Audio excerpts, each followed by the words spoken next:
Okay.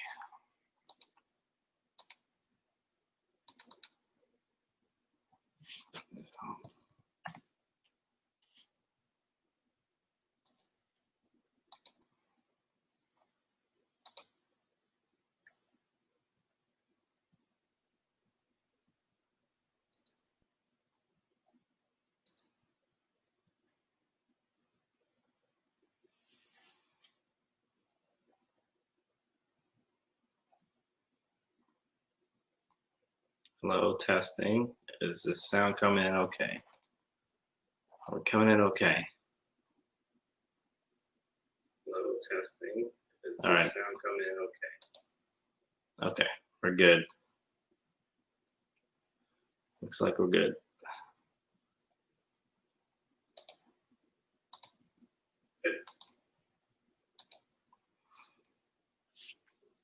Okay, cool.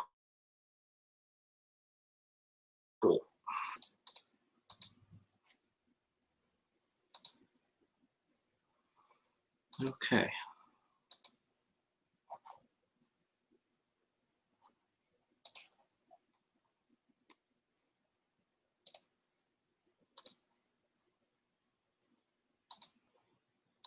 All right.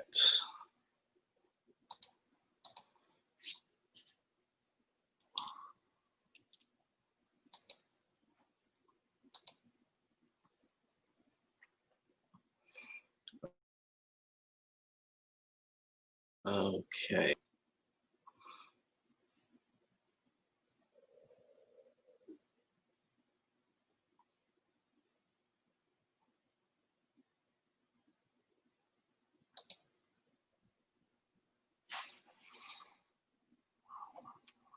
All right, what's on my to-do list for today?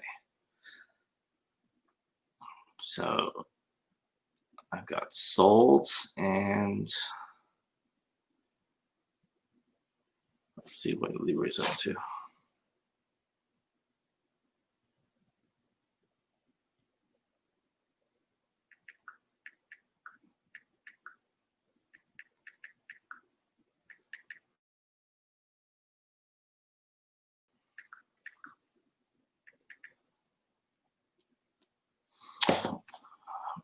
Okay.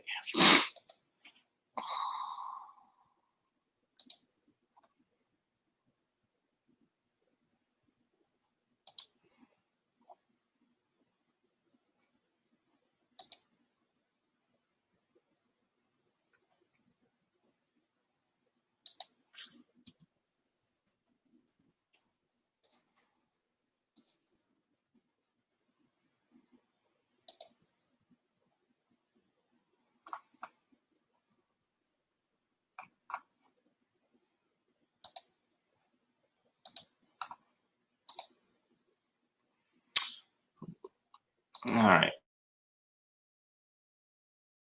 So this is my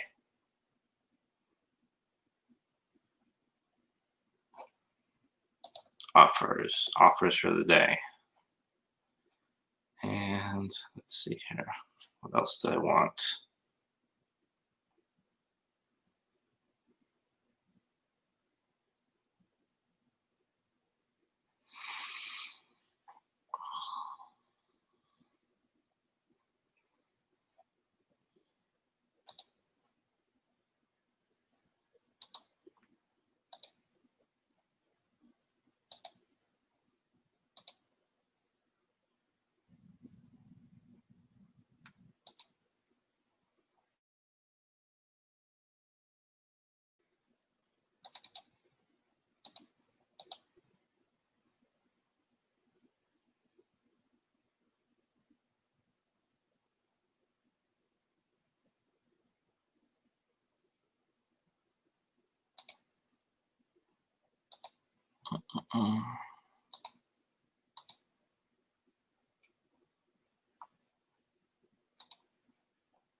All right.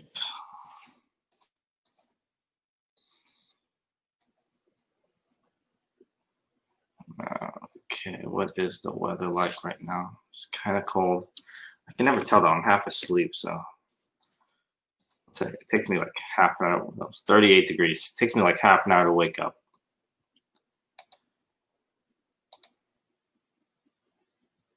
But we'll see.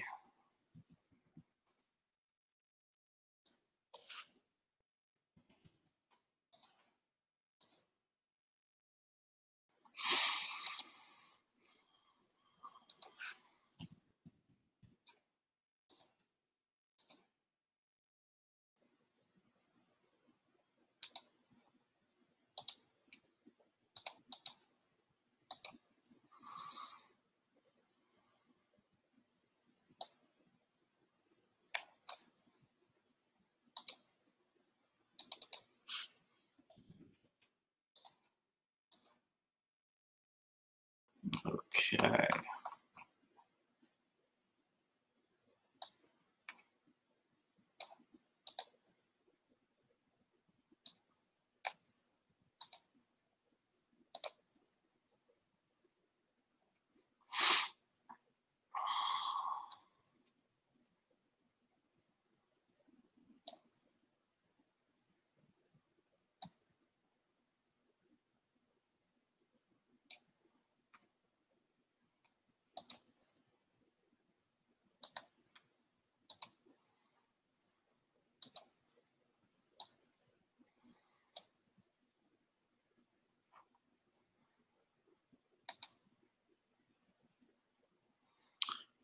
Do.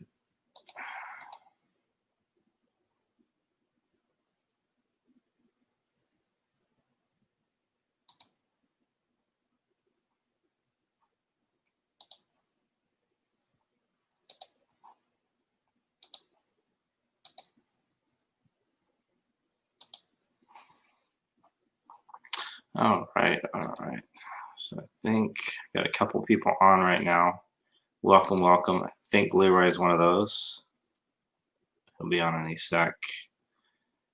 And then I'm going to do some solds. I don't know how you guys' eBay and Amazon's been going. Amazon has been okay. My eBay's been pretty decent. I want to say the last 6 days now. Basically since the 5th, looks like. Yeah, January 5th onwards, it seemed to wake up for me a little bit. Might be because I was doing more sales. So the 5th was last Tuesday. So Monday was when we started. Obviously, I don't do much on the weekend. So Monday was when, yep, we were listing. So then Tuesday probably kicked in. So I list basically 5 days a week and a little bit on the weekends that I save. But I've been doing a lot of listing during the week. So maybe that's why. Hopefully that's why. Because that's the goal. List and you should sell, hopefully.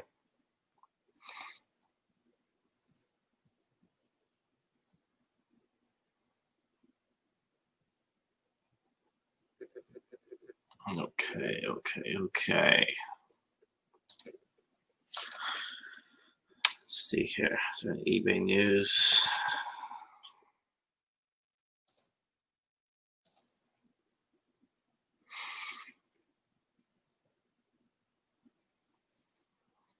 I didn't know eBay was on Twitter. That makes sense. eBay on Twitter. Not really updated though. Last time it was updated was December 26th. Is this official eBay Twitter?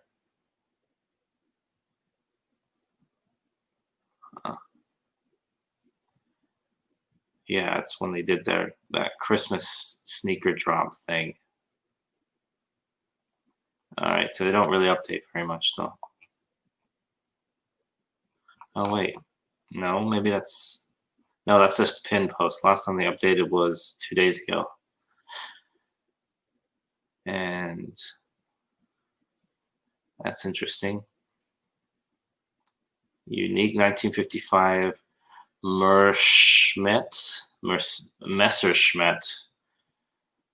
KR 175. It looks like this 3-wheeled bubble car. That's kind of interesting.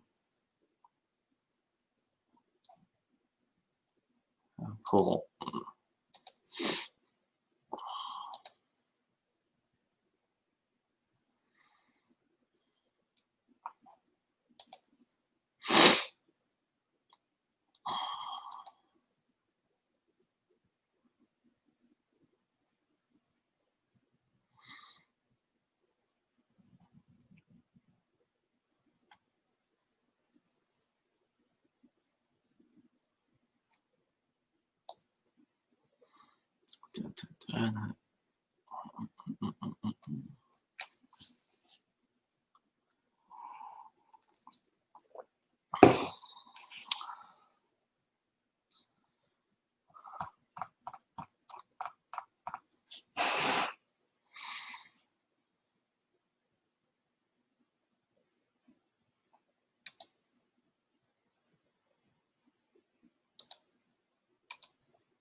All right, I'm gonna start going through some solds for this weekend that I just had. Let's see here.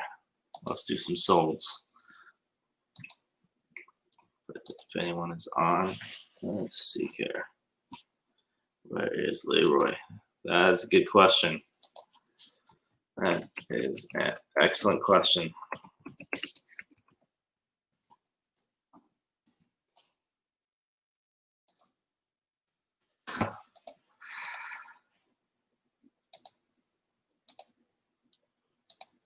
Where is that guy?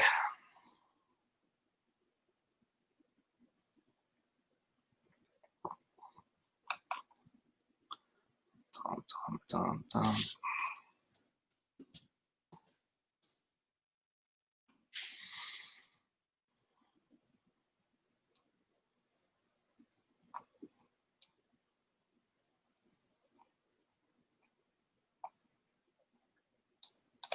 All right.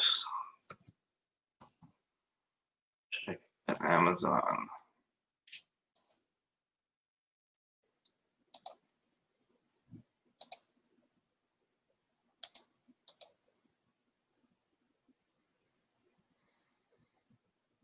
Mm, 3 orders to be shipped, not much.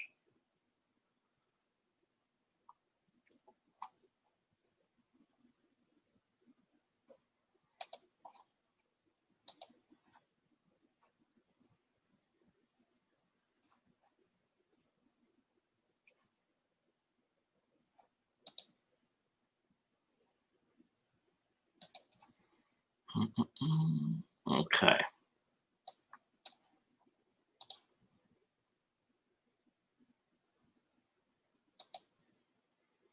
Waiting payment. Waiting shipment.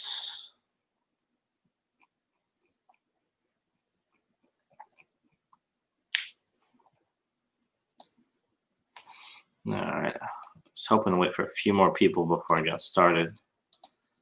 Let's see here. But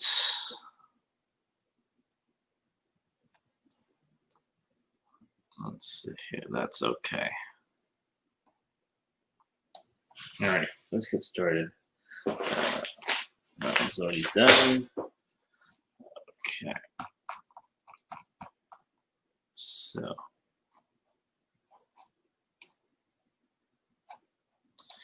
So shipping this weekend was mainly clothing. So I pulled some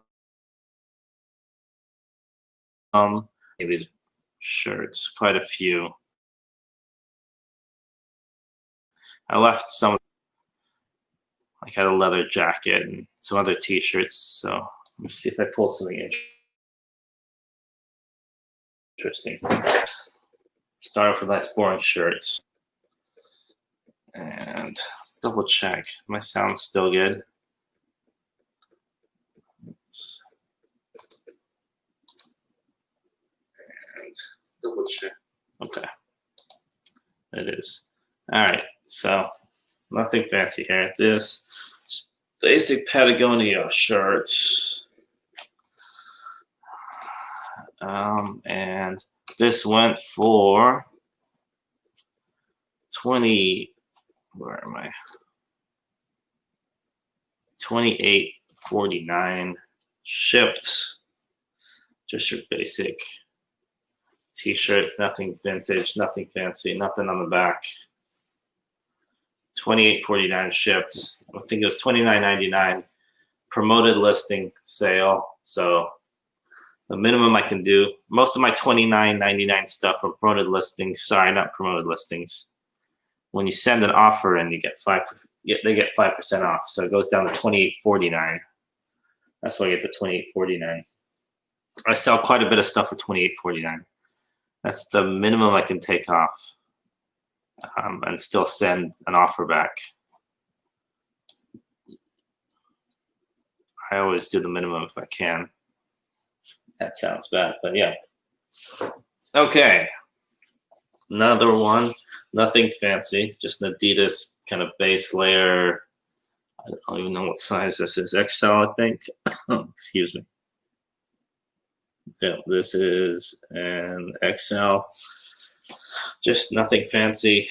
Tank top, t-shirt, sleeveless shirt, neon yellow, $10 shipped. And this one was just, yeah, nothing discounted, but not going for much. I had maybe 50 cents into that one. And that Patagonia shirt that I showed you right before that, I had about the same, about 50 cents into both of those. Those both came out of that lot that I got in the summertime. And there's Mr. Leroy. Hey, Leroy, how's it going? What is going on, Mo? Not much. I was just going through some weekend sales. Yeah, I saw you do that.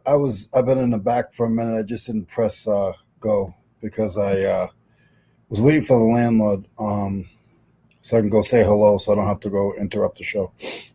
No worries. if he comes in or whatever, that's fine. Mm. So yeah, I was just trying to dig through some sales that weren't clothing, but most of mine is, so that's fine. Let's see here. What else do I got? Okay, let's find some non-clothing. I used to sell a lot of this, a lot of VHS. This is actually returned, and actually you can still see it. It has my old Amazon label on the back there. You can see. Nothing fancy, just sealed VHS, which I used to sell a lot of this stuff. Like I'd pick it up for like 10 cents, 25 cents a piece. And then this one sold on Amazon, back to Amazon, but merchant fulfilled for how much? Where's the price? That's weird.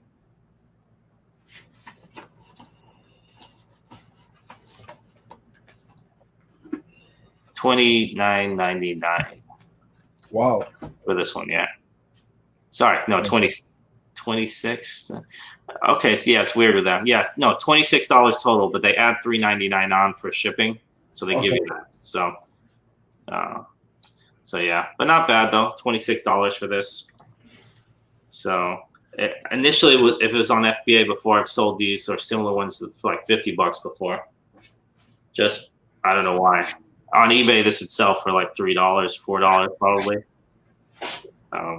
But it's not something I'd recommend VHS anymore. I used to recommend selling VHS on FBA, but it's just a slow, super slow seller. Okay. But I just happen to have a bunch of them. I got a label blocker that I use. Oh no. Oh man. So I got a label on this. Okay.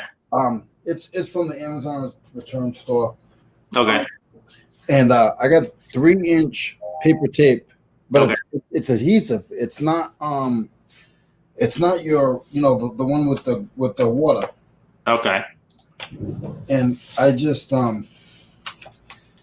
put a couple pieces over it, and it makes it look so much better. I mean, it looks like a regular box. Nice. It's similar to the other paper you use, right? It's the same one. Oh, it's the same one. Sorry. Yeah. Yeah. Just different application. Just a different application. That's all. Different way to use it. No problem. I mean, that stuff looks clean. It's so nice. Yeah, it's so nice. It's just, instead of like trying to find another box, I probably won't ship it in this because it's filters. But I was hard to see with my lights in the background. But it looks so much better than it did. No, I can tell. Yeah, it looks like, because it's the same color and everything. So that works. Yep. So cool. You can continue with your what sold. All right. So let me see here. I always sell this stuff. This is more kind of cut off like exercise stuff. I don't know why this sells, but it does. I don't know if you can see that. It's just you can see the arms there and everything. And I don't know if they did this themselves, but you can see it's all just cut. Like someone took a pair of scissors to like a sweatshirt or like a long sleeve t-shirt and they just cut it. This brand, Flying Horse, I looked it up and it does pretty well. I've never heard of it before. And it's just a workout shirt, I think. It's got it's like a skull and some barbells on the bottom there. Okay. So nothing fancy. Anyway, so this one went for $32.91, including tax and shipping. And yeah, it was. Yeah, I always mark these up as like workout, like cut off type of shirts. Yeah. I guess people are working out at home or whatever they're doing, but especially around wintertime, especially because of COVID, they love exercise equipment and exercise gear. Yeah. Shirts and like all that kind of stuff. I'll buy a little of it just to get my feet wet when I see it at a thrift shop or something. If you go to thrift shops, the stuff they like is brands like anything that basically has a logo of somebody working out on it, or like Arnold Schwarzenegger type thing, or Gold's Gym, anything gym. to be honest. Yeah. I think there's one in LA Fitness, LA something other. Yeah, LA Fitness. Yep. LA Fitness, yeah. Yep. So those always do well. So yeah. All right, let's see what I'll probably go through my what solds a little later. Sounds good. I got about 9 to ship out. Yeah, I got a bunch to ship out. Like I said, the last 5 days have been pretty good. And obviously, I don't ship out on Sundays, so I always have. That's why I do it on Mondays, because I have extras from. Yep. And I don't always ship Saturday. Sometimes I do, sometimes I don't. Yep. So, all right. So here's another one. This one I just picked up. It's like a Ken doll. Nothing fancy. It doesn't even have clothes or anything. Excuse me. And it's from. You can always tell if you look at the butt. It sounds weird, but it's true. 1960, which is actually sounds very vintage, very old. It's pretty common, actually. 1960, like Barbie or Ken, because they use the same molds. So for like a Barbie doll, like I don't know too much about those, but I thought I scored because I saw a bunch of these at a thrift store, and they're all marked like 1960 something. And apparently that's not that, because they reused that mold, so that could have been made in like 1989 or 1999. The ones you want to look for with a Barbie doll, if it says made in Japan or something like that, or I'm blank, just another term that they use on there, then you know that mold is from 69 or 60 whatever, and it's vintage. Yeah. So this one is semi-vintage, but not very rare. Sold for $32.58. Could have gone for a little bit more, but probably not much more. It's like you said. And the weird thing about this is if you look at like the head and stuff, you see how it's like completely different color. I thought somebody replaced it. They didn't. It's just, I don't know. Just that is pretty common from all the other pictures I saw on eBay. So just take pictures of everything and just say something like as is. Only what you see in the pictures is included. That's the kind of thing I always say with stuff like that, because there's always some guy that comes in and said, like, I have a guy that says that he's buying. I sold him a G.I. Joe shirt, like a little tiny green shirt, and he said, "No, that's not from the '60s. That's from the '90s or something like that." That's really tough to prove and not prove. So you just end up giving him a refund, because there's very little difference. But with the figures, you can kind of tell.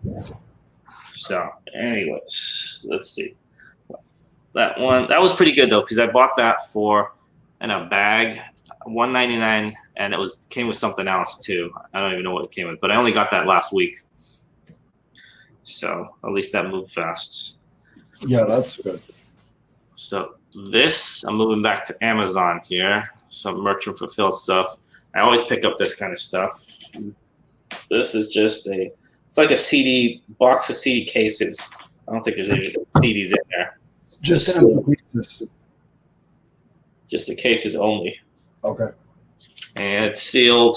I think it was $3.99, I believe. Okay. And it is going for how much? It is $43.06, including shipping. So $34.52 is total. The price, though, on top of that is the tax and the shipping. So $34.52 is what I made on this.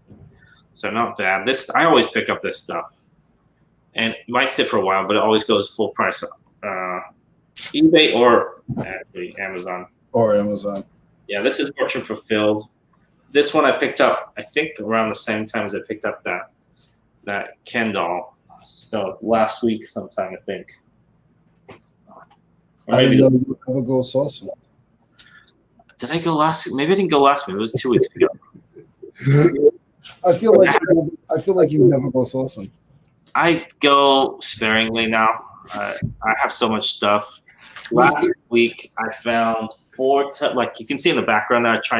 You probably can't tell because it's always a mess, but I have a lot less stuff. On the top there was all empty boxes, so I cleared those out.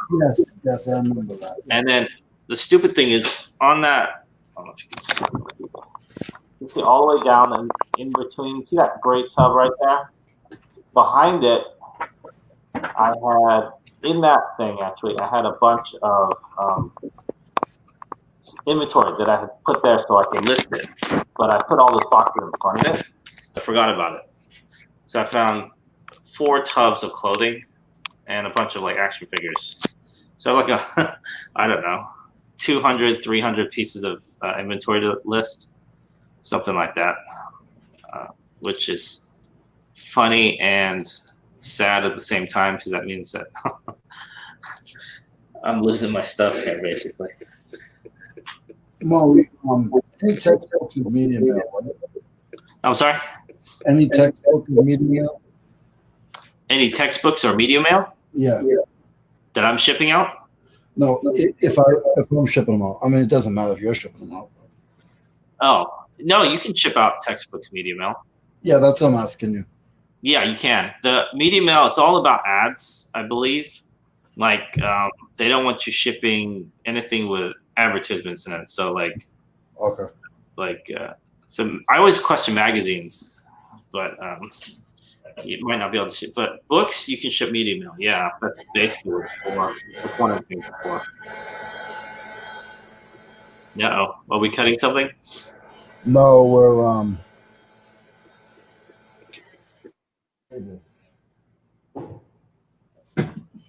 I was just heating up a label for Gotcha. so I could pull a label off. No worries. All right, let's see. I was gonna warn you, but I didn't. All right, so here I pulled something from my personal closet. No, just kidding. But this is this is a shirt that I got in that lot. I had this giant lot that I picked up in the summer, like 1,000 pieces of clothing. So this came with it. So I wasn't even trying to describe this. This is it feels like it's like almost like a towel, like soft and like kind of fake leopard type, whatever. So I don't know. I put it down as like leopard skin disco 70s party shirt type thing. Fake skin. This one sold for $22.05, including tax and shipping. I probably had 50 cents. Everything in that lot I had about 50 cents into. So it's 50 cents somewhere in there. So Do you have Mo? When do you have to go check on the kids at 10? Right. Well, my time 10, so about 15 minutes. 15 minutes. Yeah, about 17 minutes or so. Let me run quick, and then I'll be back. So hopefully I can stay this time and not disappear. No worries. No worries. I'm just gonna run out and say hello, and then I'll be right back. All right. No worries. I'm going to continue with the hopefully not all clothing sales. All right. What else we got? All right, this is. See, I keep selling this stuff. I don't know why people are trying to work out. I guess this is another shirt. It just went for $12 shipped. A lot of people collect that stuff, though. I mean, if you look, this is not vintage at all. And I'll let you, sorry. Yeah. It's a basic Gildan tag. It could have been printed yesterday. And the shirt there's no years on it, nothing. It's just that logo. It says Venice Beach, which is probably an Arnold logo on it. Yeah. And I don't know what it is about this. People they buy them. I probably sell one of these a week, maybe 2 of these a week, that type of thing.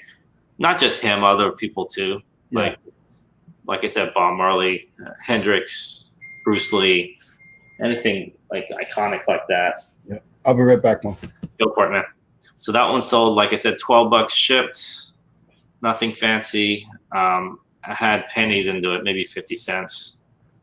All of that also came from that huge lot that I purchased. But can't complain. I like that kind of stuff. Let's see what else we got here. Okay, this one sat for a while. This is a mask. I don't know if people remember Mask. Mask was an 80s cartoon and action figure toy sets. This is actually a board game. Let's see if I can open it up. looks like Chutes and Ladders. We used to call it Snakes and Ladders in England, but like Chutes and Ladders type game. Has a bunch of cards in it. That type of thing.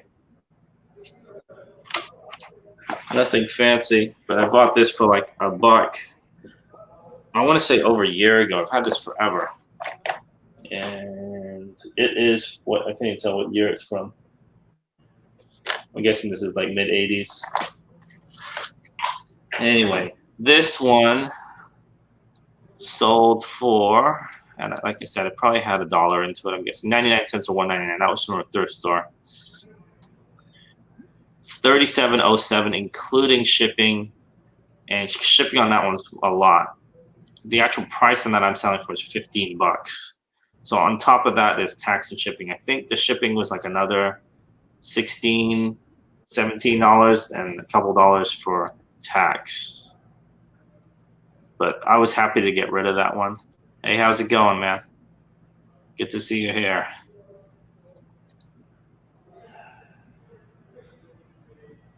Yeah, that one was $15, 37 total, and I was just happy to be rid of it.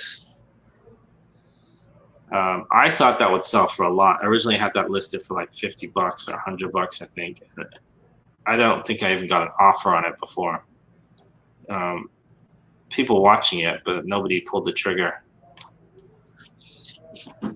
So I was happy to see it go. You ever get those items where you think it's a home run and it just sits forever?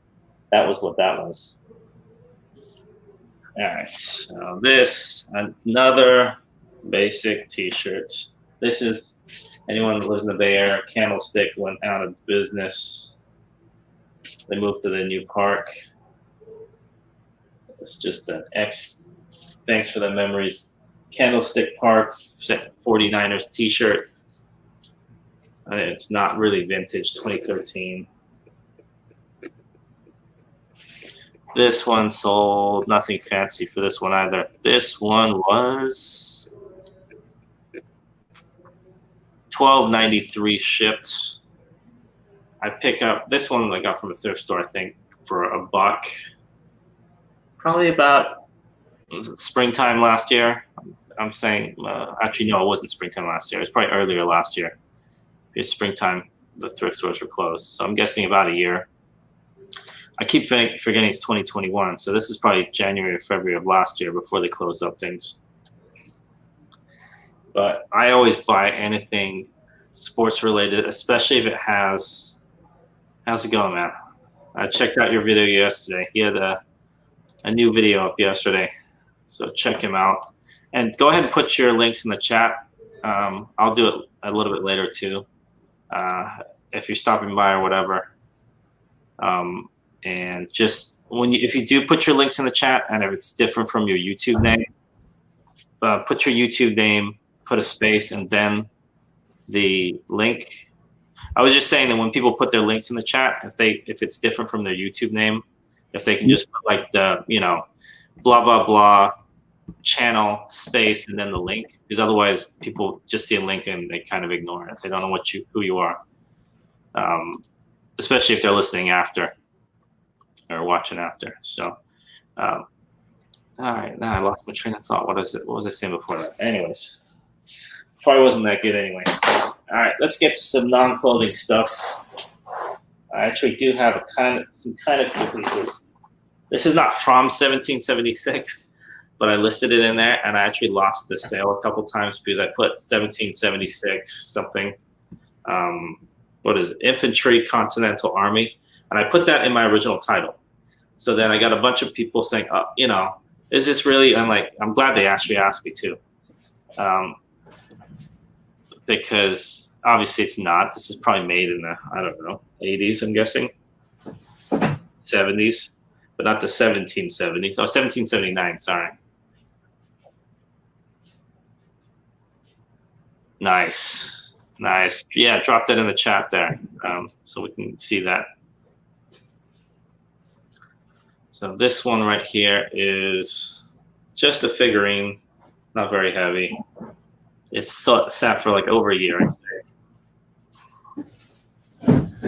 And it is going for 46.63. $29.99 out of that is the actual selling cost. So I guess $16, a little bit over $16.63 is tax and shipping. How's it going, Julian? Hey, Julian, what's up, buddy? Good morning, man. So anyways, these type of things, I love picking up stuff, especially if it has something written on it. That way I can use it in keywords. Because if it doesn't and I can't figure out what it is, I tend to skip it. Oh, wow, I nearly broke it. All right, let's see what else. All right, my bread and butter. I sell these pretty much every day. Just another G.I. Joe figure. Who is this guy? This is, oh wow, that's hard to say. Naugahyde. They just spelled it funny. Naugahyde Dreadlock Poacher. This is $10.87. I have maybe $1 into this. I usually buy these by the 100, and so I can get the buy cost under $2, but preferably under $1, because they go for like a $10 to $15 usually a piece. They're super light though, but obviously I shoot for like $20, but then a lot of times, you know, like I had like 6 of these or whatever. So it is something that just sells pretty much every day though. All right, here's one that is a little bit more interesting clothing wise. It's a vintage chalkline jacket. Let's see if I can. Doesn't have a big logo on the front, but has the, before they go defunct, there's a lot of these things you can't sell on eBay anymore. This is a Browns jacket right here. And you can see the chalk. I don't like the Browns. I know you don't like the Browns. That's why I thought I'd show you this. You're nothing but a jerk. No, I had to show you this. I waited for you to come back on the screen. You did. I'm not a Browns fan. Hey, it will sell today. It sold a couple days ago. That one's for not crazy around $67.44, including shipping. I'll buy it off. I'll buy it right now for $100. You will? Yep, so I can burn it.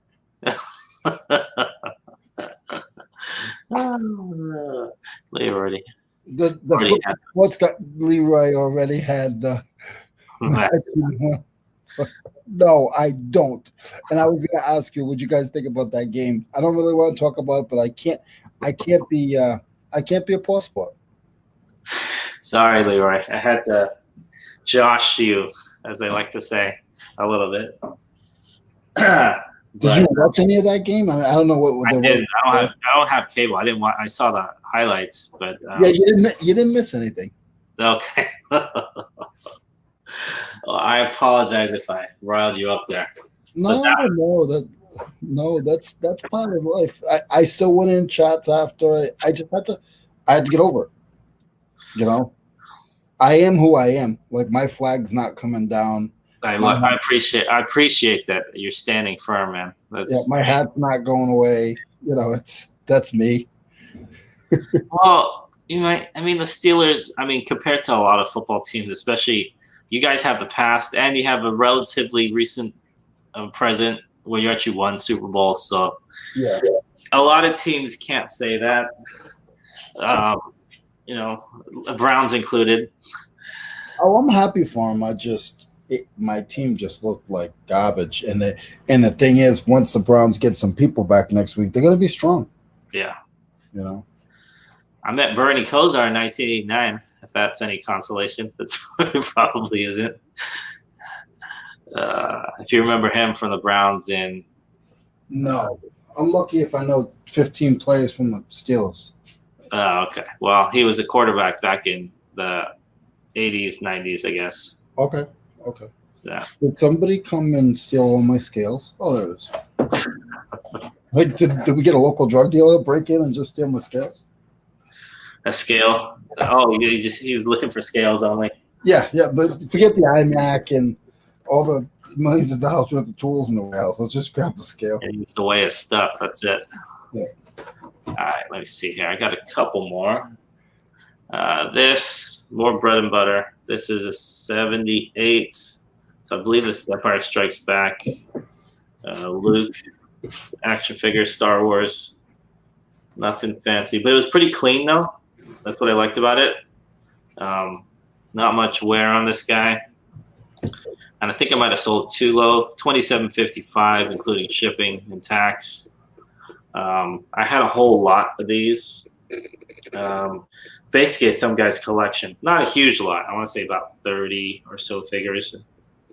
And most of them in decent condition, but not complete. So they're missing like accessories and stuff. So, yes. I know a lot of there's not a lot of people in here, but guys, just in case you guys don't know, it's my first time seeing it. There's so many channels, but I believe Julian is on a show today or tomorrow. I think he's going to be on Longstar Picker's channel. I think. Oh yeah, I think I saw that. That's Louie's channel. So if it's not your first one, if it's not your first interview type thing, congratulations. But I'll look forward to that. If anybody else in the chats, go check them out on that channel today. Yeah, and like I said, you guys can put those links down in the chat if you want to, obviously get people to see you. Yeah. I have no problem with it. You won't get us. You won't get me a lot. I won't promote myself, but I always try to promote you guys. As long as you're not promoting some weirdo links that lead us to stuff we shouldn't be watching online, then I'm good with that. But TikTok? Exactly. I probably lose an hour and a half a day of my life into TikTok. There you go. My daughter sends me TikTok. She sent me one this morning. I'm like, it's 9:30. Shouldn't you be in school? Yeah, he said it's 4 p.m. Eastern today. So that's 1 p.m. Pacific on Louie's channel. Yep. If Louie's lurking in the background, you can put that link up. I don't know if he's there. But yeah, Monday morning, there's a couple people that don't show up. That's why a lot of reason I do the solds, because I'm not sure if anyone's here. So let me see. Oh, another one. I see everyone. See, this is what I'm talking about right here. It says something like this on it. You see, it says Gold's Gym. I don't know if you can see that. Anything like that sells. This one, didn't see the tag was even cut, so it's not even there. But yeah, Gold's Gym. This kind of stuff is selling. Like anything I have in stock is going fast right now. $42.30. It's just a kind of a thin sweatshirt, nothing fancy.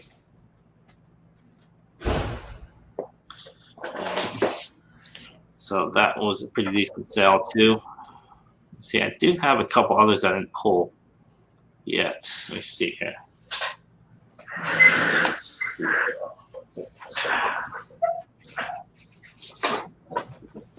I'm selling more from that Disney lot.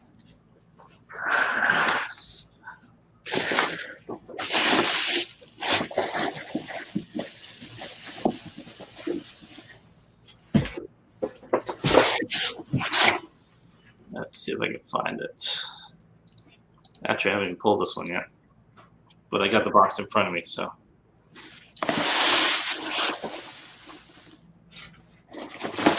This guy right here, another one.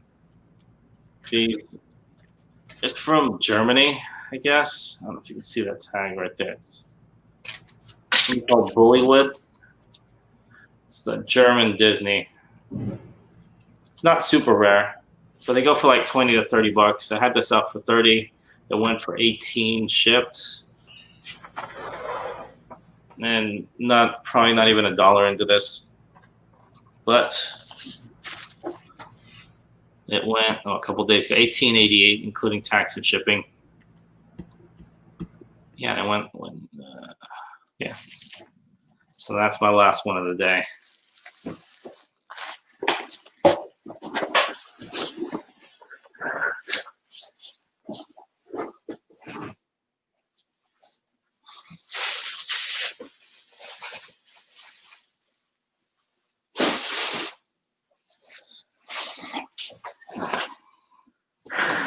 All right. So yeah, mainly clothing, but a lot of these I'm happy that I listed some of these at least last week, and I probably sourced them within the last couple of weeks. So that's pretty cool. That works. Yeah, for me that's good. I have a lot of stuff that, like I'll say, oh, I bought this a year ago. I bought this 18 months ago. So Yeah. when I'm selling something in 2 weeks, that's good.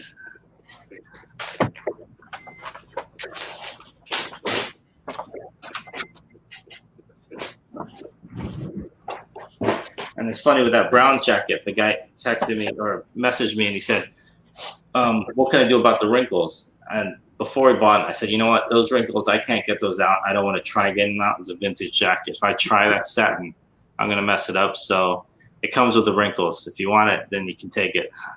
Oh, you paid extra for the wrinkles? I guess so. No, I mean, I guess he was okay with the wrinkles because I can fix those wrinkles. If you send it to me, I'll drop it to him. Would you say you drop it in a box and light it up? No, I'll drop ship it to him. Oh, there you go. Yeah, if you want to send it to me, I'll give you my address. Hold on, let me put it in the chat. Okay, I can easily forward that over to him. I have some cloth shears. I have a heater, and I got a bunch of stuff here. I can make those wrinkles go away. Oh, really? Yeah.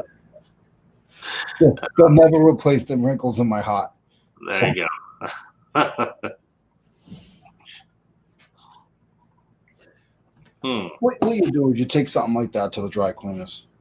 Yeah, I would have normally, but no, not you. I'm saying him. I don't do nothing. I was like, wrinkles on set, and plus this thing is from probably like 1985 anyway. I try not to, like, people always say, do you dry clean? Do you clean stuff? Generally not. I just won't pick it up if it's super gross. I mean, I don't know. I think that's what puts a lot of people off thrift store clothing anyway. I didn't touch the stuff at first anyway because I thought it was gross. I got used to it now, but I wouldn't knock someone for not taking clothing actually, because there's so many other things you can take. So,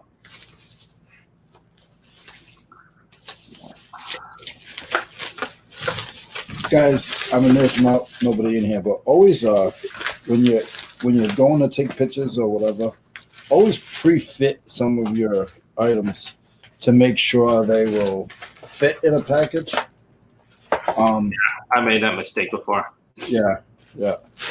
Like this one is short. It's a priority bag. It's short on the top, but that will work because I got white tape. And you know, I'll take it and fold it halfway, and I'll put one piece of white tape over the top of it. Okay. I'm not saying they're dumb, but they always let it slide.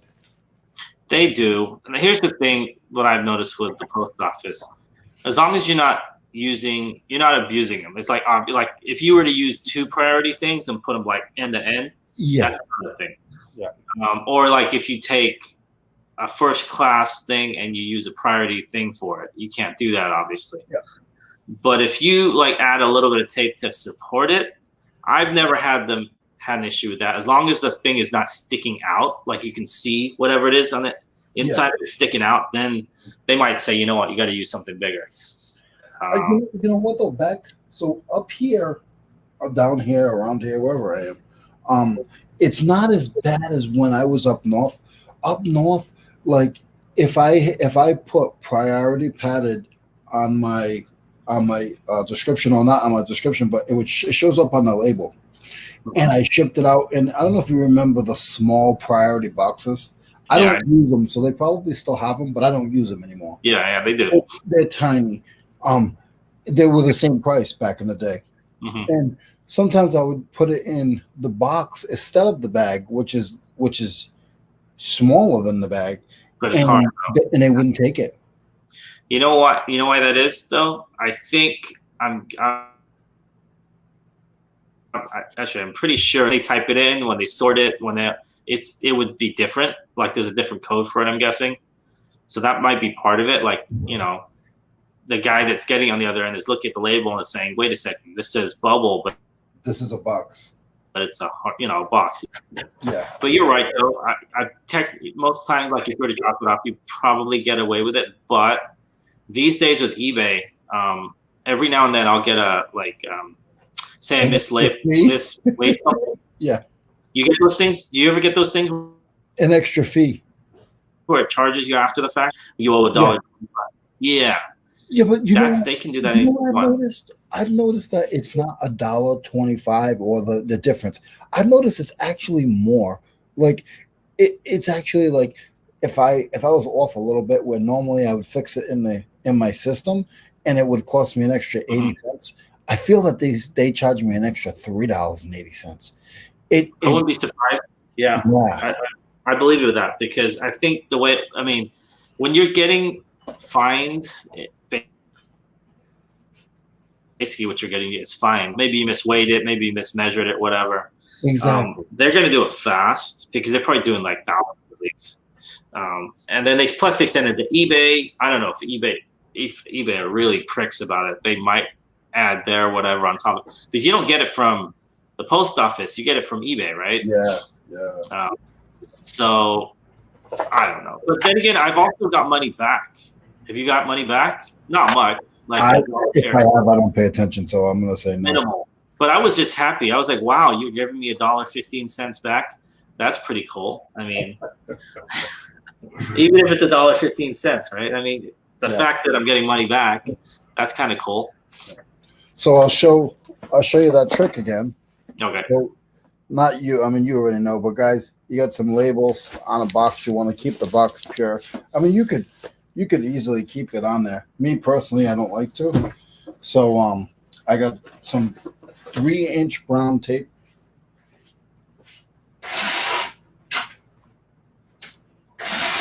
You make it look grim. Yeah, I'll just take it and throw over it, just to make it look a little more professional, and it just takes complaints away, and then that's it. Boom. Looks clean. Yep. So I know you already saw that, Mo. I that's good. I want to help Julian. I want to help a lot of these guys that not saying that I know, but I might have forgot. No, because it's cool because it's brown and it's adhesive, so it sticks to whatever. All right, so I'm gonna run up for a few minutes if that's okay. Okay. Yeah, I will. Let's see if I can mute myself. Put in bets and see if I can stay here and not drop myself. I don't think you will. All right, I'll be back in a few. I'm on my laptop, so I'm thinking of it. Cool. Well, have fun with the kids. I'll see you in a little bit.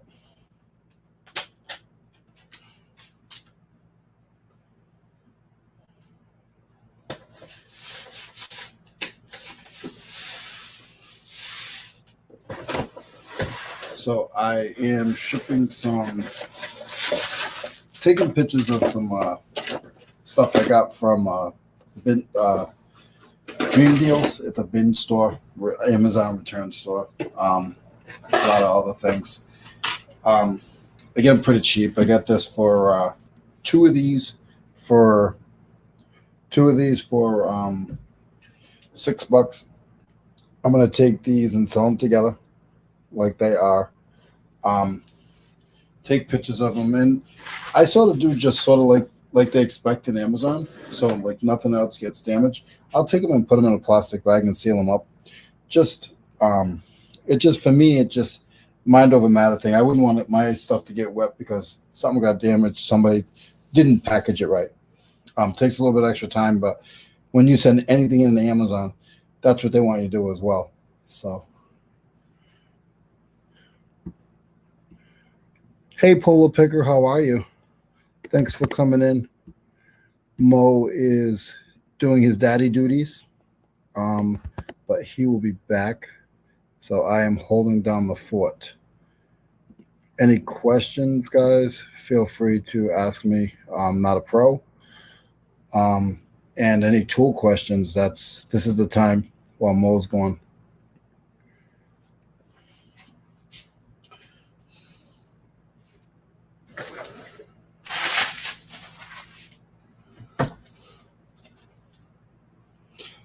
I make my own I make my own labels, so I know where my product is. Sometimes I use a red marker, wherever it is, and then sometimes I use a black marker, and I put that in my description so I know, so I can add into a box. So, say for instance, right now I'm working on number 32.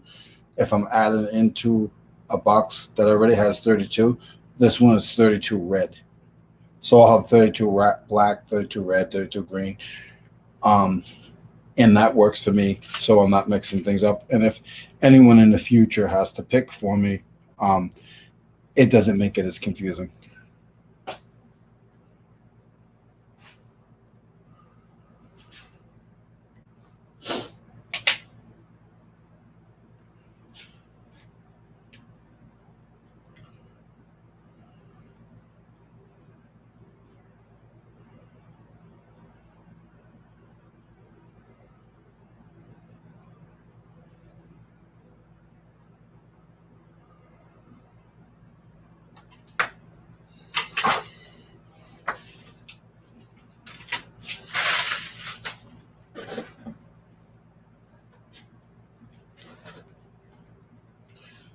Just thought about something. I had something that was supposed to be delivered yesterday from Amazon, and I did not see it.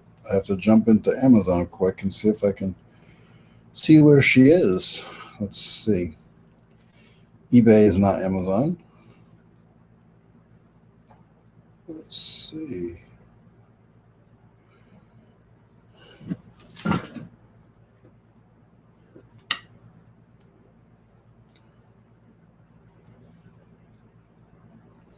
It's not coming up. Okay. I can figure that out later. Take pictures of these two items. Hope everybody had a good day and good weekend in sales.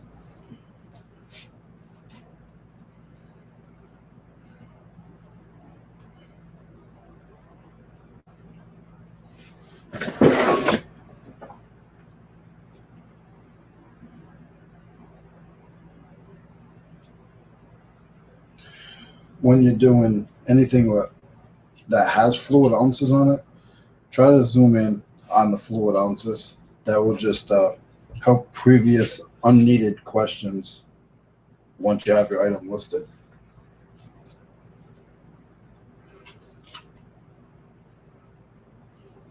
Some people say I take too many pictures. I like to take enough pictures so I have no unneeded questions. So that's just something that I've learned, and I get very minimum questions. I've been in the community for years, saw small channels so I can come to support. Thank you so much. I appreciate that.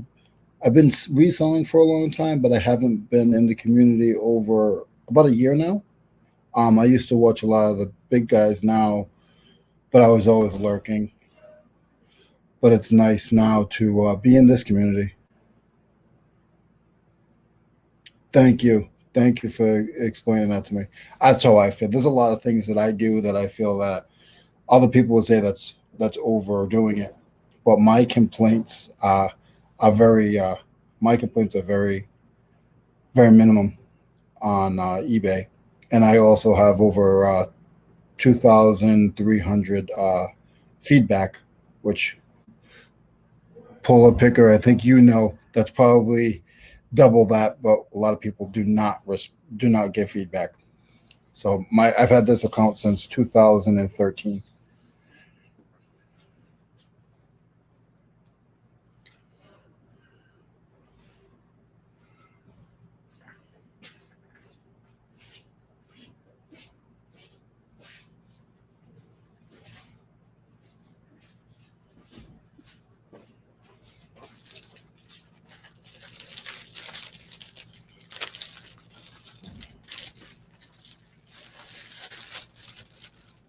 I have a seamer. I don't know if many of you guys have a seamer, but I do have a seamer. I'm not going to use it now, but it's behind that. But I do have a seamer that I use so I can use less plastic.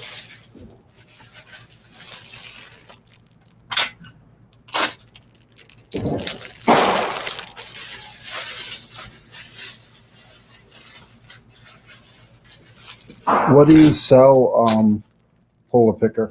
What's your niche? And where are you located?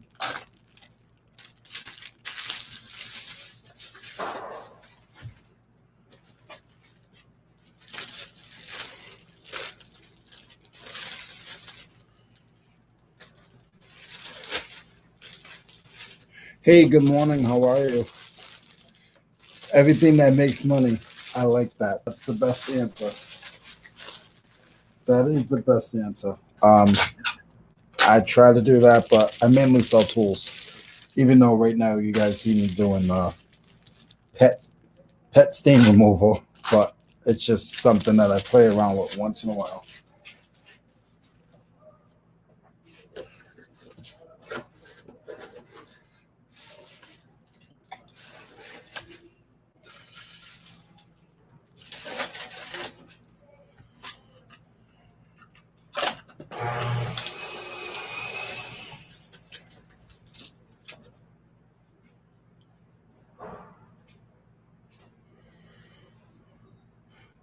A lot of tractor and car parts. That's awesome. There's a lot of money in that stuff. A lot of people don't realize that you can get a tractor and not sell anything that's bigger than your hand and still make 2 times what that tractor's worth. I've seen it done. And a lot of that stuff, I mean, you can ship a lot of stuff, but you can say, hey, listen, I'm going to buy this, just say a car, and anything that's bigger than this pillow here, I'm just going to give it away or sell it or swap me. I'm not going to sell it on eBay and still make a killing. Like a lot of other resellers say, when in doubt, pot it out. And that's what I see, Polar Picker. I see that's what you probably do. You've been selling since the 90s. Yeah, I've been selling on eBay probably since the 90s as well. This is my second or third account. You've been on there since the mail your check-in days. Wow, Polo, a long time. Yeah, Julian. There's a lot of people that are not in the community that have been making a living on eBay for 20 years, and they make a killing. They don't have time for YouTube. I mean, they make so much money.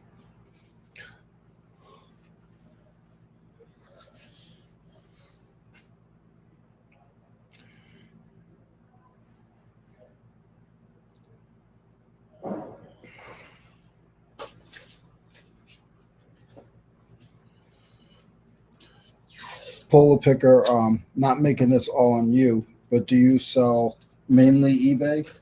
And if you don't mind asking, what do you have? How many do you have listed in your store, and do you have help?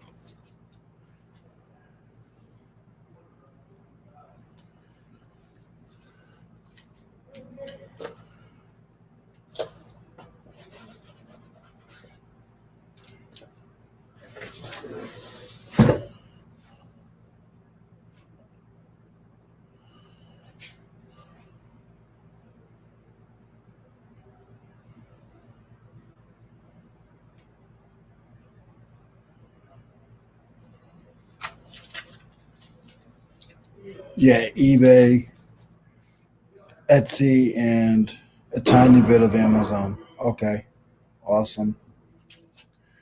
You can still sell on eBay location pickup. Yeah, you absolutely can sell eBay pickup only. I've never really got into that much, but you definitely can do that.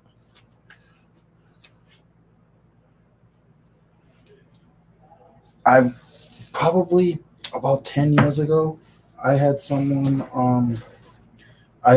pick up locally, but I don't normally push it. I bought off of eBay. I actually sold I bought and I've actually sold a Um, it's funny because Polar Pick is talking about tractors. It was one of those old vintage rototillers, Craftsman, and I sold it on eBay for I think it was like $400. And I was going to a reptile show in New York, so I met the guy. Met me. He came up from Jersey, and he met me in the parking lot.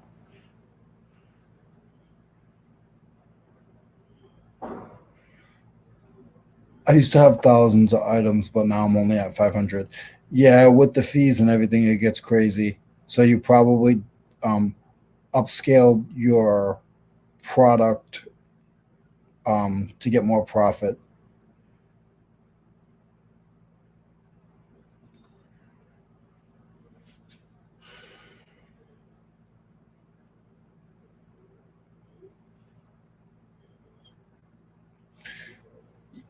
Like I said in the last one, yeah, I totally get it, Polar Picker. I'm trying to get up to 600. I do flea markets as well.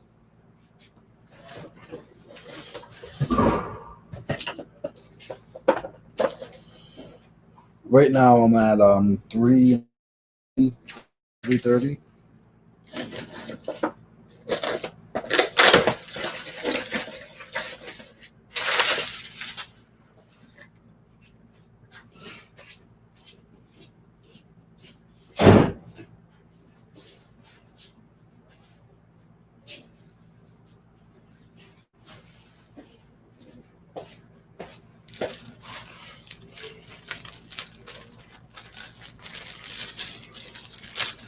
Julian, are you listing now? Or are you working your other job?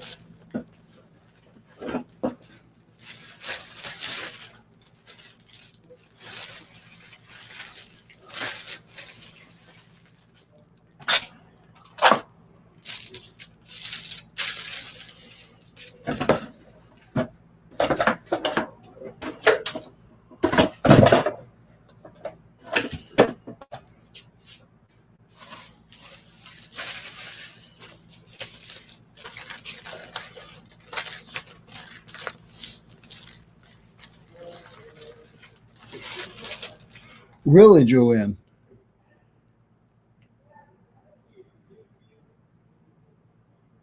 That's awesome, Julian. Good job.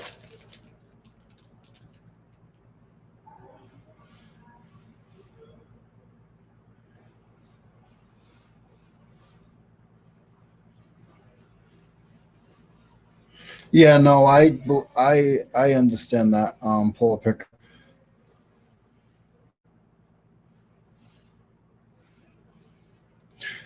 Yeah, and that's what's cool about this. It's like Mo's taking care of the kids, doing some homeschooling, getting them ready for homeschooling, and I'm holding the fort down. Hopefully, it'll be my first day of not dropping out of the live.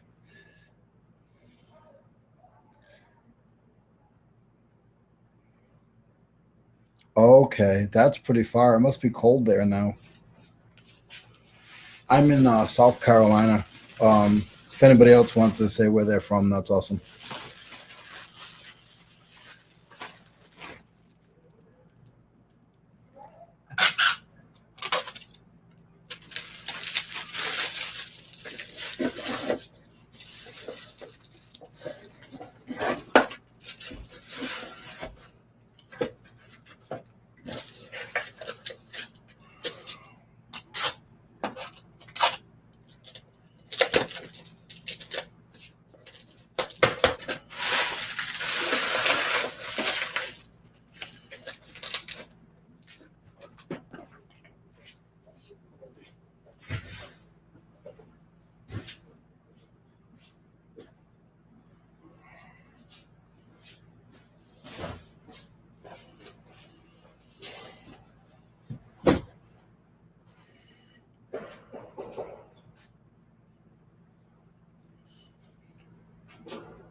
Oh, that's cool. Polo picker. Yeah, I like I said, I stay mainly in tools. I'll branch out a little bit, but my passion's sort of in the tools. I'll do pots and stuff too. Different like machinist pots, or um, I'll do a lot of plumbing pots. I had a nice plumbing haul, so I do a lot of plumbing pots. Um, I mean, I'll go into other things. My best sell last year was something an area that I'm totally not into, and I sold a $2,500 piece on eBay.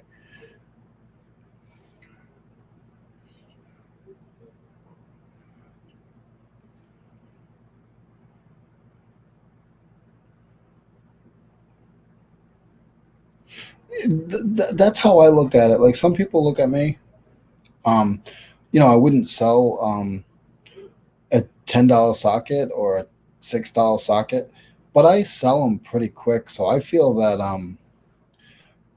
that's to me. I feel like that's my little bread and butter, and they're easy to list. So I'm not like afraid to list a $6 item and only make $4. Because if I look at it as if I sell 50 of those a month, that's extra money, and they're quick and easy to ship. Yeah, $2,500. I bought my neighbor out. He did a lot of robotic stuff, and there was a couple of machines in there that I don't know what they were. I really should look up and see what it was used for. So when I say this story, I know what I'm talking about.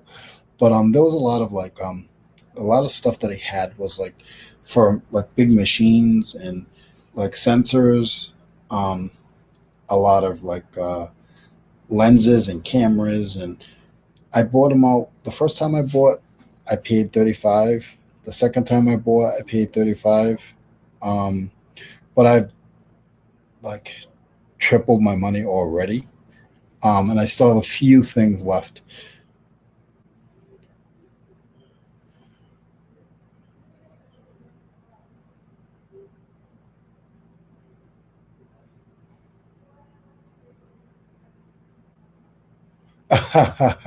Yeah, they steal your tools, right? That's how I got into selling tools, because I used to steal my dad's and I used to buy them when my brothers misplaced them, because I've always had the job since I was 14. So they would lose his E-swing hammers, and for Christmas, I would buy him a new E-swing hammer because dad would complain a lot because we took his stuff.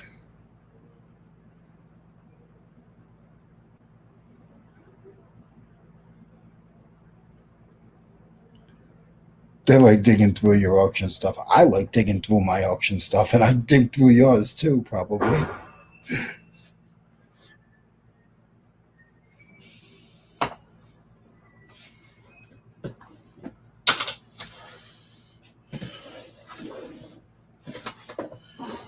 If I lived where Julian lives, I would go to a lot more auctions once Corona's over. Um, he lives in Pennsylvania. I've gone to quite a few um, estate auctions in Pennsylvania, which is really cool.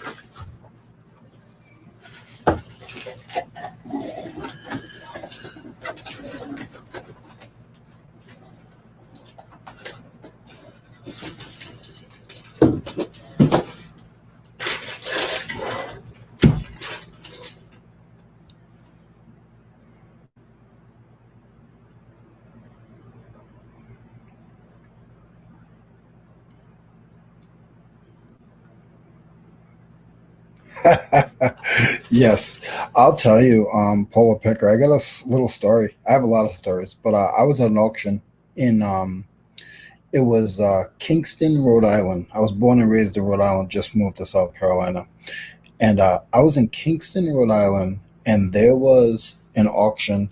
The gentleman was a scrapper slash hoarder, and I promise you, there was about 25 tractors that were all between 1940s and 1970s. Big old Ford tractors, international tractors, like farming tractors. And they were going for, honestly, $400. $600, $400, $600. I mean, they probably weighed like 3 ton a piece. There was a guy that came in with an excavator, and he had a I ended up like talking to him. He had a scrapping business. He was picking them up with a choke. It's disgusting.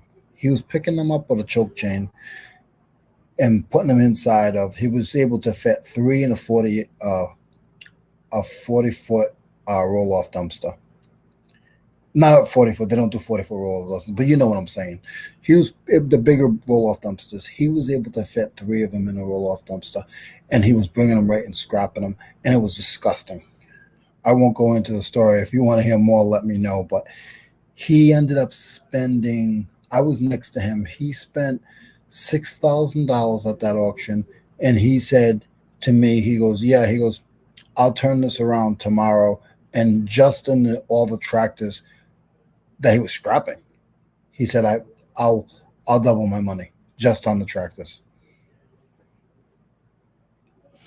Yeah, very sad.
Sometimes, too, guys, what I'll do is I'll take a picture, and like right now, I'm putting this. I got a rotor.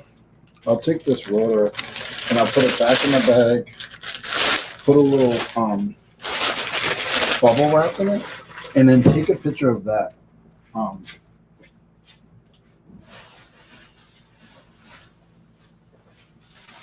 and sometimes it just shows them, oh, okay, the person, they're gonna ship it halfway decent.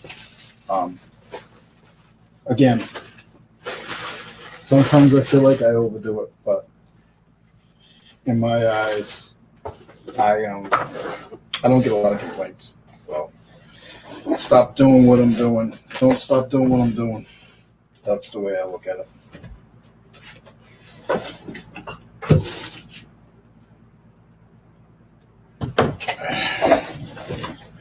And then I also I don't put like my inventory labels. I don't put them directly on the item if it's not a bag. I'll put a piece of I'll just put a piece of painting tape. So then if they're reselling, you never know.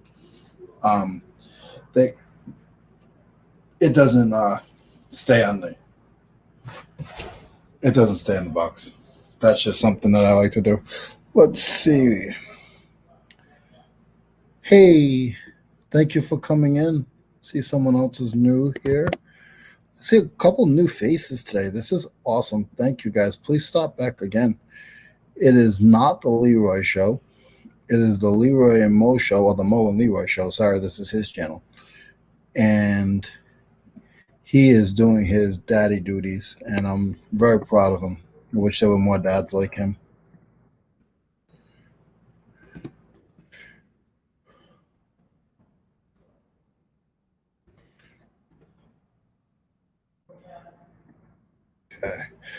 So let's see.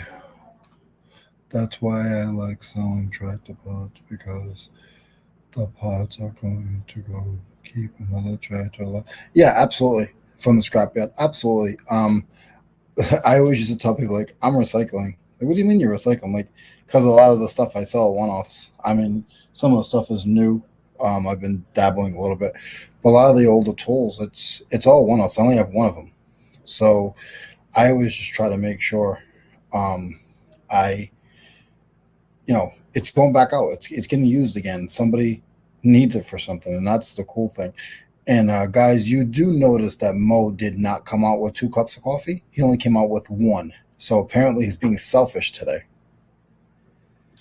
Actually, it's 1 coffee, 1 tea. Coffee, tea, and water, actually. 1 of each. It's been amazing. The chat's been rolling. Nice. I've been actually getting some pitches done on top of I it. figured out what it is. All I need to do is leave, and then the chat will get rolling. That's the secret sauce. It's not the Leroy show. I just told them that. It is. It's at the undercover, about 7 to 7:30. They actually got a they got a couple stories in there and everything. Nice. Well, actually, I had an idea, and I was gonna roll it by you and anybody that's listening in the chat, because I wanted to make this as interactive as possible without being I've been doing, yeah. Without being overreaching, because obviously, a lot of people from work, people are stopping by for 30 seconds. So I'm not going to discount that. But what I did was I was going to start like just a basic Google sheet, like a spreadsheet. And I wanted to see if we can mark down what we're actually doing while we're on this chat, especially me and you, at least. If nobody else does it, that's fine. But like right now, it looks like you're shipping. Am I right? Or packaging? No, I'm taking pictures. So if you see these lights, Mo, then I'm taking pictures. Okay, so that's what the sheet is for. So I'm gonna start it by adding me and I'm adding Leroy to it, and I'm gonna have the link out there so I can share it with anybody. And what it says is, hold on, let me see if I can share this. It's gonna be, hold on, 1 second. All right, I am gonna share this. Where? Thank you, Polar Picker. Hold on. Let me go through this chat really fast. Have you seen Polar Picker before? I haven't. Yes, I believe I have. Okay.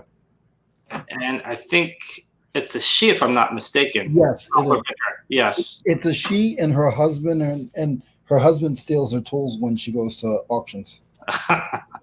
No, I've seen. She's been around for a while, or they've been around for a while. No, a while. She said that. Yeah, she was explaining to me. No, I remember. I think I'm pretty sure I'm sub to you. And so yeah, thank you for stopping by. Low cost, high price. We're trying to build this, but we're not trying to. We don't really promote ourselves much. I mean, a little bit, but. Well, here's the thing: if you're listing, maybe you're sourcing, maybe you're sleeping. I don't know. Whatever you're doing, that's fine, and you could be doing on our channel or somebody else's, which is fine too. So our whole thing is, as long as you're doing something that's moving you towards your goal, that's it. Simple. You could be shipping, sourcing, sleeping, listing, doing whatever. Duties. Exactly. You could be at work. I know a lot of people. If Michael is listening, he could be at work right now. Yeah. Or maybe you could be recording a YouTube video even. So, whatever you're doing. Sorry, I'm going through this. It looks like I'm going through this fast. I just wanted to catch up with it. Let's see. Do that too. See, I'm working. See, LHG working at. I'd love to know what's in that Amazon shipment. You don't have to say what the items are, but yep, I've been sub for a while. Yeah, Amazon. See, Amazon is kind of like the kind of thing that I don't know. You kind of a love-hate relationship I have with Amazon.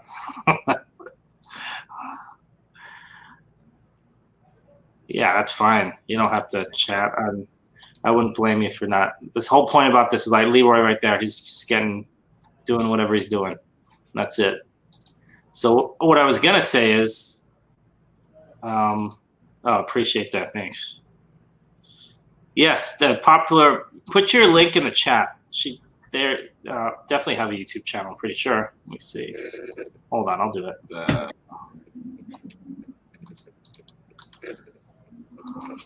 Is it popular picker? Popular. I kept saying. I think you're right. Let me see here. I kept saying the wrong thing. If I did, I'm so sorry. Yes, I don't even videos in a long time. Okay.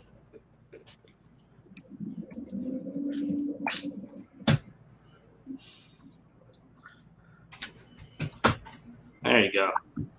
I just put it up in the chat, so if anyone's wondering. So Mo, this is another one of those pieces that I got from the guy, the robotics guy. Yeah. So it is this is what it is. Power supply. Okay. Yeah. Is it power supply for what? No idea. Can I take a look at it? Can you flip it around? So compact IO power supply. I could. He's gonna look it up, guys. That's right. I do remember your name, Nikki. Sorry. But yeah. Okay. I could look. Hold on. I can look that up. This is what he does, guys. How else do you figure out stuff unless you look it up? You got to look it up. All right. Let me see here. So it's 1769-P A4, and it's AB.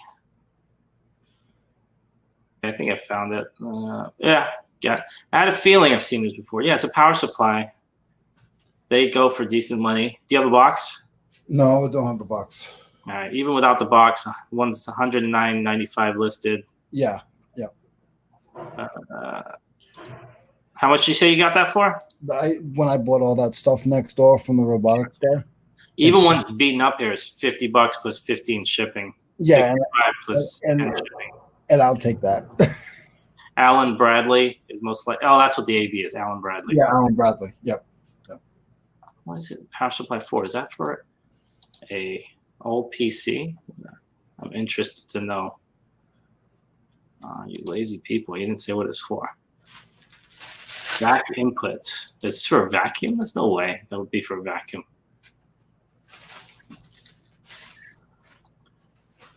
So, yeah, this is the kind of thing I don't pick up much of. Leroy gets way more of it, like 20 times more of it than I do. But see this right here, whenever you have serial numbers, stuff like that, you can look up. You can add this to your eBay descriptions. I mean, don't go crazy because people don't read descriptions anymore. But what it should be saying is the part number and the AB, the Alan Bradley, that kind of stuff. And I can't say this enough. I don't know. Let's see. There's actually 11 people here. I can't say this enough, guys. When you go to yard sales and flea markets or talk to relatives or neighbors, everybody worked somewhere or works somewhere. Mm-hmm. Everybody back in the day would bring one or two things home. Don't ask me why. I don't know if they thought it was inside perks. No. I'm sure right. My uncle used to work at Atari in the early 80s. He brought home an original Atari. So yeah, they do. And you'll find stuff like this that you have no idea.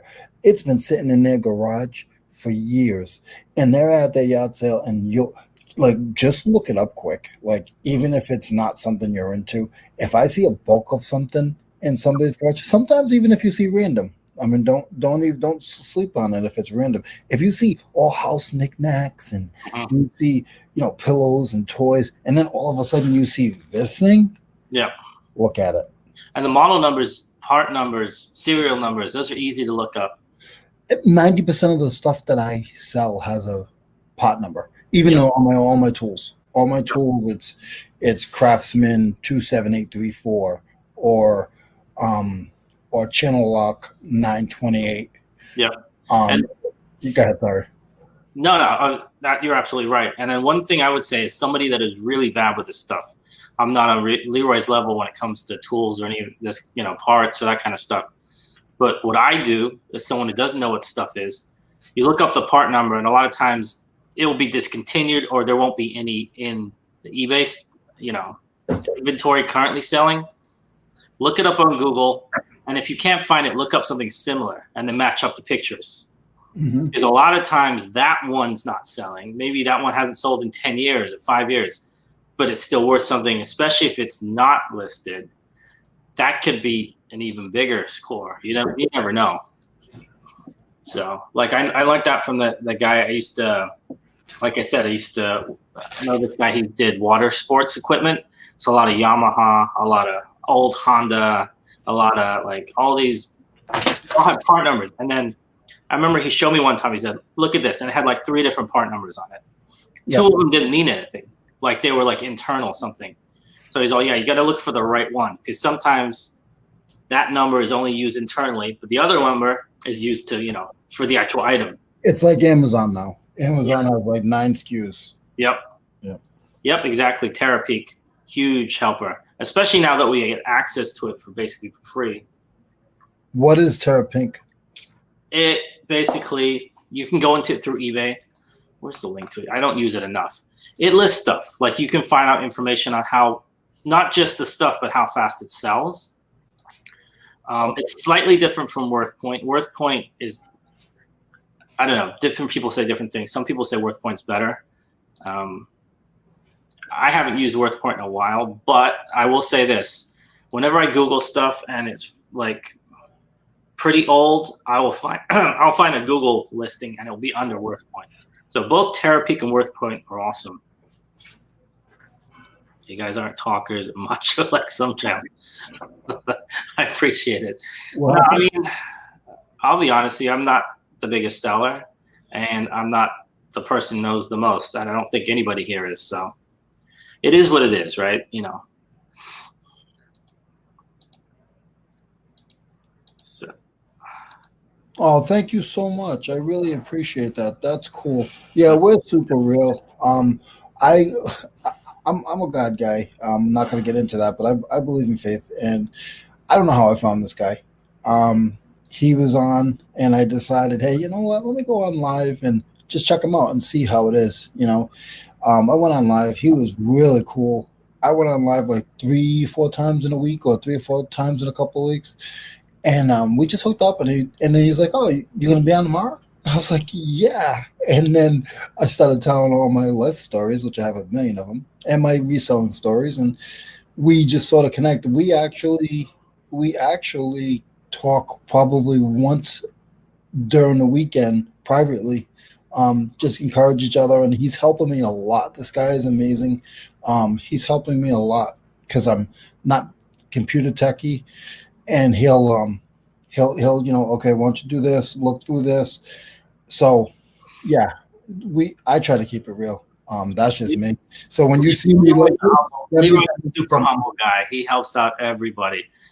If you see him, if you've seen him somewhere, you've probably seen him on 50 places. You haven't seen him one place. You've seen him helping out this YouTuber or that person or whatever. So when he's saying that, he's probably helping out about 15, 20 different people behind the scenes. It could be with physically going out and meeting them and sourcing with them, which like he just did that a couple of days back. You were like out there with Dante, right? Yeah. And then, and it could be with people that aren't even on YouTube. But I mean, if you, like I said, if you've seen Leroy once, you've probably seen him 50 times on 50 different channels, because that's what he does. He just likes to spread the info.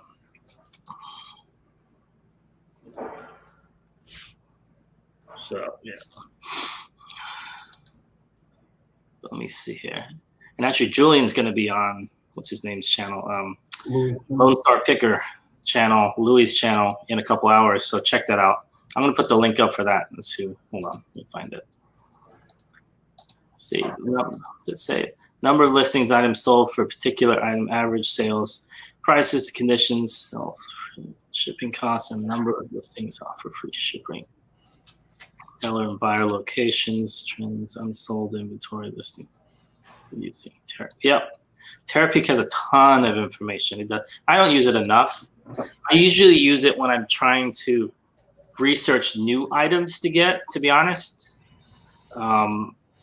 It's kind of, oh, thanks. I appreciate that. WorthPoint I use more for when I had it. I don't have it anymore. I shouldn't say use it. I used to use it more because I would look up a lot of old toys and figures and stuff, which rarely sell, but then maybe they sold like 9 months ago or something. So WorthPoint, I forget how long they go back, but they go back longer than 90 days that eBay does, like a 90-day whatever. WorthPoint buys I think up to 2 years. It could be. I could be wrong, but it buys more of those old listings, so you can look them up. Let's say something sold 2 years ago. It might not be in demand like it was 2 years ago. I don't know is it like Leroy? I'm not sure, but let's see. He's on mute. I'll ask him in a bit. What's the matter? I was asking if, let's just say you get a tool that sells, like it sold in 2017 for $100, like it is with action figures or clothing. It may not sell for $100 today, right? No. Or some of it will go up. Lately it's been more is going down than more is going up. Back about 5 or 6 years ago, people weren't digging and going to auctions like they are now. So stuff wasn't out there as much. So now, yeah, the prices are dropping. But again, now there's also people that will sell. If I'm selling this for $14, they're gonna list it for $12.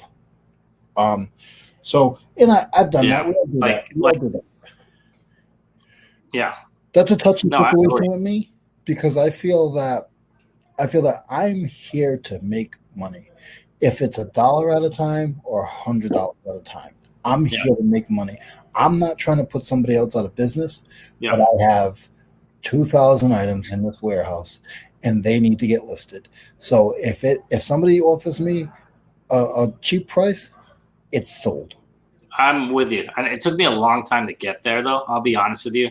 I was one of those guys that would list it for, let's say I list it for $50 and somebody offers me 20, and I like inside I'd be pissed off. I'm like, what are you doing? Offer me $20. And I'm like, no. Which is, in hindsight, I should have $40 and just getting rid of it. But, I was one of those people that's kind of I guess, indirectly in love with their inventory, which is terrible. So I don't do that anymore. But then, Julian said WorthPoint goes back 13 years. Wow, or more, maybe longer.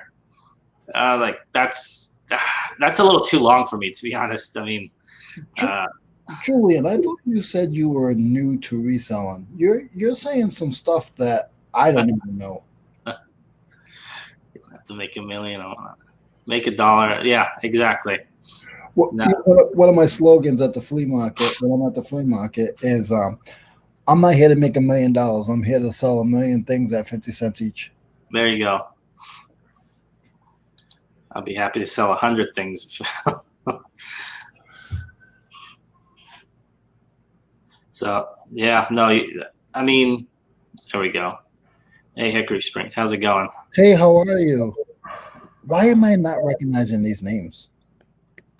You know what? If anyone has a YouTube channel, I always say this because I know Julian does, I know Nikki does, and anybody else is on here right now. Put your links in the chat, but please put like your channel name, space, and then the link just in case. So that way, if someone looks at this later, they can find it. And I don't know, you can't click on these links too, right? You have to like copy and paste it. Yeah. Which kind of sucks. If anybody, most of us are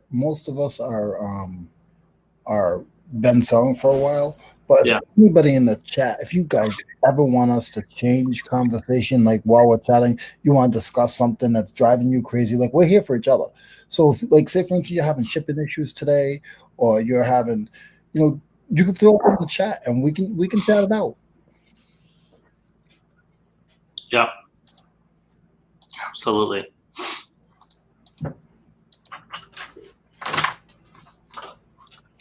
is what I wanted to do. Like I think I started saying this earlier. I already forgot. See, this is how bad I lose track of things. I made this little spreadsheet thing, and I was gonna list. I put my name and I put Leroy's name in there. And if anyone wants to, just you put your email in the chat, or you can private message us. Instagram, Instagram, and you can get on this list. All it is it has. I just called it the daily numbers list. I'm putting how many pictures I do today, drafts, or how many items I shipped, or completed listings. So maybe I'll add sourcing to that too. And I just want to keep track of what I'm doing while I'm on this chat. So let me see here. Let me see if I can show that. I share my screen. Let's see here. Share screen. Where are you? Share screen. That's okay if you're on your phone. That's awesome. I don't know if you can see that right there. Because that's what I was hoping to do. Maybe I'll start this tomorrow. Leroy, can you see that? Yeah. Okay. So this is what I wanted to do. So I want to see if I'm going to share this. So maybe what I'll do is, maybe today what we'll do is we'll keep track of it, and then we'll send it out. So then if anyone wants to add it, I'll just add anybody's names here, and we'll just keep track of what we do and see if we can just increase this number. And like I said, this isn't like a hard and fast thing. I'm not updating it every 5 seconds, but at least if we can, just add. The whole point of this is to list or do whatever you're doing more and do more of it, right? Yeah. So that's what I thought maybe we could do that. You see, you guys, most of these guys, most people think I'm this big, like I am a big tough guy, and like I'll mess you up if you get in my way. But when I get stuff like this message here, it says, "Oh, we need a sign," and I'm not the best reader. You guys can go back and hear that story another day, or it'll come up again. But for me to be able to read the chats, this is teaching me as well, because I wasn't big in education. We won't go down that rabbit hole. But there's a message here that says, we need a sign. I lost it. But we need a sign that says men at work. You guys are really working. Something like that. And that just touches me. Like, thank you. Yeah, right now I'm listing. I've only got a couple done so far. Hey, Louie, how's it going?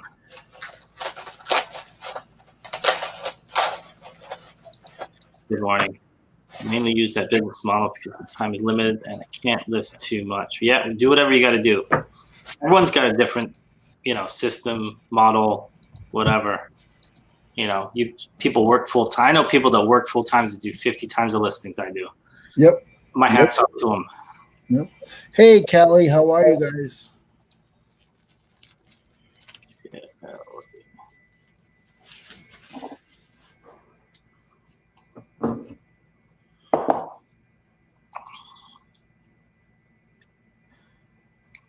All right, let me see here.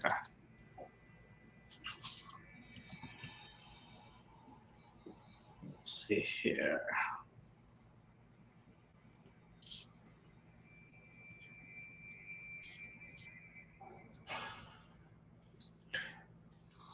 And Julian, like, even though you can't, you might only be able to list 3 today, but then, you might be able to list 7 tomorrow, and then 3 the next day. And this sheet that Mo's putting out, it will definitely help. I think it will help all of us. And just be a little secret sheet. Some of us, I don't have time for it. But if Mo and I are talking about it, that's gonna, you'll be like, let me just throw my number on there real quick. Let me grab your email address from here. My email or my? Yeah, because you got to send it to. What I'm going to do is you share it to. Do you have my email? You have, and then. Do you have if anyone's not comfortable putting their email in the chat, you can message me. Yeah, I'll message you. No problem. I get that. Well, I'm going to share this. I'm sharing this with Julian right now.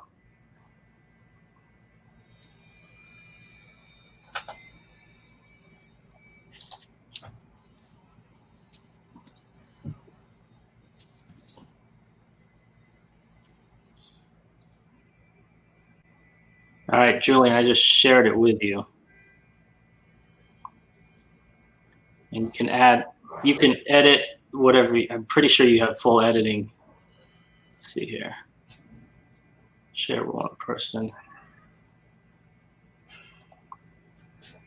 Because I want to make sure it's not like, we're all doing whatever we're doing. So if we can all do it together, that might be a little bit more interesting,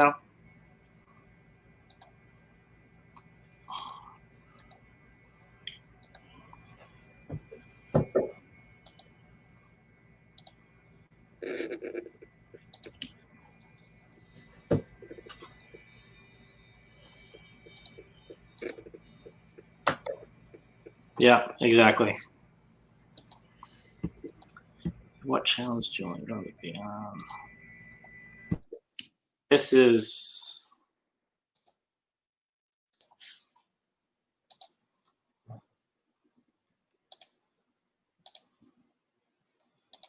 Yeah, this is Julian's link for today. This is it's on the. Should have put that in first.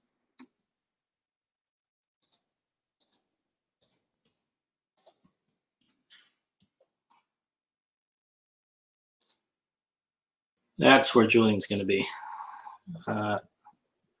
1 p.m. Pacific.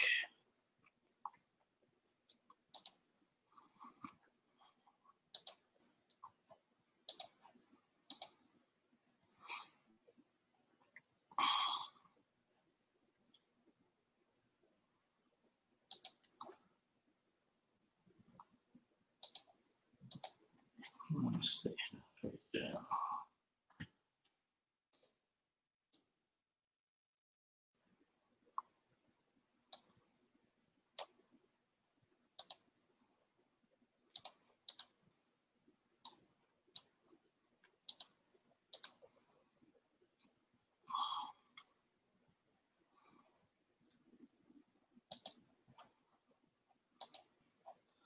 All right, I set reminder. Thanks. Yep, I'm sure they'll do. Sure, it'll be a lot of fun.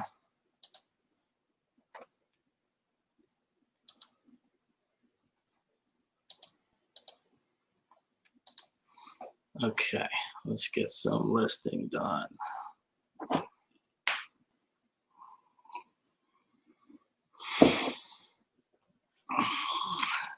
You're welcome.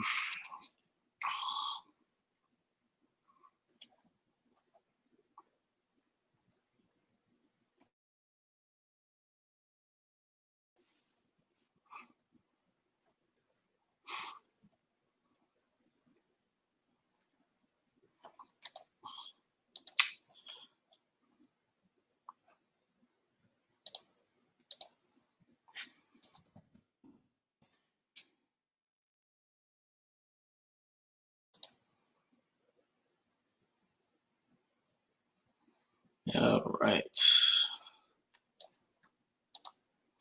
No problem, Luis. Mo, you getting any work done, buddy? I am starting right now, actually. Okay. I'm a little more amped. I got my coffee, my tea, and my water. I might have to make a few bathroom breaks, but it's okay.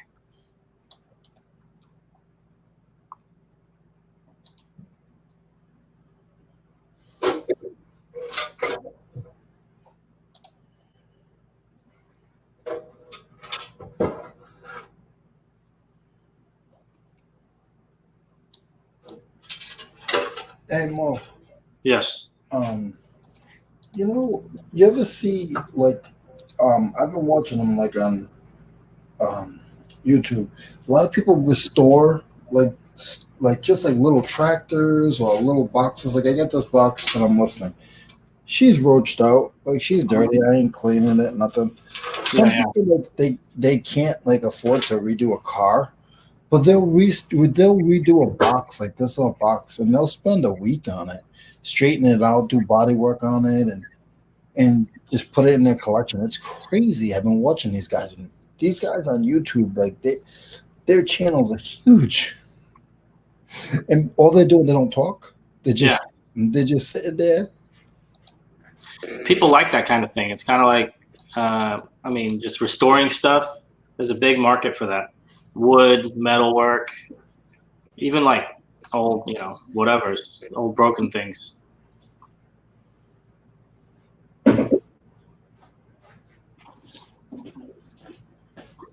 Yeah, if you bring something back to life, they'll love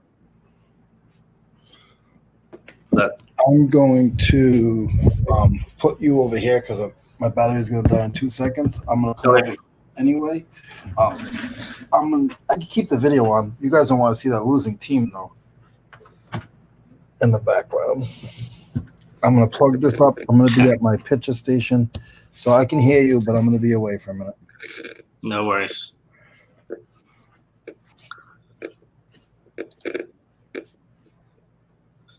Tractor and car parts, it can be dirty and no returns. That's true.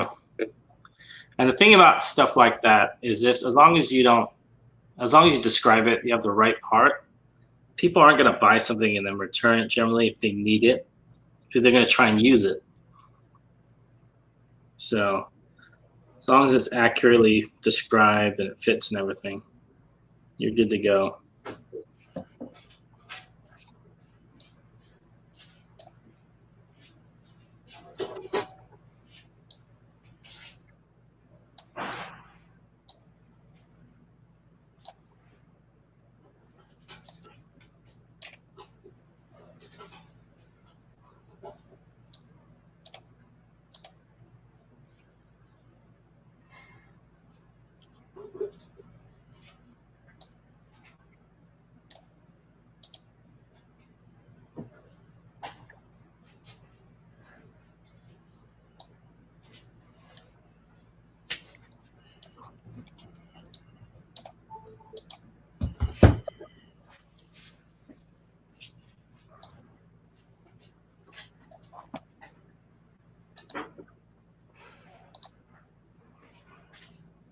Yeah, I wish I knew. I should be learning more about parts of all kinds. I can do computer parts. Uh-oh. Did you hear me? Yeah, I heard something. Hope you didn't break something. No, that was just I broke something. That was me bending down. Oh. I'm so sore today. I don't know why. You hit the gym yesterday or something? Yeah, I hit the gym. No, I didn't do nothing yesterday. Well, maybe that's just as I went bad. to church, then I watched my Steelers lose. Oh, you didn't hit like the TV or something? Or? No, I didn't hit the TV. Hey, I've hit the TV. I've had friends that hit the TV. Oh, I used to do that. No shame. No, I didn't hit the TV. I didn't hit the gym. I didn't do anything. I made some gumbo. There you go. I think I saw that. You put that on Instagram, right? Oh, it's almost gone. Well, that's a sign of good gumbo. I don't know if it's gumbo. It's just a seafood mix. Isn't that what gumbo is? Just a mixture of seafood, like. Yeah, I think it could be anything gumbo, right, guys? Gumbo is kind of like I wouldn't say southern, but like Creole type chili, basically, without the beans. I don't know. I could be wrong. I shouldn't say that. I'm not a cook, so somebody else out there can correct me. I bet you Luis is a good cook. Let's see if Luis responds. Luis, are you a good cook? We need hungry stomachs need to know.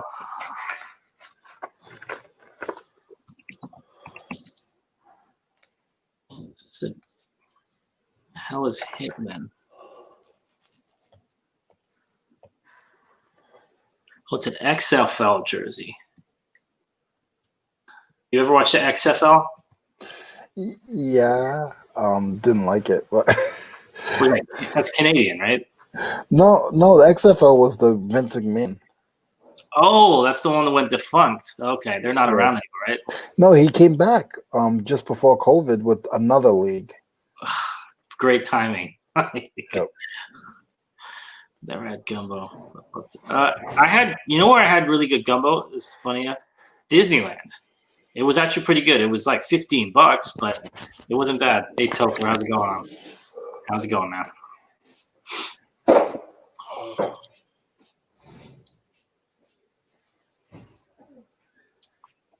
this jersey, it said Hitman on it. I'm like, what the hell is a Hitman?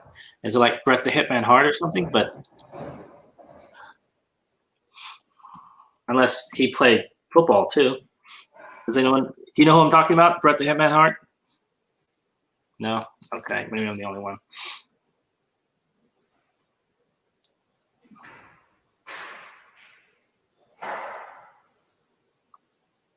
Interesting. So this is it. Number 1 Hitman.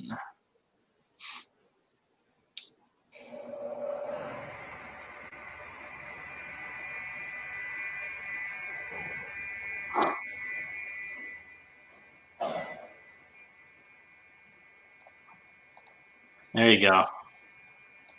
Thank you. Somebody up there.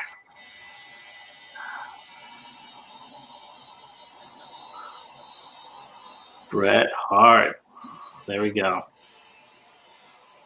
I have a few Bret Hart action figures, actually, some vintage ones. They're kind of beaten up, but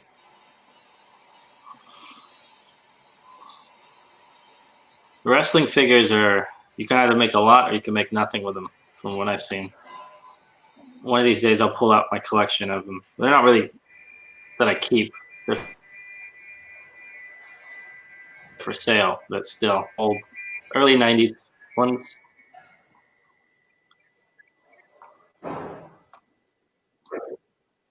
If you guys ever pick up those old LJN, I think they're Canadian. A Canadian release from 1990 or 91. If you like wrestling action figures, those do pretty well, especially for sealed. Like Sting, the Four Horsemen, all that kind of stuff. Those guys do awesome. I sold a few Arn Anderson stuff, figures. Dusty Rhodes, there we go.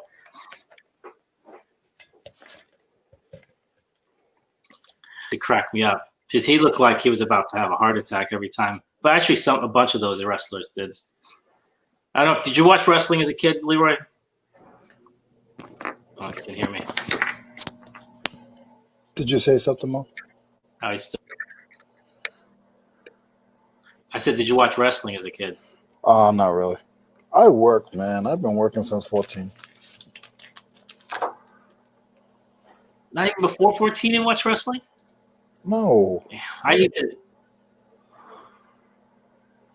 See, I need to get you to watch some TV. No, I do now. I watch YouTube. Okay.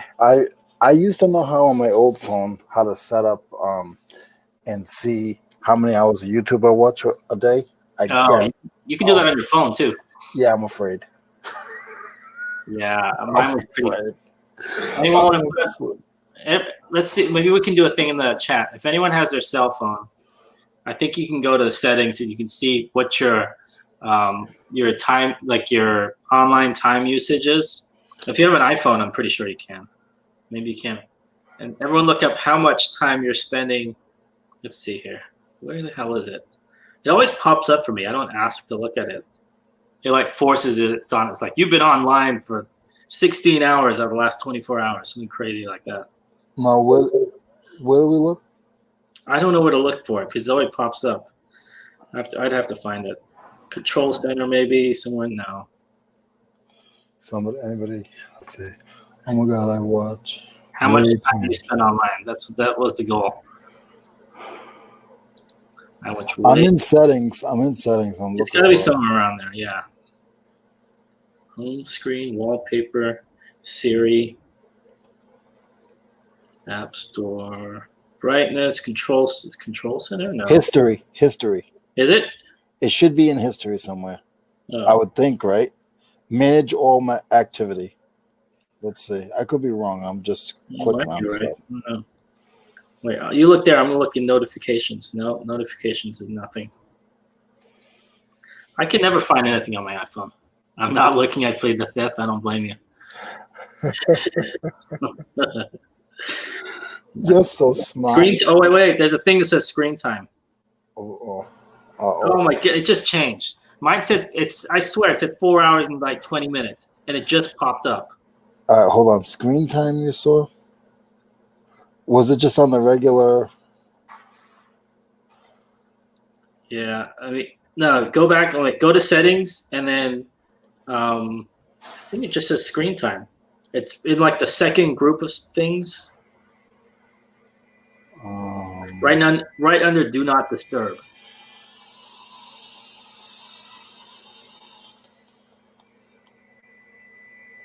And here is mine right here. You can see. Oh, you can't see mine. It's too bright. There. 5 hours and 30 minutes. That's today. And it's 8 a.m. Oh no, that's horrible. I can't find it. No, this is Sunday and Monday. I can't find it. Updated at 8:16 a.m. Pacific. I think. All right, go back. You're under settings, right? Oh, so let me hold on. I'm going to start right from scratch. Yeah, go to settings and then just go through them. Go down, and then like the 10th one or the 8th one. All right. How did I get into settings? Now I don't know what I did. All right, go out, and then it's the gray, like it looks like a, I don't know what the hell that is, wheel thing. I see my. Well, no, I know, but I did something. Okay, so it'll have like settings. It'll have your name. It'll say like Leroy. And then okay, down. I got it. Okay, settings. Keep going down from airplane mode down. Okay, so I see. Hold on. So the first thing I see under settings is get your YouTube TV. See that they're already trying to sell you. Yeah, of course.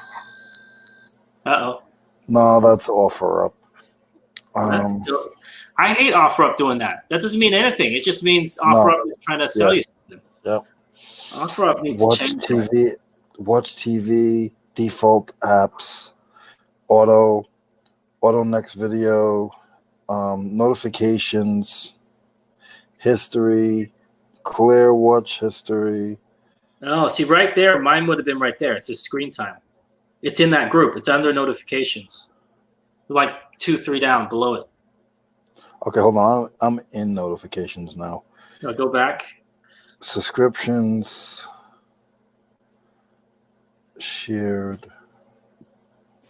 Let's see. How long can I check? Only showing me today though. How do I daily average? So I average 5.5 hours each day on my phone. That's not counting the screen time here. No, it should be it should be under your. It should be under your thing. It totally should be under your username. Let's see. I'm actually going to go in on my computer. Under my phone. I'm under my iPhone. Oh, you're talking about in YouTube? Yeah. Oh, I didn't know they had something like that in YouTube. I didn't know they cared. 6 hours, 45 minutes. Is that an average? I think that's a day.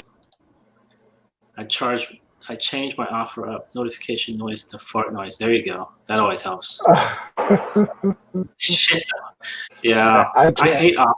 OfferUp is the worst. I mean, I'm sure other people have good experiences. Personally, I'll try and buy something that's $20 and then they'll offer me $19.50 or something, or I'll give them like a $15 offer, or the opposite. I try and sell something and they won't want to pay what I want. I don't know. I can't find it, but I got some listening to do. But yeah, sorry, we're wasting time with this. Well, mine was 5 hours and a 5.5 hour average. I guarantee you mine's more than that. I guarantee it. No doubt in my mind. All right. Let's get some numbers on the board. Yeah, I definitely do. I got like 15 things I took pictures of. Now I just got to list them. You did? All right, yeah. I'll put you on the board for 15. Hold on. Let me count. All right. Hold on.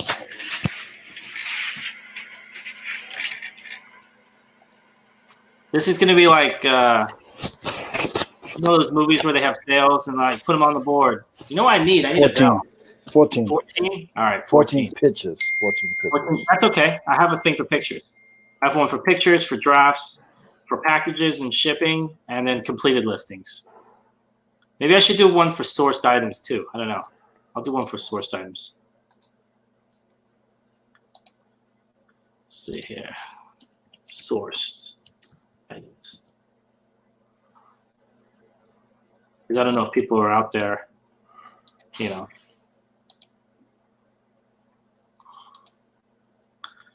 All right, Leroy's on the board.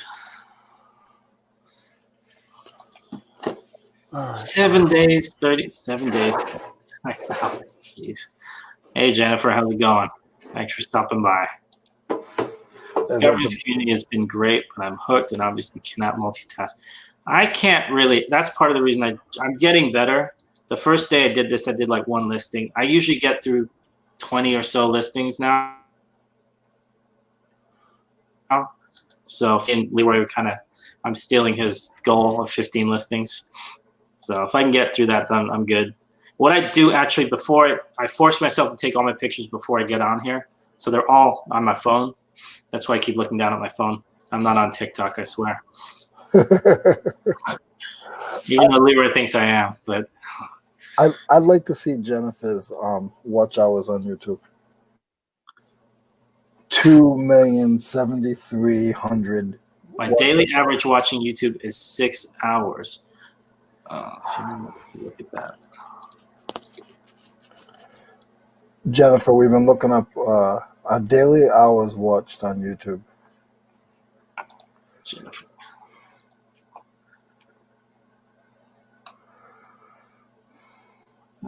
This is always good. Trying to get things done. That's always fun.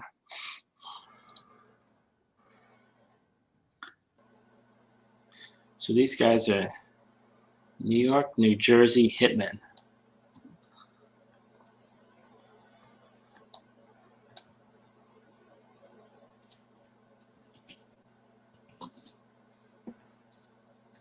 Where do I go? Oh, for YouTube, I haven't looked it up. I looked up my phone. I went to the settings and notifications on my iPhone. I didn't look up on YouTube. Maybe Nikki could tell you where she found that. No, yeah, I'm the same way. I didn't want to know, but I had to know. It was like a car crash. I had to look.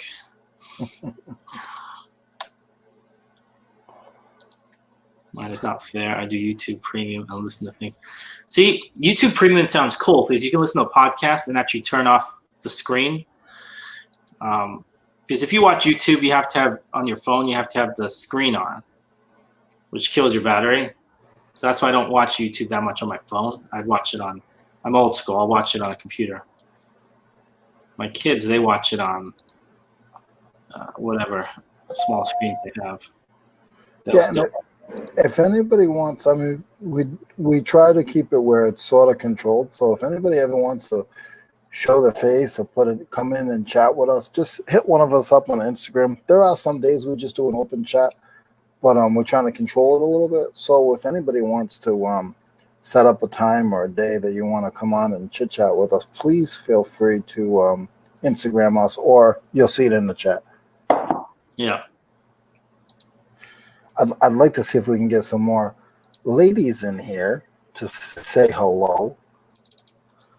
Even things out. Yeah. I get tired of looking at you all the time. No, you don't. I do. I really do. I get tired of looking at me. I get tired of hearing me. Actually, that's even worse. I've been hearing me for 46 years. No, I don't know about you guys. I can't listen to myself at all. I don't know how you guys do it, but I mean, seriously, yeah. Like, that's why I don't edit videos. It's painful. Hey, Tracy, how's it going? YouTube Premium, you can turn your screen off. Oh, great. I don't have to look at myself then. Totally worth it. One of these days, they keep giving me that. Have you got that offer, 3 months free or whatever? Is that YouTube Premium or is that YouTube something else? I don't know.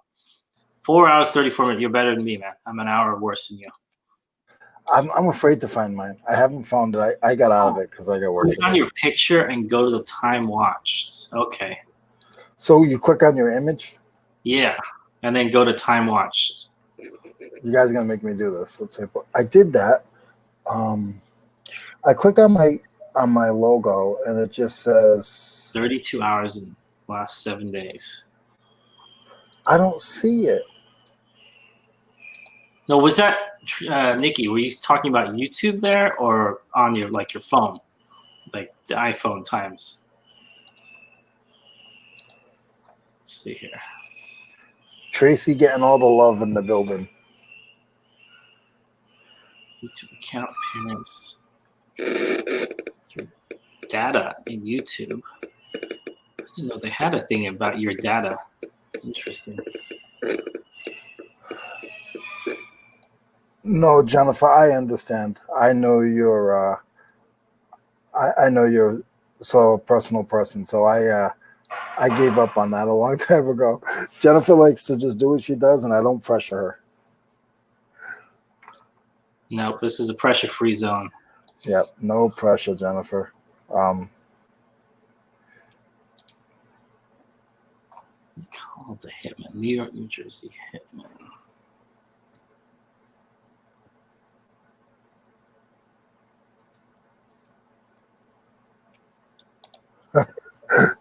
Let's just say all the battery on my phone from YouTube. Yeah, not surprised. Man, these days they should have batteries that last 24 hours. That's what pisses me off. What is it with the hours? I mean, we've had cell phones for 20 years. We've had smartphones for at least 10, 12 years. You can't come out with a 24-hour battery? Tracy, I was on last night for a little while. I was really depressed that my Steelers tanked. So we got about 15 people in the chat. Yes, my Steelers tanked, guys. And I'm not taking my flag down. I'm not taking off my hat. It is what it is. Leroy, you didn't catch the beginning of the stream? We had the game on. Yeah, get out of here. Just kidding. I'm kidding with you. I don't see. I personally don't take sports as I used to take it really, really hard when my team lost.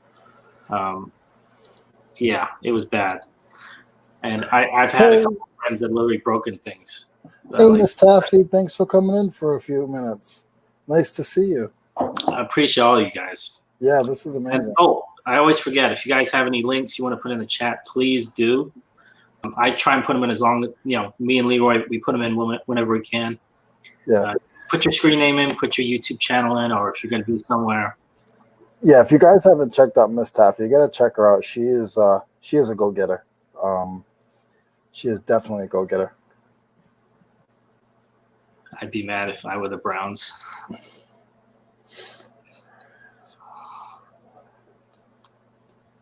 Oh, thanks, Tracy. Yeah, I think Ben's going to be going this year. I don't think Ben's coming back. He went to the sideline and sat there and pouted. I don't know about that. They keep bringing him back. He's hurt. This is the worst I've seen him. He played great. Okay, let me ask you this: when was the last time he wasn't at least partially hurt? Before he's like a $6 million man. I mean, before he got in his motorcycle accident. I don't know. With quarterbacks, and we're getting off subject here, if you find a quarterback that can win in the playoffs, I think that's what the key is. Then they bring him back. Even if they're 55 years old with no arms, they'll still bring him back. Or maybe one arm. There's always 20, 25. Oh, wow. I had to put it out there because I'm that guy. I'm not afraid. So if you guys are gonna give it to me, I'm gonna take it. So I was just like, you know what? I'm gonna put it out there first, so we can get it all out of the way. Don't worry about it.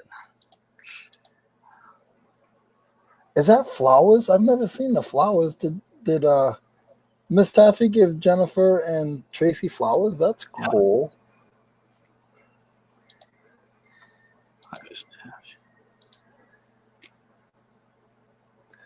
Throwing flowers around like that. What's going on here? All right.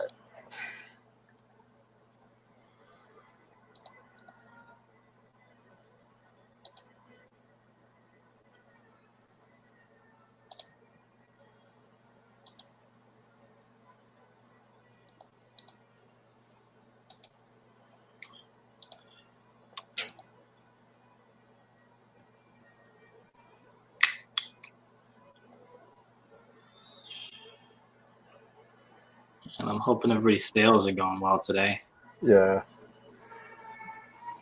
right now I can't. I mean, today's been slow, but the 5 previous days were better than the 5 days before that. It kind of slowed down. I want to say January 2nd through 3rd, 4th was not great, and it picked up all of a sudden. It's kind of weird. See, now that song is stuck in my head. I mean, because I think California Love is one of the only songs where they sing the title in the first 2 words of the song. I don't know if anyone's a fan of Roger and Zapp or Zapp and Roger. That's them. Do you remember them, Leroy? Who? Roger and Zapp. No. Okay, they're the ones that it wasn't what's his name who brought back the oh my goodness, I'm like Kanye. You know how he does that weird voice thing? Okay, yeah. Yep. He didn't steal it. They weren't the only ones, but they took it from Roger and Zapp. Roger and Zapp, if you look them up in YouTube, they're the guys that in the background that are singing California Love through the computer sounds. I think that was done back in the 70s, though. It was originally, but they kind of brought it back a little bit in the 80s, and then Kanye brought it back 10 years ago, 8 years ago, whenever he did it. Just because he can't really sing. But I mean, that was all their songs, though. All of their songs were sung through that. What do you call it? Man, I'm blanking on what. There's a name of it. I know it. I'd recognize it if I heard it, but.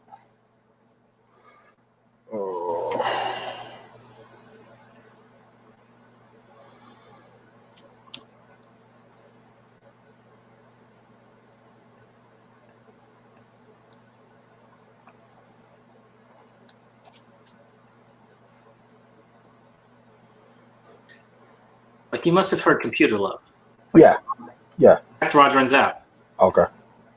Because that's like the whole song right there. So that's why they used them for the first 2 words of California Love, because that's what they do. They say like 2 words and they repeat it. Mm-hmm. I don't know. It's silly, but it sticks in your head. You can't get it out of your head.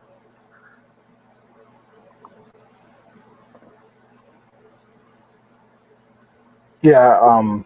Again, we always say this, or I always say it, but just if you guys are jumping in for a few minutes or you're jumping in for an hour, we really appreciate it. And please come back again and hang out with us. Look at Cali Reseller Louie. It was Roger Troutman and Zapp and Roger. Look at that. See, somebody knows what I'm talking about, kind of, even though I didn't get their full names in. Yeah, sorry, I'm old. What can I say?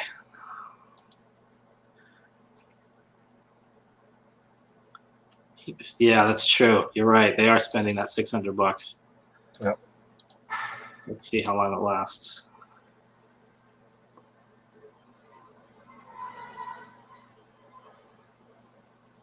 I hear metal grinding.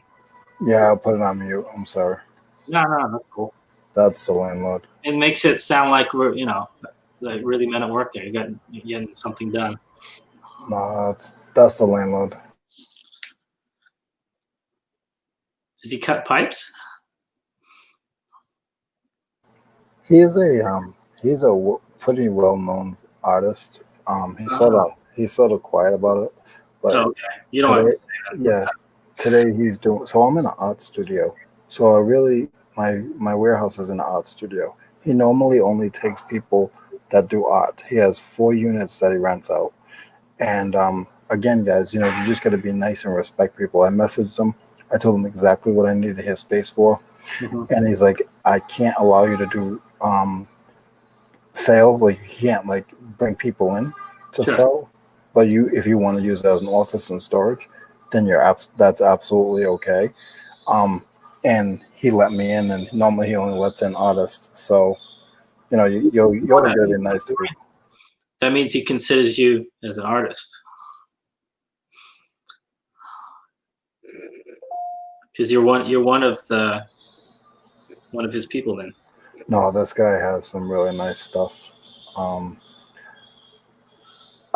dropped the name in the link, but I will. But just don't message him and say I did it, guys. That's okay. We don't know what his name is, so we can't. So.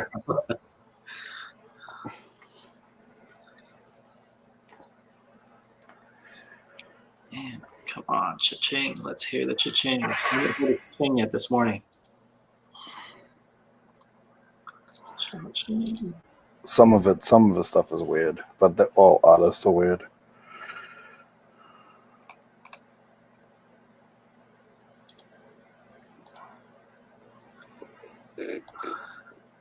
Leroy 1 mil featuring.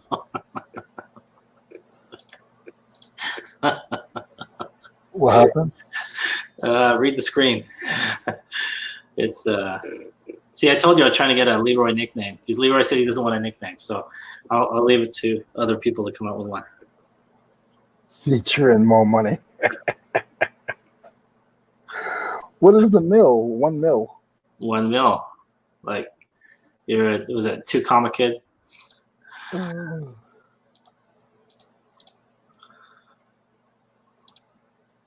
Oh man.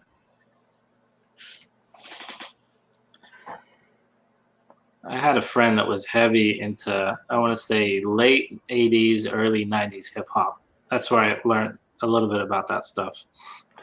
I am heavy into it. I keep trying to message.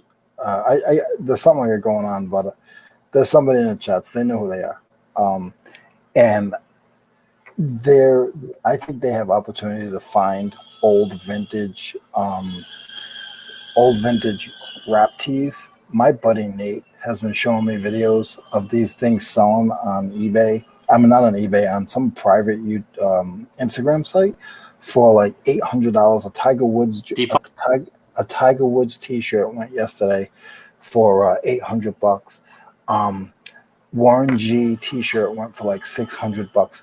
Just a printed, just a printed, all over printed T-shirt back from the 90s.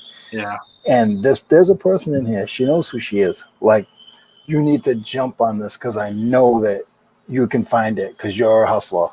So, just saying. Like, I love picking up that kind of stuff. I never find it. I found a handful, and by a handful, there I'm not talking about like super nice ones, not all over prints. Tracy said my nickname is Snap Into It. That's my Tommy nickname. Definitely, that is my Tommy nickname. It's Snap Into It and Moji. It's the Snap Into It Moji show.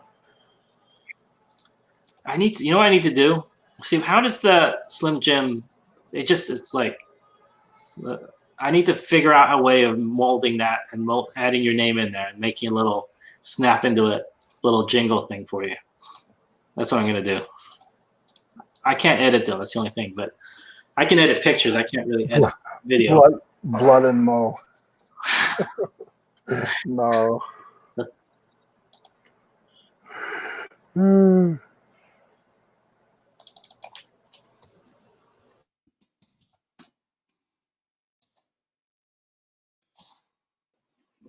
Let's see.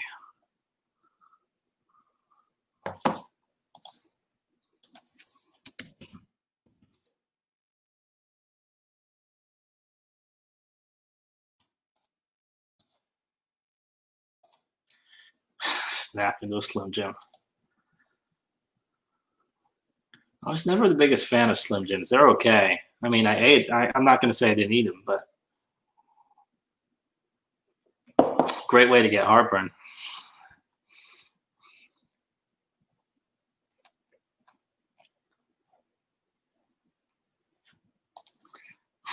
What?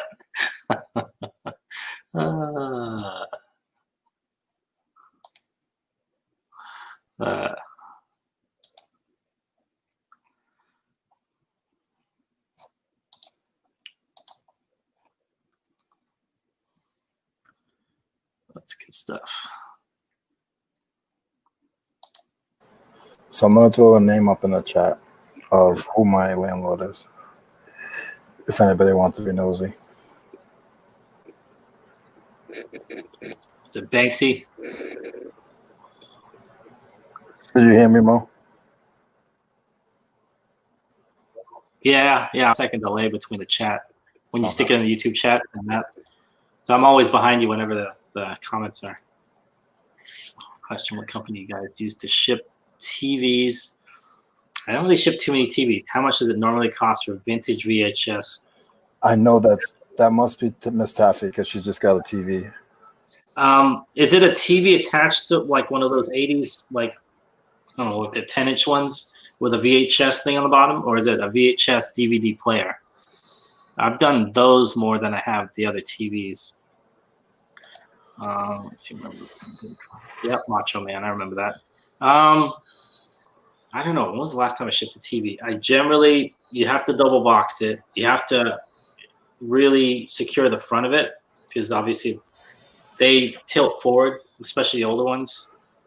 I don't know. It kind of depends on how much it's. I'd be scared to ship a TV because I don't know if it'd be worth it. 24-inch TV with VHS and oh wow. Yeah, I agree. It'd probably have to go FedEx. I wouldn't trust the post office with it. Not to knock the post office, but FedEx and UPS will give you better insurance. You have $50 right off the bat, and for a couple bucks more, you can get a couple $100 worth of insurance. Usually, sell. I would use FedEx as well, Tracy. So Mo, I'm gonna drop the name in the chat. And this is who my landlord is. Okay. Like his artwork is amazing. Okay. Ralph Pequin.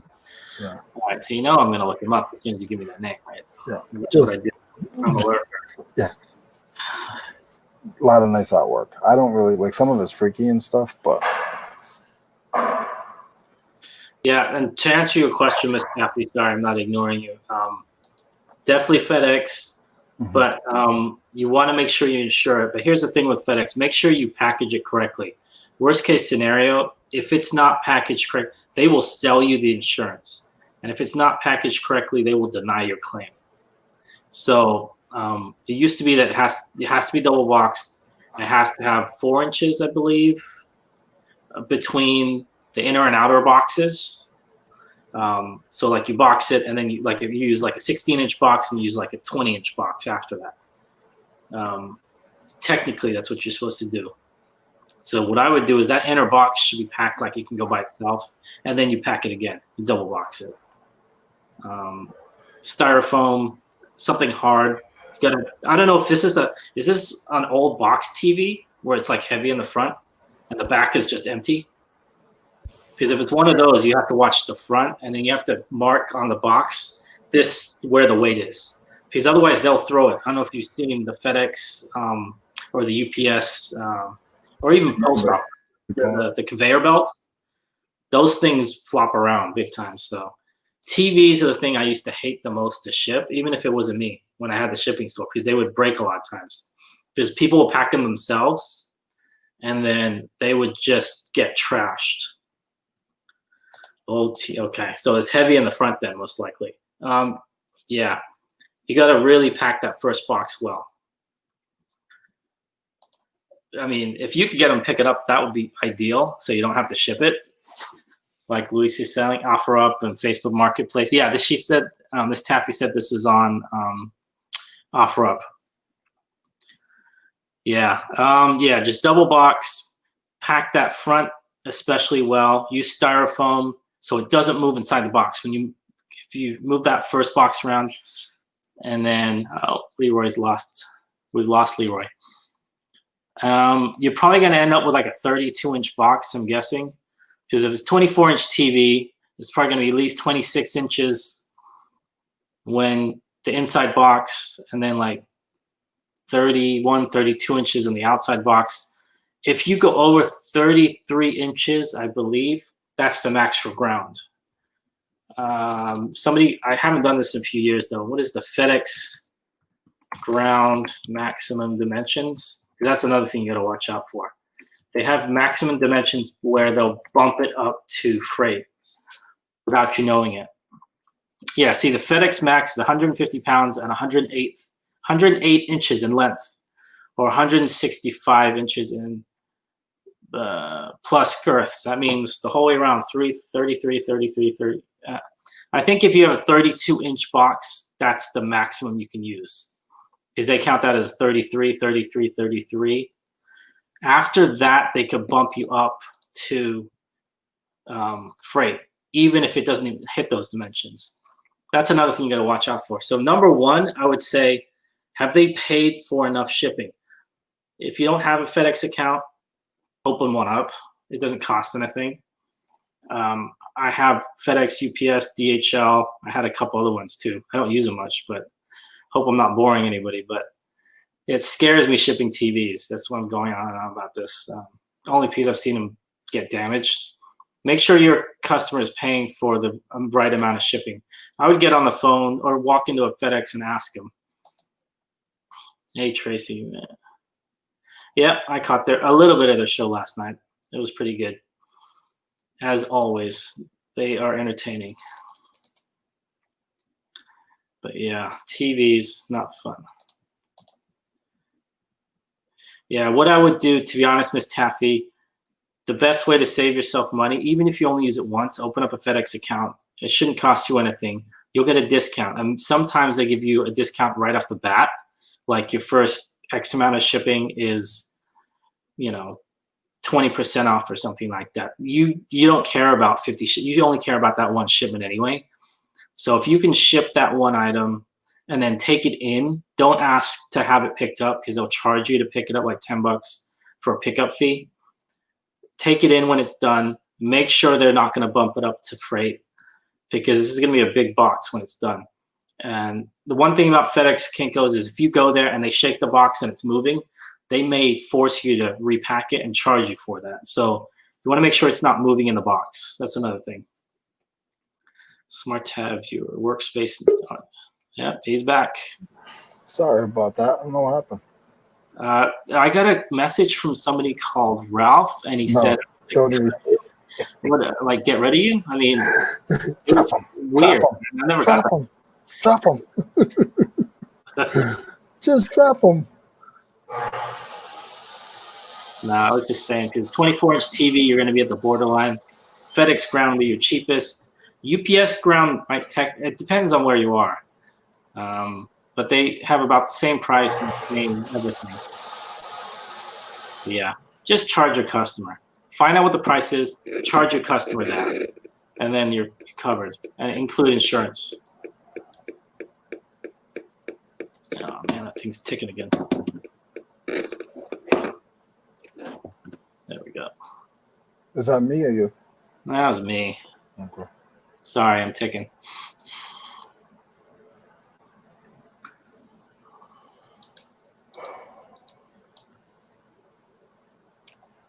Ticking. There we go.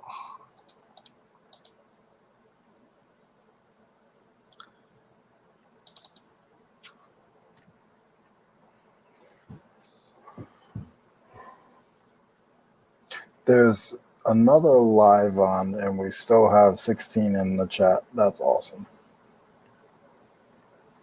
I appreciate everyone being here. And good luck to anyone else that's doing a live too. I hope they're doing. Yeah, exactly. I mean, I'm not. Yeah. No, I know you're not.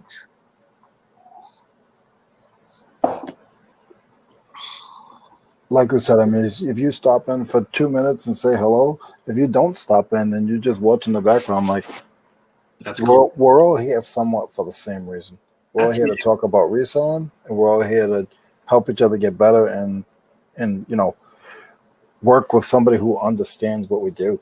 Because I've been lost for years and never had anybody who had any idea what I do, and I couldn't talk to anybody about it. So this to me is amazing. Yeah, I know what you mean. You got the eye roll. Like you said, you do what? Oh, do you need a job? Like, no, I don't need a job. But, I guess thanks. I get that a lot. I don't say I'm a reseller if I talk to a non-reseller anyway. I just say I have an e-commerce business. Sounds better. If you sell, you sell. If you say, or you get the other thing, like, oh, I have some stuff that you can sell for. I'm like, I mean, not that that's bad, but I don't know. I don't like taking stuff from people randomly. It's not bad, but I'm not selling for you. Yeah, exactly. Well, how much do you charge if you sell my stuff? 70%. Exactly. I charge 134%. How'd you come up with that? Well, I don't know. I take it up front. Now, the worst is I had a friend a few years back. I said, oh, yeah, I sell on eBay. And he's like, oh, I need you to show me how on this. I said, okay, fine. And it turns out he wanted me to show his sister how to sell on eBay. I'm like, nah, that's not going to happen. Like, this is weird enough. So, there's plenty of people. I just said, go to YouTube. And I didn't have a channel there, so they couldn't find me there anyway. So I said, just go online and type in eBay, 1,000 people that will help you.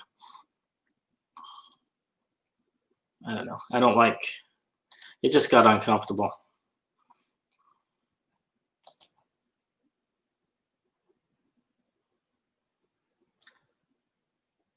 This morning, both videos stay open for those. Awesome.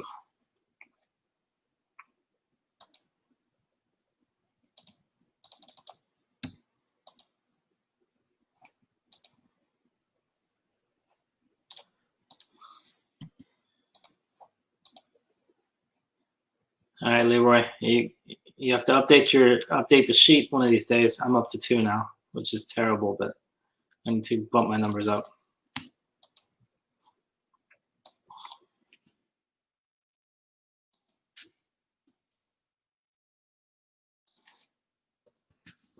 Out, take top.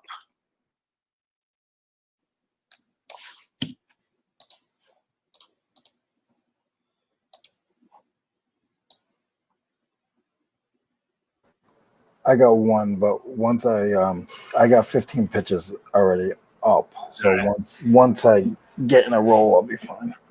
Update the big board.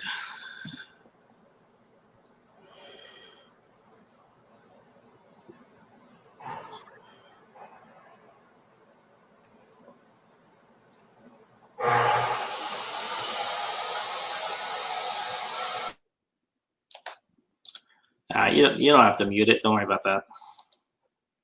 When people ask me to sell for them, it's unbelievably awkward. I play on taxes. That's a good one. That's true. You do get taxed on it, and you do have to, notify them that you're, of another thing that you're selling. It's awkward with family and friends. Yeah. I just kind of say, well, another thing I've said in the past is that I only sell one type of thing, and it's from a company, and that's it. That's all I sell. I didn't know I was with a liar. Huh? I didn't know I was with a liar. You didn't know that by now? No, I didn't see that in the fine print. You got to read the fine print. It says, I will only lie on YouTube. I'm not a liar, but I play one on YouTube. Yeah. Issuing returns. I don't sell for others because I have to pay tax. Yeah. And that's actually the truth. You are paying taxes on everything. And it's built in now with eBay. Even if you don't know you are. eBay, Amazon, it's all built in now as of like 5 years ago. Even if you only sell one item a year.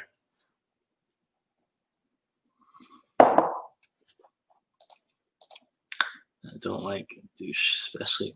Yeah. It's just weird. The only people I take stuff from, and it's just because my sister, my mom, they'll give me stuff, but they know I won't sell stuff for them. So they'll give me stuff, and I've told them up front that, you know what, most of what you give me, I'm probably just going to donate. And so they're cool with that. They just give it to me in the hope that I might be able to sell it, make something from it. Most of the time, to be honest, I donate it, whatever they give me. Every now and then there's something. Like my mom gave me old perfume one time and sold for $200. But 90% of what she gives me is useless clothes. I've got myself in trouble telling my dad I was going to help him resell something. And like he's looking up on eBay. Oh, well, it says it's worth $600. I'm like, but this is what it sells for, Dad. And this is the condition yours in. So I sort of pushed away. I was like, listen, I'll just buy it off you. And I got myself in a lot of heat because of that. I did. Well, I did not exactly that, but see, I take donations. If you want money, I'll give you 10%. There you go. Exactly. My dad gives you stuff and tells me to keep the money. See, that I can handle right there. When there's no back and forth. It's just, okay, you'll take it, and they understand that, you want to come back to them. Not that you're asking for it, but they give it to you, they give it to you. So now I just say I'll buy it off you. Like I'm willing to buy it, but I can't sell it for you. Exactly. I don't want a back and forth. And then, like, the worst is, like, 5 years ago, my mother had a mantle, like a wooden mantle that goes around a fireplace. She's all, you need to sell this thing. So I said, okay, fine, I'll sell it. I took pictures of it, listed it for like $500. I got an offer for $350. And she's all, and I said, this is a good offer. You want it? $350? They're gonna pick it up and everything. So no, I don't want it. She's all, go back with $490. I'm like, are you kidding me? I don't got time for that. Yeah. That was it. That was the only offer we got. Didn't get another one. And then a year later, she said, can you list it again? I said, no, I'm not going to do that. You turned down $350 for that thing that's been sitting there for 10 years. It's still sitting there now. Mm-hmm. And then she convinced me. She said, come on, don't worry about it. I won't do that again. I'm like, whatever. So I listed it again, like a year ago. And it's another offer for like $450 this time. This time, she said she changed her mind. She's like, no, it's not even the money. I just feel like I'm not going to be able to find it. I'm like, all right. When it comes to eBay, we are now no longer allowed to speak. Yeah. That's what I said. And she knows she's got a good sense of humor. I didn't put in like I said, never ask me to list anything again. If you want to give me something, I'll probably donate it or maybe I'll sell it, but I'm never going to list anything for you ever again. I just hope you know that. I like when I'm at the flea market. Like I used to never like pull my phone out and comp stuff, but at the flea market I have to. So I'm at the flea market, so I'll go and I'll comp it right in front of them, and they'll be like, "So how much is it on eBay?" And I'll just come back and I'll be like, "Oh, I was texting my brother." I hate that. Why does it matter? Why can't you look it up? But they shut it up. They shut right down. I'm like, "No, I was texting my brother." Yeah. I was seeing if that's the model number he needs. Like just something stupid. Oh, come on. I mean, it's 2021. I mean, if you want to know how much it is on eBay, look it up. Mm-hmm. 4 letters. Because they'll be like, this thing's worth $85 on eBay. And then you'll sit there and you'll look it up and they'll be like, so how much is it worth? Like, I don't know. Talking to Mo. Yeah, say that next time. I'm talking to Mo. And then, you know what? This is what you want. If that ever happens to you again in the flea market, this is what I want you to do. I want you to just say, I'm talking to Mo. Call me up and then just say, hey, Mo, I'm at the flea market. That's all you have to say. And then hand the guy the phone and they'll say, yeah, how's it going? We're talking about the Steelers. I'm going to knock you out. You want to talk about the Steelers? We can talk about the Steelers. No, we're not talking about the Steelers today. That's all we're doing. Yeah. Let's see. I want to see what the chat says.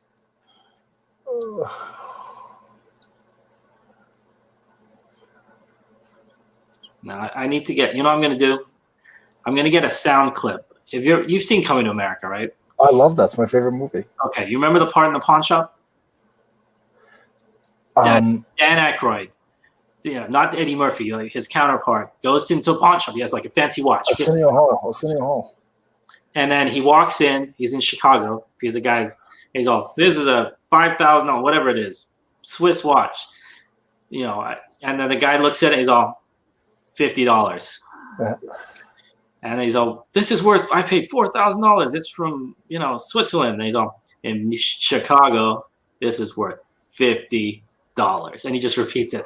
I need to get a soundbite of that. So anytime anyone says anything, anyone says they want me to sell something for them, I'll just repeat that. There's a Instagram kid that I follow, and he went and got a PS5. I think it's the 5, right? That's out now. Is that the new one? He got a PS5, and he went to a pawn shop to see what they'd give him for a PS5. Do you know what the guy offered him? Oh no! What? $50. Oh no! I hope he didn't take it. No, he didn't need to sell. This kid's loaded. He took it. He took it because he just wanted to prove. He wanted to prove that these guys are dirty. Because the guy goes, oh, there's a ton of those online. They're not worth much.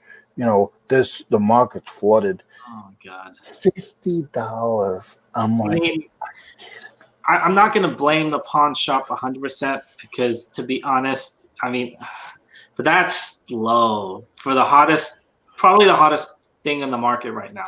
mm-hmm. And it will be for the next year because they don't have enough of them. But $50, I saw those going for over $1,000. Oh yeah. It's I'll look for it on YouTube. It's on YouTube. Oh, how do I feel about coming to America on Amazon? I think they originally weren't going to do it on Amazon. It was originally in the theaters. It was supposed to come out last year. It was supposed to be in the theaters. I was so excited. I was going to go to the movie theater to watch it on Christmas. It was supposed to come out the day before Christmas, and now it's not coming out. I don't mind as much because I can't go to a theater anyway. Mine are all shut. No, I don't know. Maybe they're not shut down. I don't know. But anyways, they were for a while. I miss movie theaters. I mean, I like theaters. I don't know about you, Leroy. I know you don't watch TV. Do you watch movies in the movie theater? I like theaters because I go in, I spend like $15 for a ticket. I spend $15 on popcorn. I spend $8 on, and it's like a $50 nap. It's awesome. Yeah. Well, take 2 kids and a wife, and it doubles, triples, quadruples. So I mean, yeah, I know what you mean. No, but I had that. What do you call it? There's like a pass you can get like 20% off. So I mean, it's not crazy discount, but you get a little bit. I miss the theater though. I don't. You don't? No. I mean, we're probably who knows what we're sitting in. I don't even want to think about that. But I mean, I remember watching. This will date me. What was it? Was that Dumb and Dumber in the theater when it came out? And within 5 minutes, all of a sudden there was water dropping on my head. I guess there was a leak in the ceiling. And yeah, and the theater people said just move over. There weren't any seats left, so I could only move over 1 seat. So I still watched the movie though. But yeah, that was probably 1994, 95, something like that.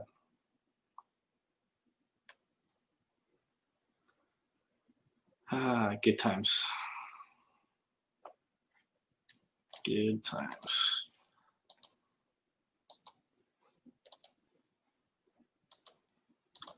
Oh, messages. What's my new message?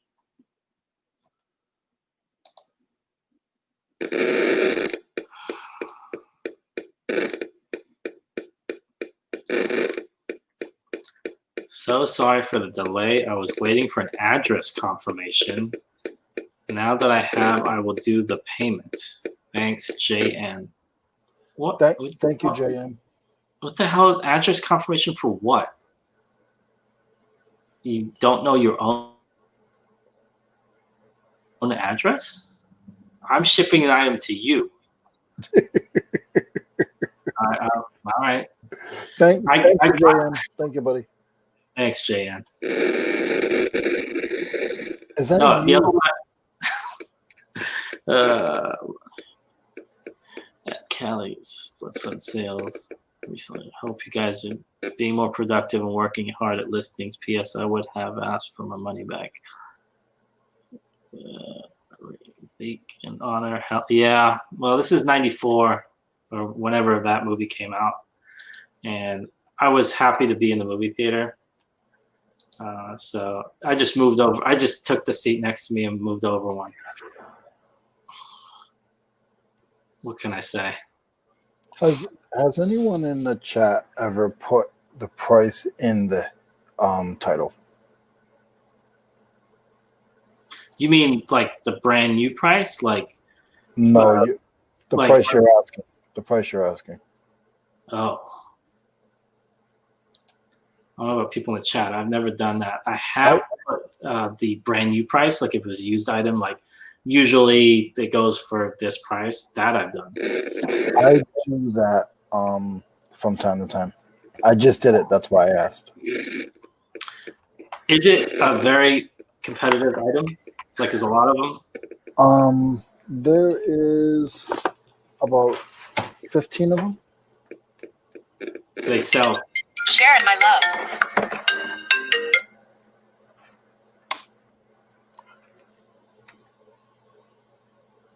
So let's see here. Nah, yeah, I haven't done that with when I'm listing for. Like I said, if it's a new item, I've done that.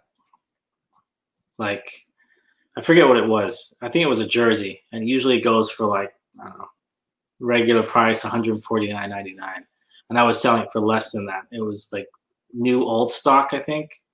I had mine for like $100. So that's when I put the price in there, like as proof. See, Leroy's a sweetheart. What can I say?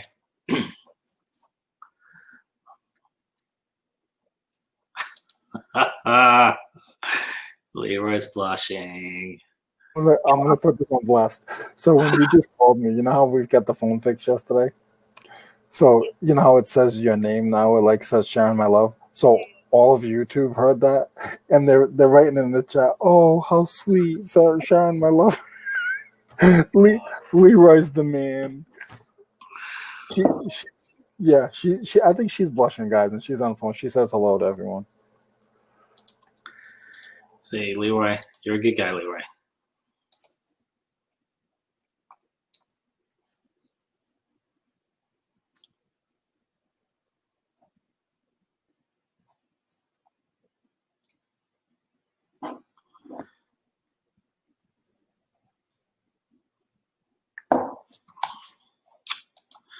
You too. Leroy's nuts. Hey, don't try and get him in trouble now. He can't hear you. You're gonna have to sign. I hear you, Louie. Oh my goodness. He's trying to get you in trouble. It's a real bus. I am not a saint. I am not a saint. No, he's a Steelers fan. I gotta try. I just got my phone sort of fixed, and I gotta figure out how not to do that. Because what if it says like Vanessa, and like I'm home with my wife, like call from Vanessa? I'm not sure if this is a conversation you want to have in public on YouTube, my friend. There is no Vanessa. That's the secret. That's the secret girlfriend. Like I have like, okay. She'll be like, "Oh, where you going?" I'm like, "Oh, I'm gonna go hang out with Vanessa today." Oh. See, Leroy, you just went from like Leroy is like a sweetheart to Leroy is oh my goodness, I'm not even gonna go there. No, I said that's the make believe name. You need to change the ringtone. That needs to be something else then. There is no Vanessa. I'll tell you one thing. You guys will laugh. She's like when I first started talking to Kat, the nurse flipper, because we'll chat back and forth.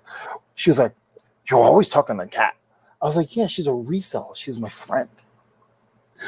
So now she understands, because like she'll hear me like in a chat. "Hey Tracy, hey this one, hey that one," and now she just knows. She's just used to it now. Yeah, I hate to think of what my wife's phone says about me. My phone calls me Tracy.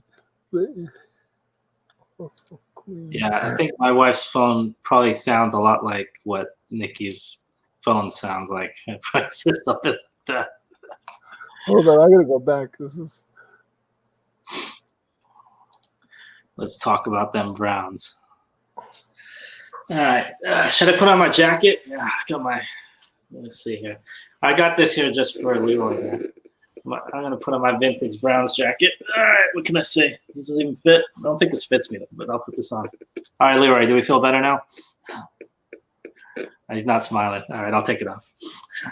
Oh my goodness, he's gone. All right. I'm kidding.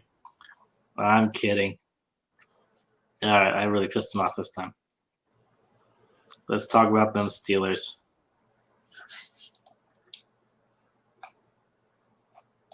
There's nothing to talk about, chat. All right, I was kidding.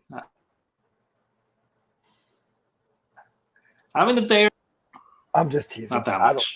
I don't. I mean, I honestly don't care. That's why I put it on blast myself because I got to get over it. I got to get over it. Actually, I went to punch a wall. This is 1996 after watching England's soccer game.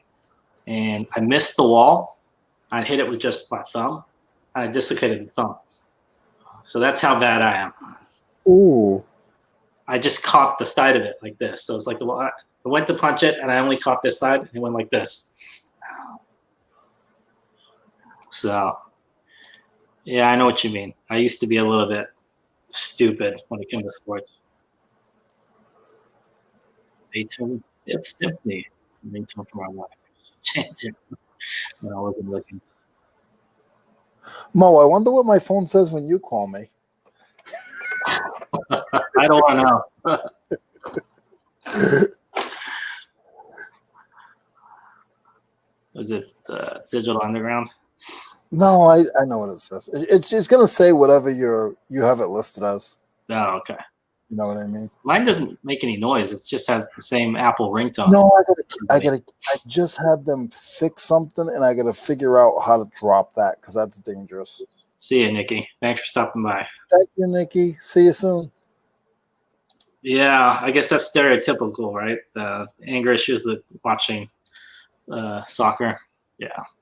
Oh, soccer people, they go crazy. Not as much anymore, but I've seen it in real life.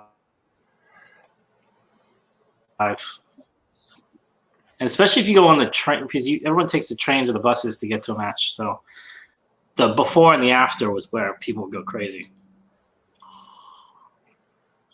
Should be biggie, more money. More money, more problems. I'm still waiting for the more money part, though. Blood, sweat, and more money. There you go.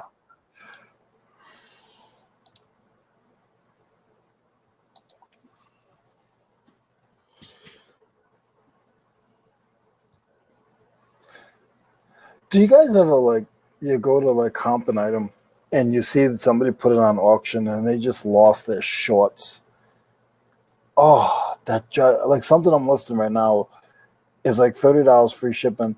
The guy ahead of him put it on for starting bid at $5. All he got was $5. Yeah. And everybody else is like 25, 30, and that one guy just lost his shorts. Yeah. That's sad.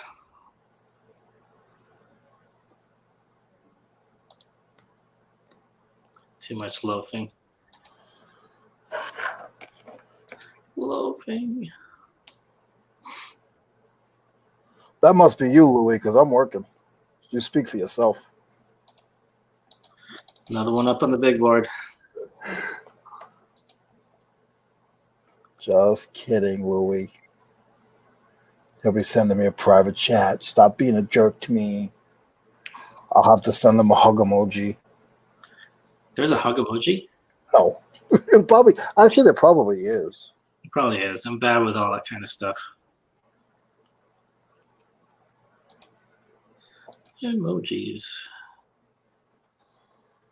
I remember I saw that movie in the theater. I've seen pretty much all the recent kids' movies in the theater. Half of them I slept through, though. I made a loaf of bread last yesterday. I'm making listings today. There you go. Topher can bake.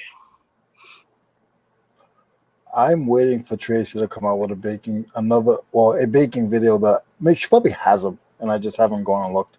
But I need to learn how to bake. I want to bake a cake so bad. Why a cake specifically? I don't know. I don't know. I have no idea. It's just you always hear, hey, bake a cake. So that's what I want to do. I like red velvet. I do a red velvet. Talk about this stuff in the morning when I just have my coffee. My goodness, man. The coffee? Coffee. No, that's cool. Let me see. I can't bake or cook anything. I just go to the local whatever and buy it. But I wonder why your name on your wife's phone is weird. You don't bake, you don't cook. You take care of the kids, though. You're good. Yeah, a little bit. So most wives gonna call and it's gonna say, him again, call from him again, call from him again. Pretty much. I'm that guy. No, it's that guy calling to get that guy. How many years you been married, Mo? 2009. So what is it now? Oh God, 11 years? Yep. Oh. So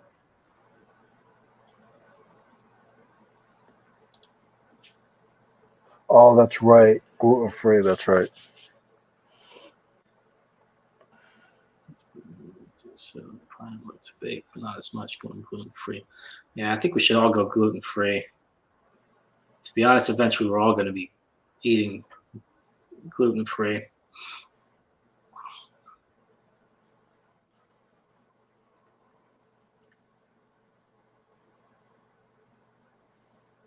And I think my wife said she was going to make creme brulee today. Hey, at least she told you what she's gonna make. Your relationship's not that bad. Some wives don't even tell them what they're making. It's just on the table. Yeah, no, and stuff she makes is like it's pretty good. I gotta admit, it's like stuff that the kids will eat and I will eat, and so it's not just for show. It tastes good. Mrs. Mo, if you're watching.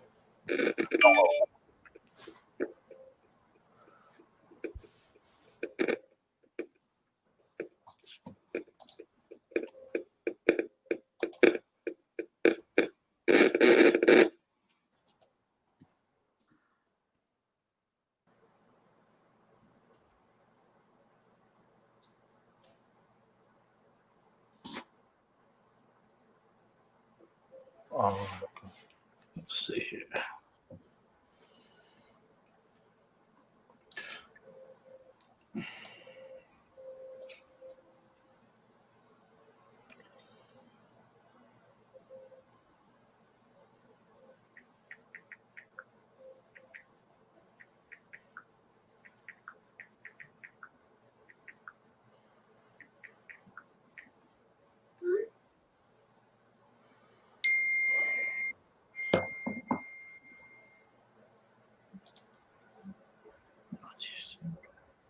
I should probably switch to gluten free myself, actually.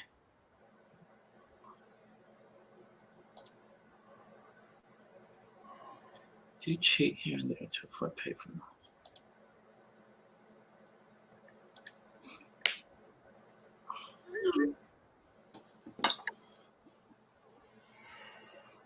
Hold on a sec. I'm not ignoring you. Let's see here. Making me multitask here. This is terrible. Seriously. Give me a second. Give me a second.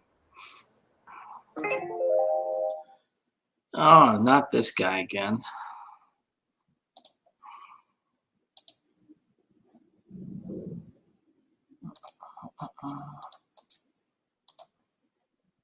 All right.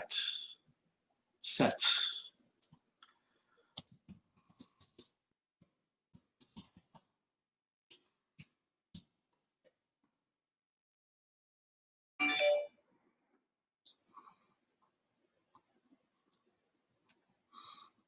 All right, there we go.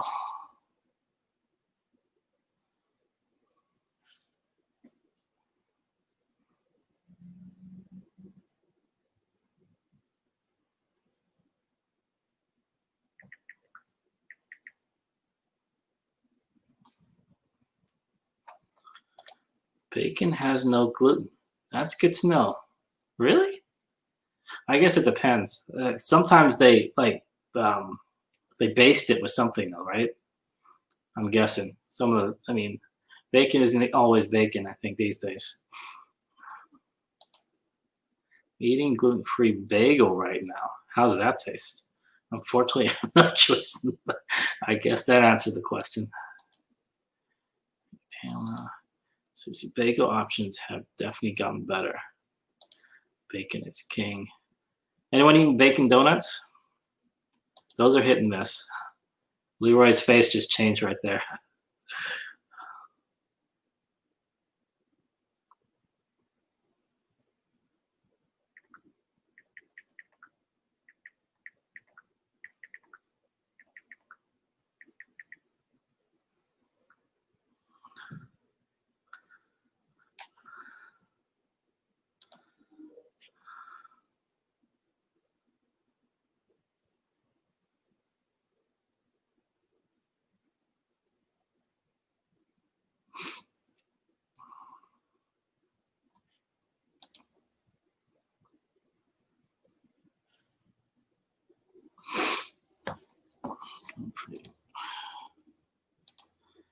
There's a good product out there. Hold on. Let's see.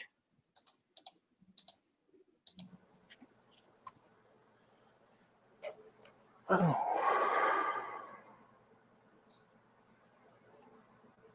I think we have somebody on here. There's a good product out there. Hey guys. How's it going? Hold on. Pretty good. How you doing? Not There, too Leroy. bad. Yeah. Maybe listen to myself there for Go 2 ahead. seconds. I said you made me listen to myself just at the end there for 2 seconds. That's not allowed. Didn't mean. Well, just listen to my own voice. Yeah. Oh Hold my on, I God. got back. You're gone. Oh goodness. All right. That's like nails on a chalkboard for me. I don't know about you guys. I hate listening to my own voice. Dude, you got issues. You got to get over it. It's funny because if that's the case, you're a content creator making YouTube, and you got to watch your videos sometimes, right? I watch them with no sound. That's why I put out multiple videos that have no real, like I put out one 2 weeks ago that had no sound. It was like, rah, rah, rah. It sounded like Charlie Brown's teachers. It's like, wah, wah, wah. Yeah, I would recommend at least listening to it that it sounds okay. You know what I mean? Like there's not a. I try to. I do that in the morning when I first get on because I know there's nobody here. Yeah. So, yeah.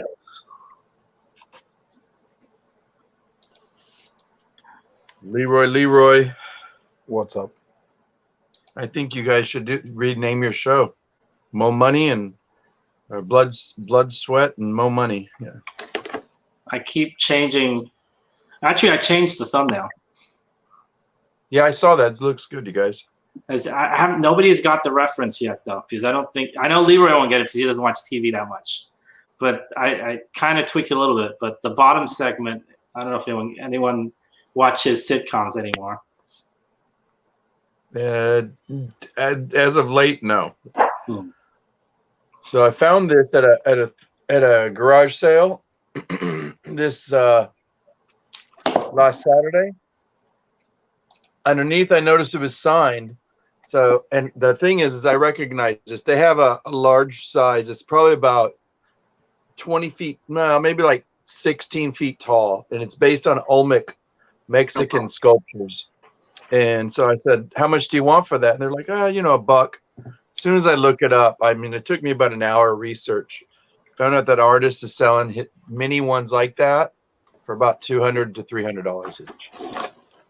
And that one you just showed is signed, or it's engraved because it's made out of glass. But here's the thing: he has no glass ones. He has other types of stone that he carves. He's passed away in 2003, I think. Show that on the screen again. I put you on the big screen. Yeah. So it's based on an Olmec sculpture, which was from the pre-Columbian era, when I studied pre-Columbian art history. And Tracy would know this if she's ever been to that part of Austin, Texas, and the university campus. They have a giant one over there near the President Johnson's library. Okay. And this is all glass. The large are just super huge. So. Okay. And underneath, I don't know if you can see that, but right there, there's a little signature. And I looked up his name last night, and I said, I'll look it up in the morning. When I looked, it's pretty comparable to the name. It's actually legible. And it it's a 7 under it, but it looks like it may say 77. And the people that I bought this from were selling their parents' stuff. They apparently the mom passed away, but the parents used to go on a lot of like trips, and they bought a lot of Texas history. They bought a lot of Texas history books and stuff. Nice. Now I got to figure this out.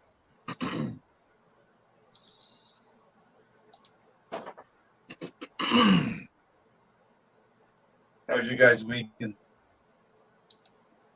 Not too bad. Not too bad.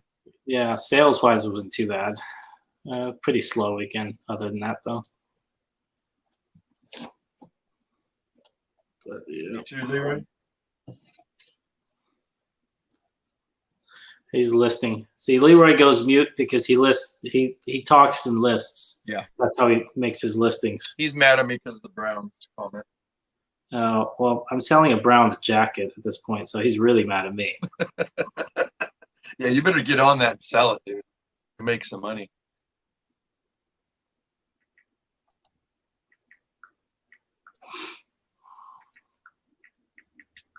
Pop that chat out so I can read it.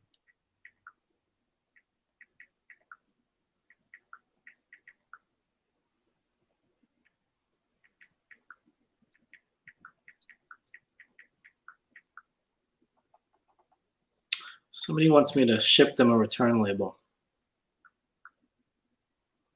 Oh, is it through eBay? I guess I've never shipped Do they somebody. require you to? You may have to. No, I don't know. That's why I'm gonna just say, well, I'll contact eBay. eBay might say mail it to them. The problem is that. I'm sorry. No, I was trying to talk to Louie. Sorry, Louie. I was listing something.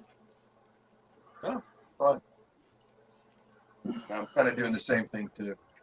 I found a bunch of stuff over the weekend at the bins and pretty good high-end stuff, quality-wise, like price-wise. I got lucky. I've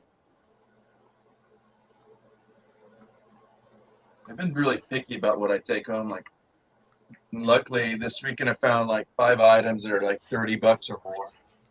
Like, trying to keep that threshold high. Nice. Yeah, I mean, it's nice when you see the sell-through rate goes quicker, and then you go ahead and commit to that third, you know, and it's even if it's a little heavy or something.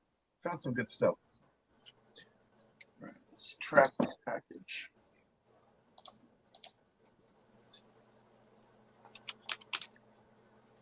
If anybody, I always say this, if anybody has a channel link, anything coming up, I know Louie does, or anybody else, to pop it in the chat. But like I said, put your name or your channel name before it, because a lot of times whatever you're watching with right now might not be your channel name.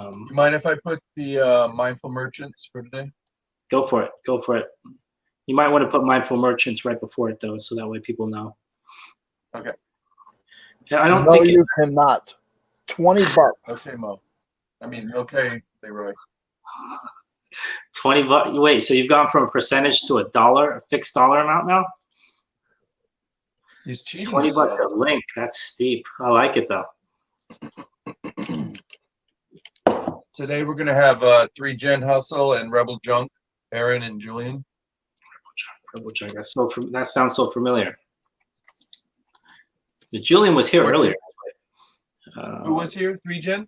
Yeah, Julian was on here maybe an hour ago. Yeah, we have a new segment Luis and I are doing. It's called Week 2 Strong 2.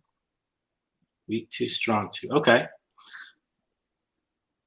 And so then it's kind of a play. It's a funny play on words, you know. Week number 2, but it's like weak, like you're weak and strong. And then there's the Strong 2, because we're only doing 2 people on the second Mondays of the month. Okay. Somebody requested the mug.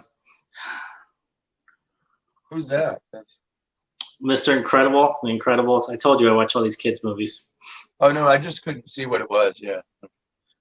I got this for Father's Day, like I think a year ago. That's nice. Your kids get it for you? Yeah, as a joke, they also got me a Wonder Woman one, but gave that to my wife. I'd drink out of that. It's bigger. It's like 10 times the size of this. It's like this. It's like a pint. Are you a tea drink? No, you said you're a coffee drinker, right? Right now, I'm drinking all 3. I'm drinking water, tea, and coffee. So I'm surprised I haven't. Can you really go back and You're a hot mess. Yeah, I know. Well, Leroy's like always making fun of me because I usually just have water. He's like, go get some coffee. So today I got all 3.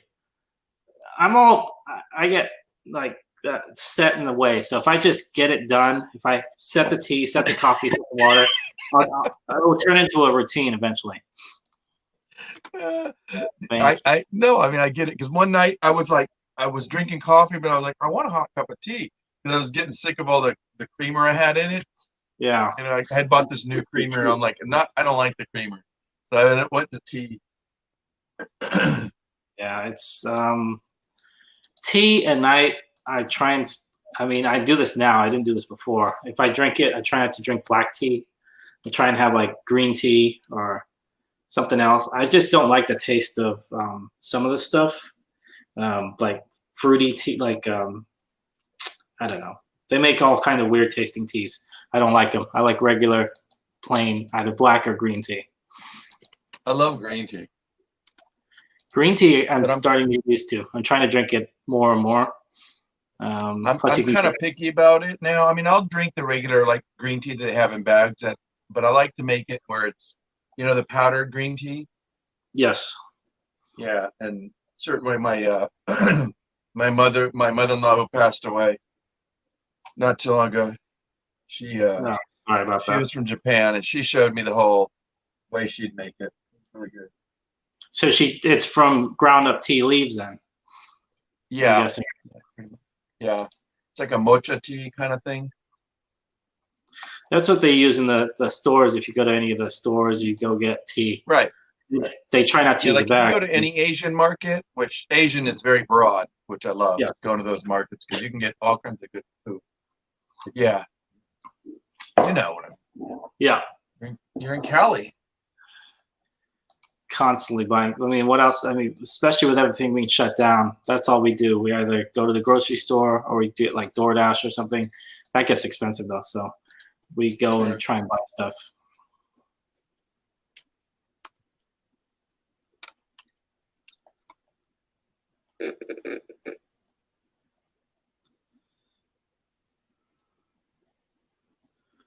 Barcelona.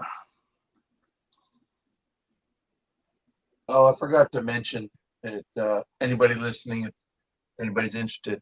Oh, there he is. 3Gen still here. How you doing, Julian? I hope you're doing well, man. Looking forward to today. To flip it. I'm still here, guys. Well, I appreciate everyone being here. Thank you. What are you listening, Leroy, when you get back on the mic?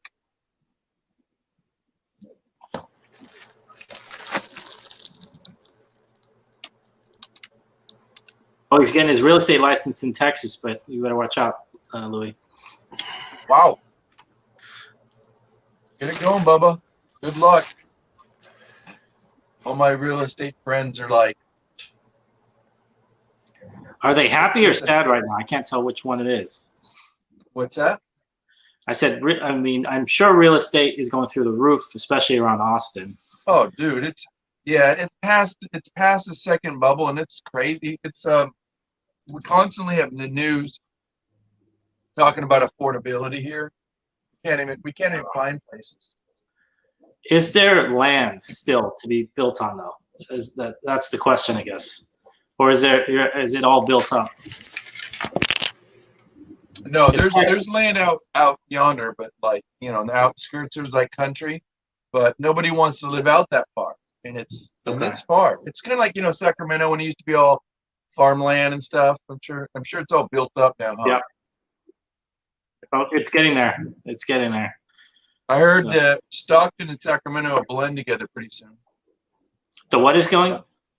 Is Stockton and Sacramento going to ever blend or no? Nah, it's a little far. I mean, it's about a 20-minute drive, I'd say, 20, 30-minute drive. Maybe in 100 years. He's talking about – I'm sorry?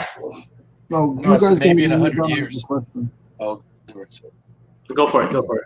I asked you this earlier. Yes. You guys seen this book that I'm listing? Yes. Is this media mail? I'd say yes, as long as there's no obvious ads on it. That's the rule. I would send a media mail. It's a book. I still gotta weigh it? I don't do much media mail, so you'd still weigh it. Trust, that's media. That's a media. Yeah. Okay, thank you. And they can't open it if it's in plastic, because then they destroyed it and they owe you money if that's the case. Okay, thank you. Thank you very much, sir. I appreciate it. Thank you. You're welcome, Leroy. You're welcome. Should I do that too? All right, there's a thumbnail. I mean, no, yeah, no. All seriousness, definitely. To answer your question, and I would weigh it. Media. Yeah, I mean, I don't think it will change that much, the weight wise. I'm guessing that's like under 2 pounds, around 2 pounds, something like that. It'd probably be like $3. That was a small book. Yeah. So yeah, a couple bucks to ship that at most, like 280. It's maybe. pretty big. I bet you this book. I'm weighing it right now. I bet you this book weighs 2 pounds. Okay, I still don't think it'd be much. It'd be $2-3 max. 3 pounds 11 ounces. So I'll probably end up pushing it at 4 pounds because of packing materials. I know my packing materials aren't that much, but it's still my packing materials are going to be at least an ounce or two. It'll be a little under $5. It's like 4 and change. If it's 4 pounds, yeah. Yeah. 333 is 2 pounds. 389 is about 4. Because it's 280, 333, 389, and a little over 4 for 4 pounds. Thank you. Medium mail's gone up a little bit in recent years. Hey, Leroy. Yes, Dad.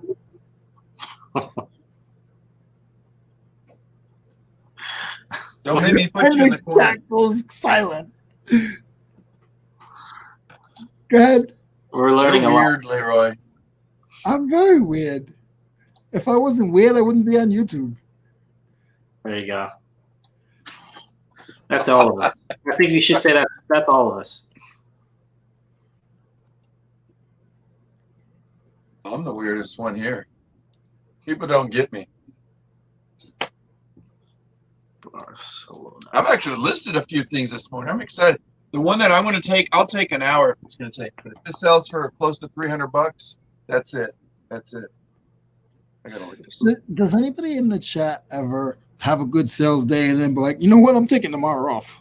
I can't do that. I just got too much to list. But no, I mean I'll slow down and like do things that are priority, like go do some clothes, wash the dishes, and just kind of have a chill day with a good cup of coffee. But I'm always looking at sales and doing stuff. You always got there's no sleep for resellers. You know that.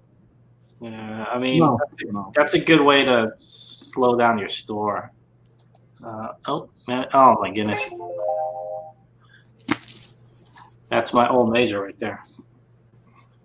these are all from that bin store.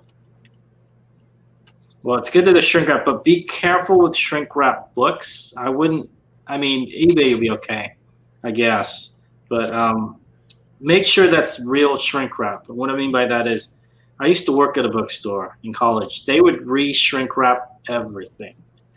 So it's not unheard of for them to take a look at it. Does it look like original shrink wrap? Oh, I can open it. I didn't check that. I can open it. It has I can slide it out. I mean, you don't have to take it out, but I mean, that is pretty thick. It looks like original. I wouldn't open it. Yeah, I wouldn't open it either. Just leave it. I would just not list it. You don't want to open it. They get picky about that.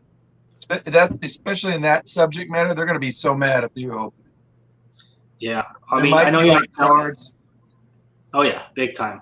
And then I know you're not selling on Amazon, but back in the day, a lot of people got kicked off because they would look brand new, but they weren't. They would say, "Well, this isn't brand new." They send it back, and then, long story short, they get kicked off.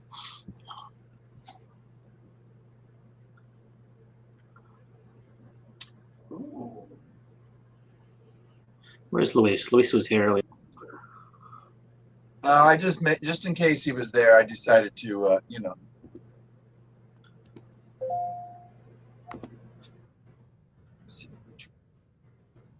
Great sales day. They sell nothing at all. Moving. That's eBay for you in a nutshell. That's eBay in a nutshell right there. I've had a FedEx package coming to me since like that. December 17th in Bloomington. It went from California to Austin. They returned it back to California. And it went to where it's like 15 minutes from Luis. I said, Luis, go pick up my FedEx package. How do you know he doesn't have it already? It's crazy, dude. It's like they're doing this whole back forth thing. So they had to put a thing in, so when they scan it again, it's got to come back. They have weird things that go on even before COVID. I remember we had We shipped. Okay, this is the worst. We shipped a giant old server. It looked like a giant metal box. It was like 40 inches by 20 by 20. It went to the East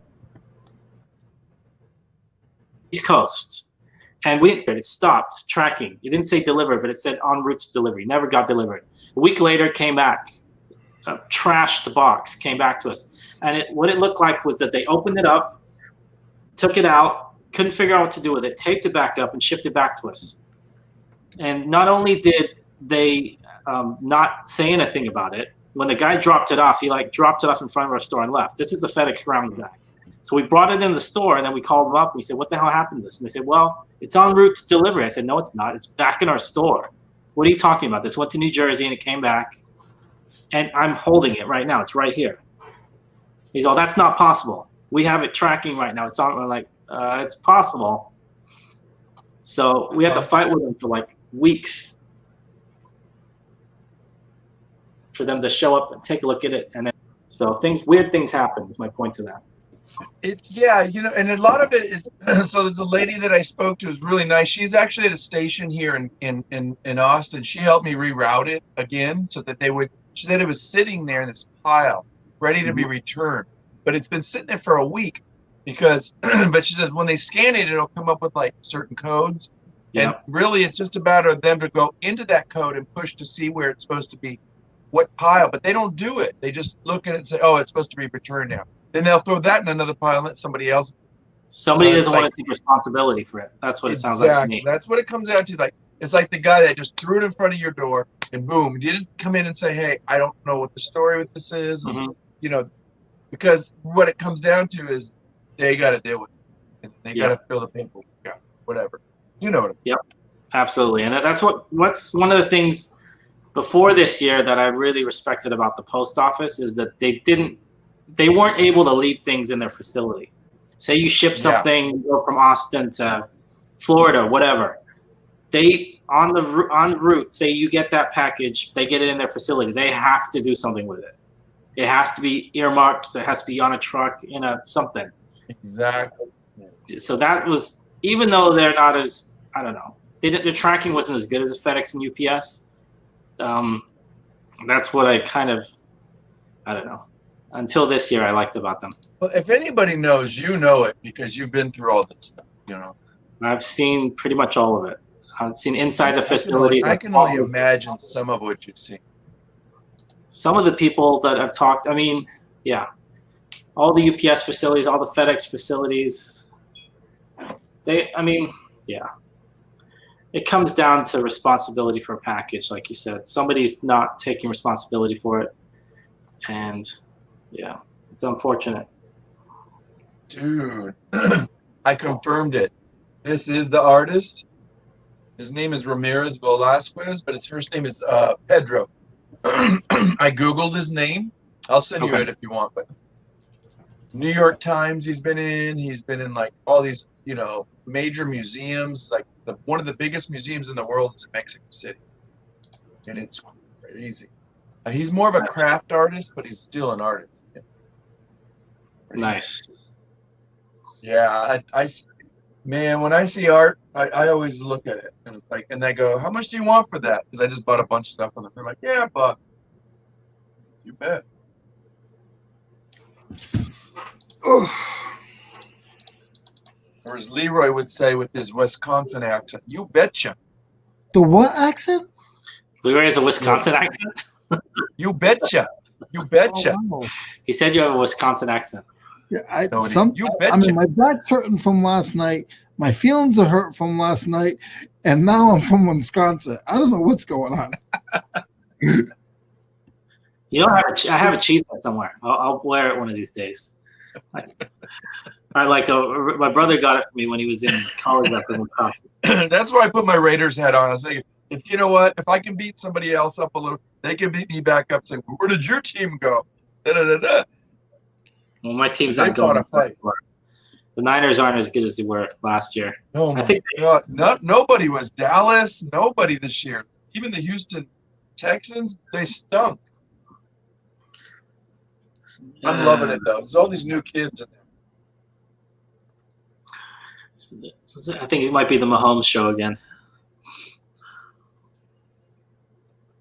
I thought Wilson was going to have a chance, but they dropped out too. Wilson's, I don't know. He's not as good as he was a couple years ago. Mahomes, he's from Texas too. Is he? Well, I mean, he went to school at Texas Tech. No. Well, I remember watching him. Brady's from California. He's like with San Mateo. I watched Mahomes. It was not too long ago. It was probably like, what was it, like quite a few years back when he beat the crap out of University of Texas. You know, the Longhorns. They had a standing. Let me tell you. I want to see Brady. I want to see Brady make it to the Super Bowl because I want to see. Yeah, because I want to see the Patriots quiver in their pants. Is that the only reason? Yes. Because his team doesn't deserve it necessarily, but you know, I don't know. I mean, here's the thing about Brady. I respect what he's done.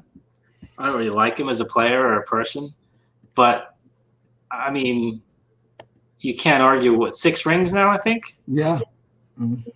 That's crazy. I mean, whether you like him or not, that's crazy. I'm not 6 rings. I respect him, but I'm not a fan of him. So. I used to have a Drew Bledsoe jersey. Ooh. The guy he replaced. Yeah. Ooh, I know Leroy is like salivating right now. I know Leroy hates the Patriots. Well, the Patriots were a kick-around team in the 80s, so. Oh yeah. Well, that's what my problem is. So here's. They made it to the Super Bowl. It's not that. So here's my problem. It has nothing to do with the Patriots being a good team. I was born and raised in East Providence, Rhode Island, and when I was a kid, nobody knew who the Patriots were. Okay, right. You had selective fans. They literally only had probably, and this is big back then, but they only had about 60% of the stadium would sell out. And that's even en route to the Super Bowl, even when they were making it to the Super Bowl. I'm saying this is before. This is way before in the 80s.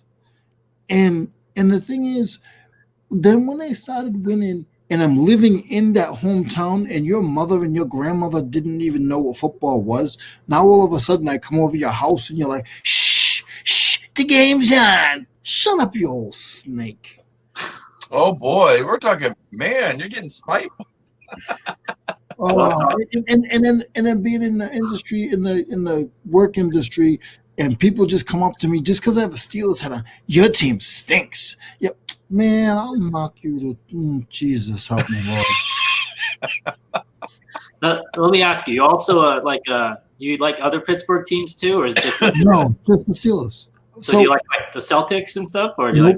No, I don't dislike them as much as I dislike the Patriots. I like Pittsburgh. I like for college. I don't really follow it, but I like Georgia Bulldogs for football. Okay. I like Atlanta Hawks basketball. And then I will root, and I have gone to PC games, Providence College basketball. Okay. I've gone to some of those. And, if they're in the Olympics or something and they're from New England or Rhode Island, of course I'm going to root for them. But besides that, I don't do hockey. I don't do baseball. If I had to pick baseball, it'd be the Yankees, only because my dad liked the Yankees. Yeah. Wow. You're from New England and you like the Yankees. I don't. Like I said, I would pick them because my dad liked them. Okay. I've never bought a Yankees jersey or anything. The only jerseys I've bought was I did buy a diehard friends that Yankees fans. I bought a Carolina hat, Carolina Panthers back in the 90s when they came out franchise, because Kevin Green went to the guy that just passed away. He went from the Steelers to the Carolina, and I really liked Kevin Green. Wow. So and you're all over the place. That was my sports history 101 today. So he's a Yankees fan. He's a Georgia fan. He's a Hawks fan. He's a Steelers fan. And part-time Providence University fan. Yeah. Was it Providence College? Providence University. I've been to Bruins. I've been to the Patriots. I've been to the Red Sox. I've been to all of them. I've been to all the New England. Did you go to a Red Sox game with a Yankee hat on? No, I didn't. I never wore Yankees anything. Okay. But I've probably been to the Red Sox the most. I've been to the Red Sox probably about 4 or 5 times. Because here's the thing about the Yankees. It's a team everyone loves to hate. And, I went to a lot of Oakland A's games. And the funny thing is the A's would play the Red Sox. And I remember, Derek Jeter came up on the big screen. The entire stadium was booing. Red Sox fans, A's. It's hilarious. Well, yeah, but you know that's like a elongated history between the Red Sox and Boston and New York. No, but we were in Oakland. Yeah, but still, you're going to have some fans that are going to go nuts, And then, and then again, it's not about, what I mean? Like I love the A's. My uncle, I'd always try to, go watch the Giants games. He's like, I got tickets to go see the A's. Yeah. Come on, man. But, A's and the Bay Area there, you love them both. But yeah, when it comes to Derek Jeter, though, he was a good player. He was okay. I mean, the guy was consistent. I mean, he was. I mean, he didn't I didn't mind. partake like seen him play. the A-Rod did, we'll say. But right. I've seen Jeter play like once, and that stadium is phenomenal. The Yankee Stadium is awesome. But I'm gonna say it. I've always been a Mets fan. But some of it's because I lived in the Queens. I lived in Queens, and all my New Yorkers were like, "Just shut up." Hey, I'm like, we butted heads once. You remember that year when they went up against each other? The Subway Series. I remember that. It's funny though. I remember. Was that the year? No. I was in Manhattan the year that they had the All-Star game there. Okay. And from across the street, they were doing some kind of signing. It was some sports store. I couldn't get close enough though. They barricaded it off. But I could see some of the players. You were going to market sales and marketing that time. That was the time you pushed it for those 2 weeks. You had to sell hard. There was counterfeiters. There was the legal merchandise. Like you said, all the baseball card companies and stuff were going nuts. I have newspapers from the Mets and stuff that they're nice cardboard, things says "Go Mets." You're supposed to bring it to the stadium and hold it up, Yeah. Or even if you're out wherever, But you were saying, so what about this baseball thing? No, I was saying it was summer, I don't know, it was 08, 09, something like that. Whenever the Yankees had the All-Star game, that's where we were there. We were there that week. I don't know if it was going to happen that week or the week after. Okay. But they were all in town. Like all the baseball players were in town. And you could see it. They had a bunch, I don't know what store it was. But I could see it across the street. And they had barricades. They had a bunch of security, they blocked the front so you couldn't park there. And I think they were doing a signing or something. So that I could see from across. And the guys have, their connections. There's guys that know guys. Hey, come for 30 minutes, sign, boom, So we saw they got time. Plus, it's promo. Yeah, I bought some stuff, bootleg stuff, to be honest, T-shirts and hats and stuff at the outside stalls. Luis and I, when last week when I did the auction with him, he brings some fire like his sports. He brought a Bo Jackson cards. And he had one sign. It was a sign. Was it the black and white where he's got the bat behind his head, or the one that they had that up in Times Square, and he was doing it for a Calvin Klein ad. It was a promo. It was the same one. He's got his hand over the baseball bat or something like that. Kind of like he's got it behind his head. Black and white. Yeah, he got him to sign it because Luis goes to Arizona every year, and he watches the Dodgers practice and other teams and stuff. And Bo Jackson was there. Oh, people remember said, Bo none of the kids knew who he was. Nobody knew who he was. So he was like nuts. He got his cards. He went and he went up and he started talking to him. And this other guy was talking to him a lot too. But Louie kind of stood back and just would ask simple questions. And then he's like, hey, if it's not too much to ask, I am a big fan of you. And this is for me. Boom. Passes on the card. Got him signed. Now, Bo Jackson, people don't remember him. The guy was a beast. I forget who it was. Yeah, I remember him playing. I think he didn't even want to really play football. He wanted to play baseball professionally. But they kind of had him play both. And then the reason he hurt himself, from what I heard, is that he wouldn't stop running. The guy had his legs wrapped, and he ran through it and separated, I don't know, his hip or whatever it was. And that was Ask it. Luis. Luis will tell you what he told him. Luis didn't ask the question, but the guy that was with him that day said, asked him about. He goes, and then Bo looks and goes, "You're talking about the injury?" He said, "Yeah." He goes, "All right, I'll answer." So he goes, and he told him, and Luis was like, "Oh God, you don't ask somebody that, But when he says, the guy was like, he goes, "Yeah, it hurt." He goes, "Yeah, it hurt." He goes, "I cried like a baby." Oh. I mean, he separated his hip or whatever it was. I don't know what it was exactly, but with the way the guy put it was the injury that caused your demise to, that's rude to ask that. He kept running. He ran through it. That's the thing. They couldn't stop him. The guy was so, and I haven't seen somebody that plays sports, any kind of sports, that well. He could have played anything. It's sad, really, because I remember in 1989, 90, it was him and Jordan. They were both popular, but I think Bo Jackson was equally as popular. I think so too, in some ways. It's just that, I was a big fan. Even though, he was an LA Raider, but that's the other thing is you gotta love him for that, Wait, were they in LA then, or are they back? I don't know if they were back. He did go to But yeah, sorry. that ended his career. I remember that. Painful way. It was what a hot mess. Sad, yeah. All the keywords in their sculpture signed. Woo. Hey, welcome back. Spanish spelling. Welcome back, Leroy. I had a commercial break. Oh, you did? Yeah. Nice. Yeah. That was Nate. Got some more vintage tees. I told you he'll if he sees tools he's my broker now. It feels like he's my broker.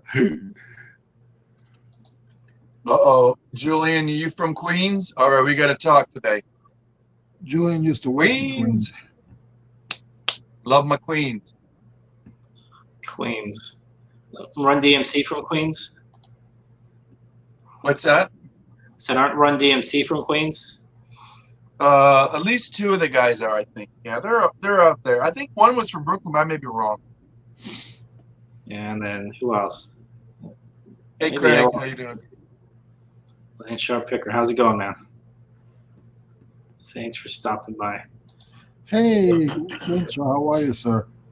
Julian, 33rd and 30th Avenue, Queens, Astoria.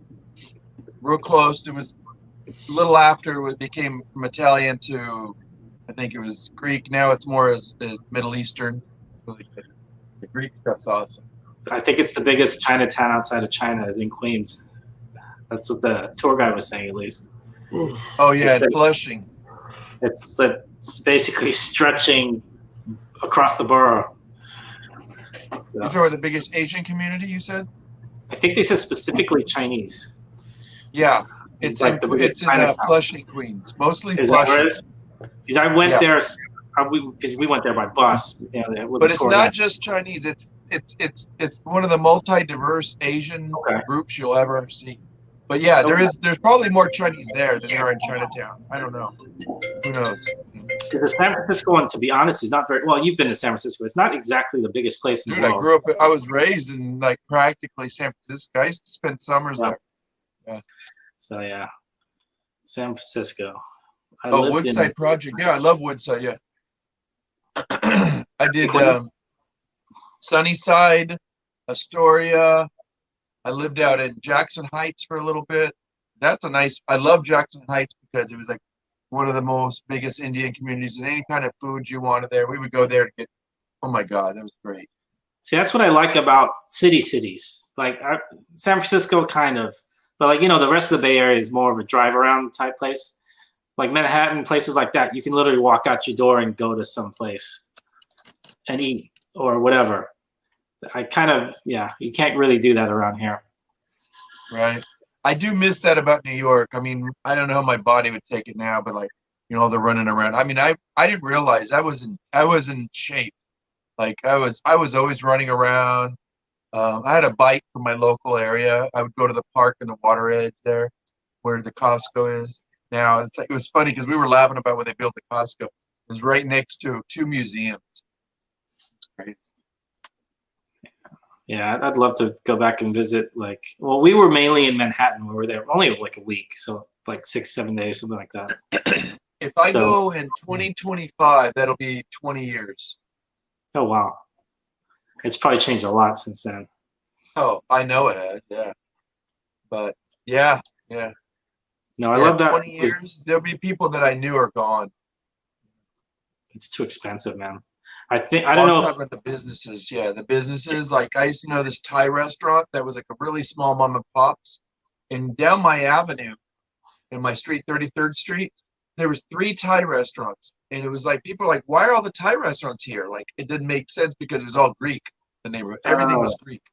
Gotcha. And they were like, one was like a posh one that was near Steinway, where they build the Steinway pianos, Okay. And that's Steinway Avenue, and then or Boulevard, whatever they wanted to call it. And that was like, it was overpriced, white tablecloth, but it was not even good food.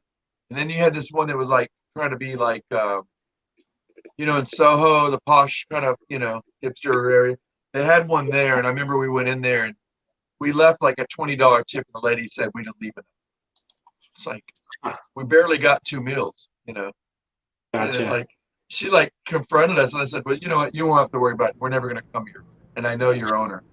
And she's like, just like I'm like, you're not in Soho, honey. It's like, but this other place, it was an old Chinese food restaurant, and the guy gutted it out, cleaned it, put fresh kitchen and everything in. Some of the best fresh Thai food. It was authentic. And the guy became like good friends with me. And when I had a kid, he goes, "Come with me." And he's like, "Where are we going?" "Go down with me." He couldn't speak good English. And so we went down to the basement. He comes out with all these baby diapers. "Is my son too big?" And he goes and gives them to me. He's like, because he knew I just had my daughter. And he's like, just hands me this stuff. And I'm like, I'm just a customer, And it was always nice. I'd come in there sick, and he goes, no, you need tom tom soup. And he'd scream at his uncle in the back, "Arr!" And they'd come out like, "What is this? Just eat it. You'll feel." And the next day, I was ill. It was like, it's got that, I think, lemongrass in it or whatever it is. Oh yeah. There was that lemongrass, man. It was so good. You know it. You like Thai food? And I love Thai food. And right now, especially when it's cold, soup, especially like all kinds of soup, Russian soups, Asian soups, Polish. All of that. Italian, I'd say Eastern European, Asian. They're actually pretty close. I love Asian too. Yeah, I like traditional, real, authentic Mexican chicken soup. Like it's got to be the real good one. And you put because everything's on the side, but they always have like avocado and a few tortilla chips on the side. But it's got to have like pico de gallo on the side and stuff like that.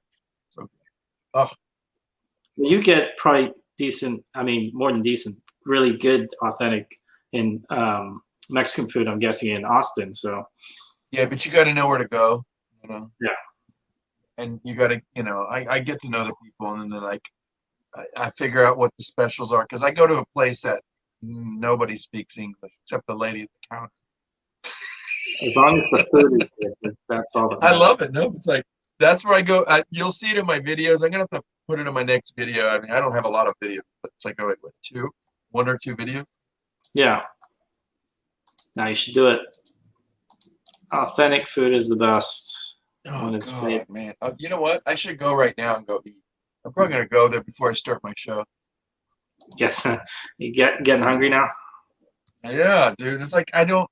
Well, for me, it's like either that or I got to clean a big mess in the kitchen. I've been cooking this weekend. Right now, my girlfriend, she's out of state, so I'm like, she's going to visit. She went to go visit family, and I'm like, so I'm fending for myself. Yeah, I don't cook as much as I should. I don't have to because my wife is a very good cook. Thank goodness.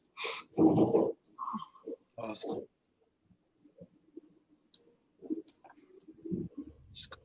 Dude, I fit a lot of. Oh, let me ask you this. Yes. Okay, we're talking about search parameter on the title bar of eBay. Okay. Yep. That's the most, to me, that's the most essential. And I got to bear that Olmec head. I put in his name, but I'm putting in the name, just the last two names, Ramirez, Velasquez, because they have that little, I don't know what it's called, but I call it umlaut, looking, above the A's. Or they have, but I'm figuring like in a search engine in Mexico or something, like somebody who collects that art. You can put both. I'm gonna see it. Yeah, I know what you mean. Like with Spanish, with German, they have characters you don't have in English. I would put both. I put the name twice. I put it in English spelling of Pedro Ramirez, and then I put Ramirez, Vasquez.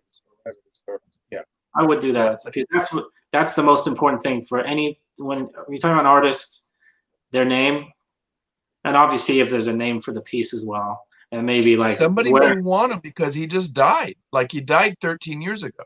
Yeah, I would definitely put this first name. Yep. You might even want to put his. I took out the only place. I got two more characters, and there's nothing to put in there to fit that. But I wanted to put ART, like art, but it doesn't matter because I got the word sculpture. Yeah, as long as the guy's name, both spellings, maybe if it comes from a certain gallery or whatever, the year. So I found out he's like the Frank Lloyd Wright of Mexico. Okay. But he's like more contemporary, so he's not as sought after. But I just saw two of his comps. They sold for, one was with the best offer, but it was selling for like almost $200. I'd put this one for higher than that then, to be honest. I'm gonna put it for like $375 and see if somebody, will give them a best offer and see if they'll take 200. Because it's not that. It's that there's other Olmec heads, but there's none that are glass. Okay. None. There's no glass, and it's signed by him. Nice. And my education finally kicks in sometimes. I think I'm going to go home and list at home today. We're distracting you? No, I don't feel well today. What's the matter? From my neck, from my upper neck, from my lower neck to halfway down my back is like, feel like somebody stepped on me. Okay, I need you to listen to Dad, okay? Don't laugh at me. I'm being sincere. I'm gonna elbow you a little bit, but I'm being sincere. My elbow is to get you to do it. Go home. If you don't have it, go pick up a little. It's expensive, but you're gonna go. It worked. Pick up a thing of Tiger Balm. They take EBT? No. Just Tiger Balm. You can use that if you want, but get your wife to rub it in the back for you a little bit. But take a hot shower first to loosen the muscles. Once you put that on, sit still for a little while. You're gonna fall into ease. I don't know if you're one of those people that I don't like that feeling, and then put it on, and you'll think like just have a rub it in all the whole back. Get it past the areas. It'll loosen up it'll basically relaxes the muscles a little bit. This cold weather is probably beating you up a little bit too. I think that's what it is. And then drink something hot, like if it's tea, if it's I mean. You probably want to stay away from milk type stuff. Probably like Guinness.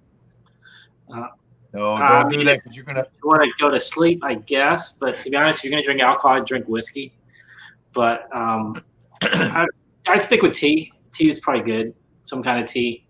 Actually, you don't want alcohol because it's gonna tighten the muscles up. So I have a lot of friends. It's gonna dry you out a little bit too. I'm teasing. But I mean, I would say if you had a cough, maybe. But otherwise, you don't have a cough, so I won't worry about that. Hot tea, hot soup, take a nap. Oh yeah, hot. That's a lot. I think what Mo's point is right. Drink a lot of liquids right now to get the muscles to kind of like loosen up.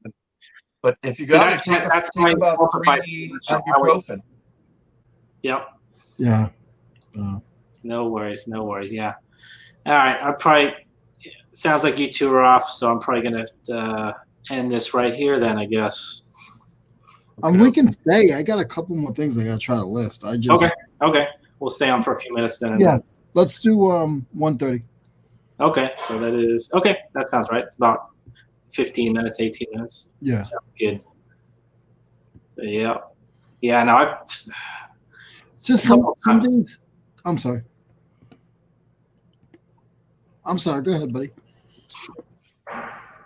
No, you cut out there. That's all I said. So some days you know when you get older, when you get our age, like, you know what, I don't feel right. Maybe I should just and it probably just could be I was sore the way I slept. And I'll be honest with you, like, your nerves have a lot to do with sometimes. Like, I was so nervous and so frustrated about the game last night, and that totally can throw you off. People don't think so, but it does. Yes, it can. If you're that invested. But see, psychologically, I stopped getting invested in sports. I just enjoy it. Like even if my team that I'll admit I was like watching that game, and I didn't have it on TV. I was on the NFL YouTube channel watching all the highlights of like calling people and what's going on. I didn't see. How come did they miss it? I never got to see it. Did they miss a field goal towards the end? Oh, I don't remember now. It's like they got. I mean, I remember they got like it was like third or fourth quarter, and I saw that they scored 6 points because I kept refreshing, and then I saw where's the extra point. So they must have missed a field goal. Yeah. Like, I don't know. Tick me off. Let's not talk about that. No, it's just sports, but it's like it's one of my hobbies. I mean, besides it's not supposed to be, but my life revolves around, like, of course, my faith first, and then reselling and sports. So it's like, even like for some people, like, oh, I'm gonna go watch a movie. Like, I rather go resell or buy something or go to the flea market. To me, that's my hobby as much as my job. So,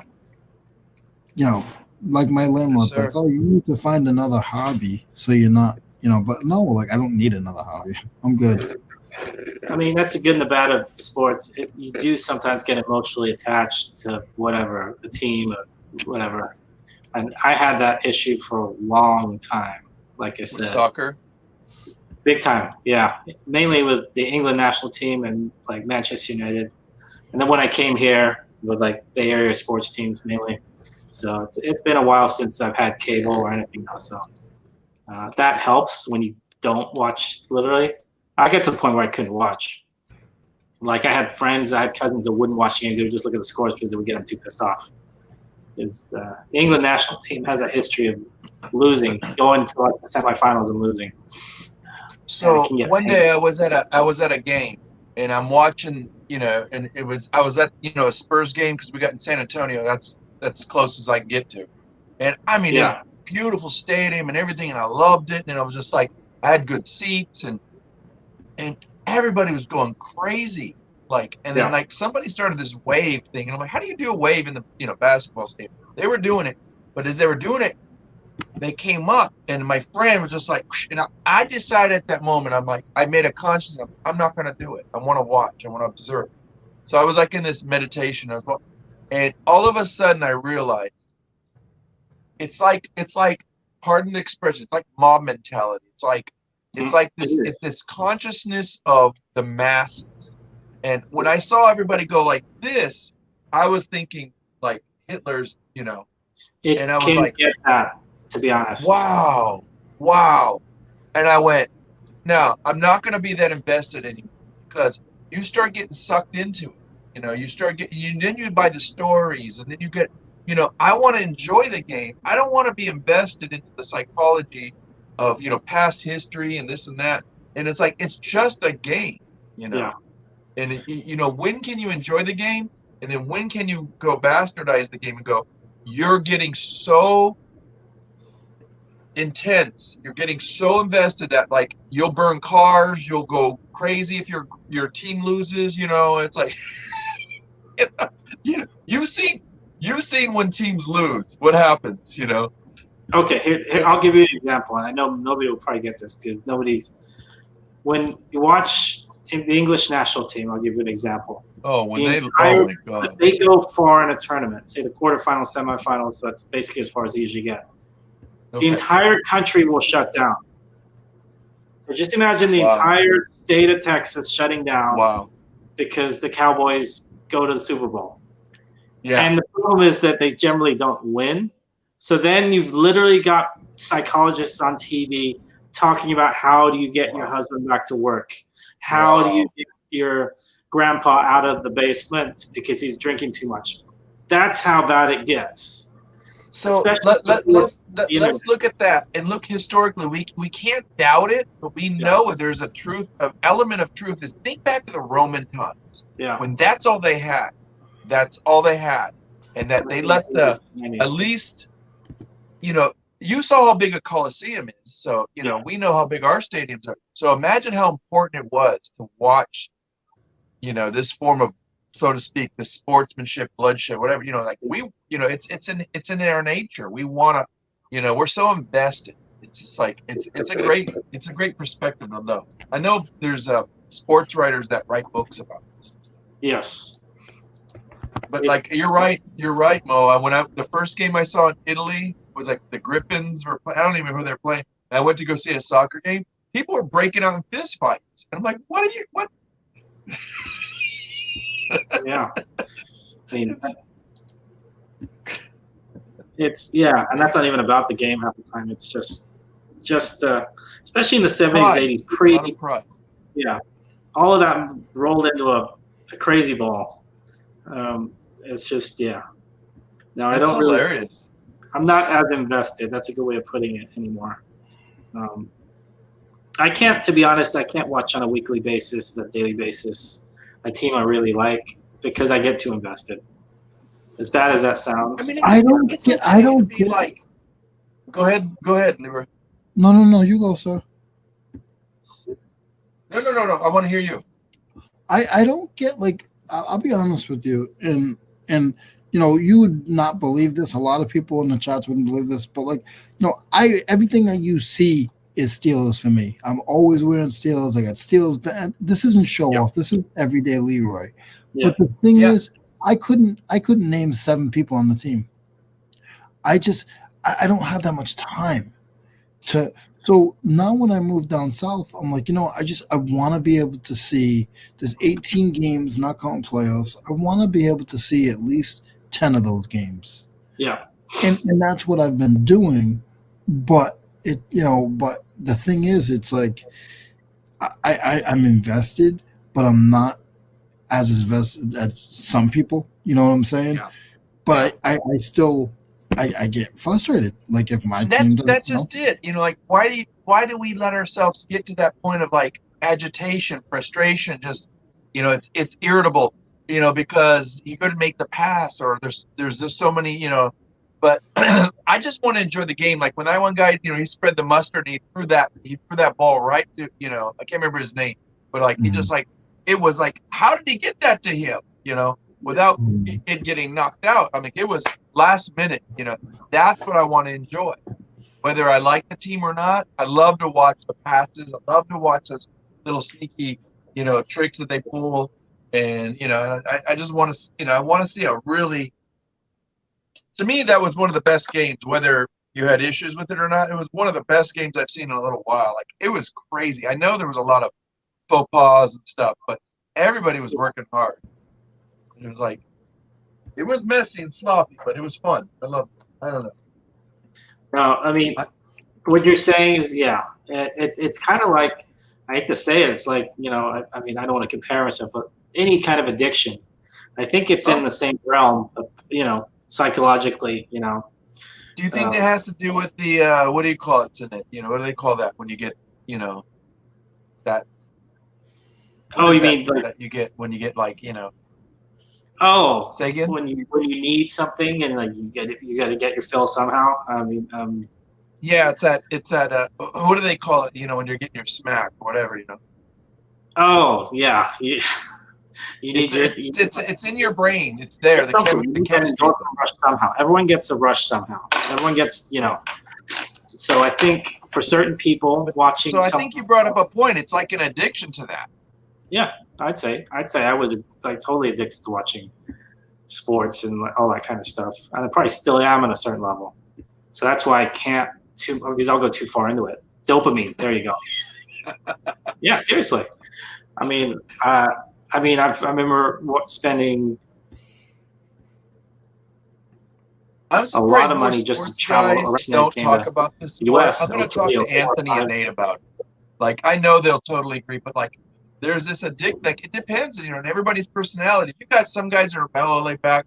They're there to enjoy the game so they can drink beer, but they love the game, but they want to drink that beer, you know. And it's like, then you got your guys that are like so invested and they're gambling and this and that, playing, you know, stats. Then you got, you know, your younger crowd that love the sport, but then they invest in all this like cards and attire, and you know, there's so many ways you can look at it from different perspectives. Yeah. It's like, of course, nobody's going to talk about it because it's a sales and marketing. Yeah, you know, that's true. I think also another thing is that, especially in the 70s, 80s, even in the 90s, kind of pre-internet, where would you go to watch the game? You either watch it at home, you're isolated, or it's in a pub usually.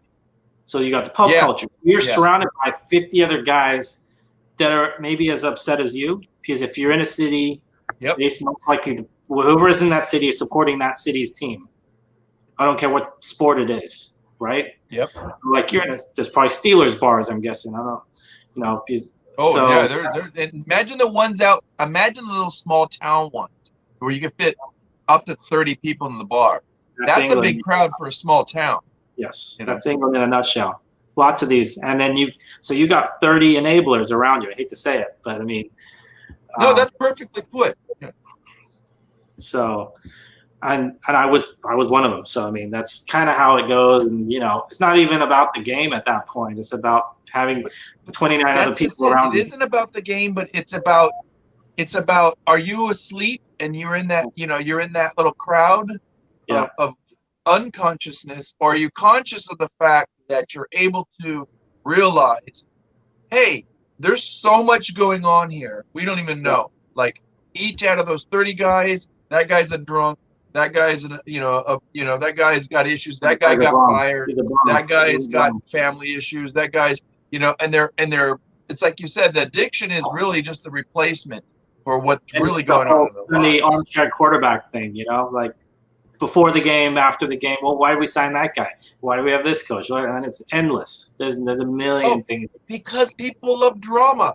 Dudes don't want to admit it. They don't have soap operas, so they watch their sports because it's to them it's real. Sports are the ultimate soap opera. Think about it. You can eat, drink, you can talk to other people about it, you can watch the game. You can talk so many levels. If you're invested, you know all the stats, you know everything. I've been watching for 25 years. You don't understand, you know that kind of mentality. Or you can be the smart guy that just like hip and understands the psychology, comes in and plays bets and knows how to play. I remember I haven't really gone to many, but I was sitting in a place, and then a game just ended. I forget what it was. It wasn't even that long ago. And somebody said something about how it wasn't that bad. They said something, they were trying to lighten the atmosphere. Like, oh, don't worry about it. We'll get the next one. 3 guys looked at him and said, all right, get this guy out of here. And they were serious. They kicked him out. All he said is, don't worry about it. We'll get the next one. Or something like that. Mm-hmm. Real off the cuff. Now, these guys looked like they were going to rip his head off. Mm-hmm. Like, get him out of here. And he was just sitting at the bar. And if you don't, it's going to be bloodshed. Yeah. So I thought that was, I shouldn't have laughed, but inside I was laughing like, wow, seriously? All he said is relax, basically. Take it easy. That's what happens. Because if it's not about sports in a bar, it's going to be about something else. But like but the mix of those two is TNT with the plastic explosives, and you put all that stuff together. Man, what a formula. But here's the thing. So I think for us, we can talk about this, get it, and immediately identify. Yeah. In the sense that you're just so you can understand it. because we've been through all the sales and marketing stuff. We know it as a business more than we do probably now. I mean, at least as far as it's like now, I don't know how much you guys keep up with sports. I used to be big when I was younger, but Not as much anymore. I let it go. What's that? I can't. I said not as much, to be honest, because I can't. Like I watched the last Super Bowl when the Niners were in there, and I actually didn't feel as invested. Yeah. Well, things have changed. It's like a family dynamic. I mean, I saw they see how Mahomes took over. So I mean. Yeah. But I was sitting there, and it was funny. We were sitting there, and it was like a big room of people. And this is not far from Sacramento, somewhere in there. So in Sacramento. So it was basically Niner fans. But the biggest table, the loudest table in there was a table of Chiefs fans. And there was a lady there. She was the loudest. And every time, even in the first half when the Niners were up, she was like, Mahomes is coming back. And she stood up and she would point, Mahomes is coming up. Mahomes is gonna, and he did take over. And then she got quiet. She was just smiling like this, just smiling. Yeah, but that's where the fights start. When the pride comes out, So I mean, normally I would have been annoyed, but I didn't really. I'm like, whatever. I could see to be honest, that guy just took over the game. I mean, I could see that coming. The Niners, to be honest, were lucky to be in a position. They could have won that game though, but they didn't. That's the thing. They love you. Yeah. And I'm kind of like I'm a secret 49ers fans. I've never been overly invested with them. I would have, I love the Raiders. It's hard for me to invest in too many teams. That's another thing. I like the Warriors. I like the Niners. But there's only so many teams you can actually invest that much into, even if you're not watching the games in and out. Yeah. Investing in 6 different teams, that's a full-time job. I mean, I'd love to see them come up with 4 brand new teams. Just add the whole. It'd have to be more than that probably, but who knows? Yep. Good times though. Good times. I just can't think of. I mean, I can't help but. I know you guys probably don't want to talk about it, but I can't help consider. Actually, I'm not going to say who it was, but it's somebody who's a content creator. Okay, big Browns fan, talking a little bit about it throughout the night. I can only think and consider. I'm talking about empathize and put myself in their place after 20 years, 25 years. What it is I messaged that person before the game was over. And I said, congratulations. I'm a huge Steelers fan. And I've talked to him on and off. And I said, I'm a huge Steelers fan. And I just want to give you your props and tell you congratulations. There you go. That's because that's who I am. I mean. No, that's because you're a stand-up guy. Yeah. Big man. You're a bigger man than me. With a backache. With a big backache. Yes, a huge backache. We haven't even talked about football. Me and him. He knew I was a Steelers fan. I mean, it's only obvious if you watch any of my videos.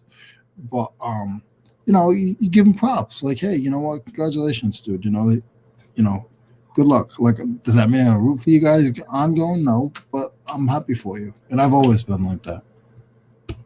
That's but good. but all before, the first half, they were like, yeah, but I'm still not feeling comfortable. You're up 4 on the first quarter. You're up 4, touchdowns, and I'm still not comfortable. And I'm like, wow. Well, imagine if the Steelers would have did what they did in the last 14 minutes. If they would have did that in the third half, then they would have won. Yeah. So it was an interesting mix. I'm telling you. I mean, football. They always say it's a game of inches. It literally is. I mean, I don't know of a game. I'm not even a huge NFL football fan, but of a game that can be turned on an inch, literally, on a second, on a timeout, and it's literally. It's like basketball. The points are in the hundreds. I mean, you could do a lot with 10 seconds, but I mean, football, it could be a field goal, a safety, anything. I've seen Jordan come back single-handedly, win the game, and they were down by 6 in the last round. Oh, that's a piece of cake for him because he's calculated. Yeah. Yeah. I've seen that, so I know how sports are. Imagine just being in his head for like a 30-minute ratio. My head would explode. To think of how he's. I mean, I couldn't even conceive. But a lot of those guys, Kobe Bryant, Michael Jordan, like those guys, they knew what they knew, like how many seconds they had. They had the math. They knew the formula. I mean, I haven't watched basketball recently, but I used to watch a lot in the Me too. 90s, especially, and see like days when you had like 6 good teams, 7 good teams. Unfortunately, the Warriors was one of them. But you had, you had like the Warriors. You had like the Pacers, the Bulls, even the Spurs at an early time, the Lakers. All those teams, the players and the way they played is different from the way they play now. It's a different type of game. It's almost like, it's like, that's what I was saying, like, with the whole thing about sports, it's not only become a business, but it's like it's based on science now too. Mm-hmm. A lot of totally. it, the strategies, the type of gear that they use and wear is very imperative. Even, especially in basketball, those shoes compared to the crap they used to wear back in the day, Oh, wow. Speaker's going haywire. Sorry. It's like Derek. Derek is a Rams fan. Like we know Derek's a Rams fan. Like, oh, Derek had a good one last night. Who did they beat again? Who did they put? The Ravens? No. I forgot who they played last night. But they're going against Green Bay, I think, right? Mo, you want to do a count? I got 1, 2, 3, 4, 5, 6, 7. I get 8 done. You got 8 done? Okay. Yeah, I'm gonna go home and do the rest. I'm not even gonna do my shipping today. I got 7 things that go out. I don't really care. It'll be fine. Yeah. I'm gonna feel better. I'm gonna bring some stuff home, but I'm gonna be in the warmth and just relax. I'm not trying to push you, but I would consider getting some stuff for your back, dude. Put on that you'll thank me. Tiger Ball. Cool. All right, I am out. Extra strength Tiger Ball. Mo, I will message me if you are available later. Okay, I will do. So I'm going to take off too. I'm going to get some breakfast. But I appreciate you, Louie, Leroy, everybody in the chat. We had a great day today. Eric, Julian, everyone else in there. Thank you so much for being here. We will be back Wednesday, definitely. Yep. Hopefully around the same time. And then Louie's will be on in 2.5 hours. So pretty soon. So see you guys. Check them out if you can. See you guys later. On Cali Reseller Louis's channel. All right, see you guys. Feel better.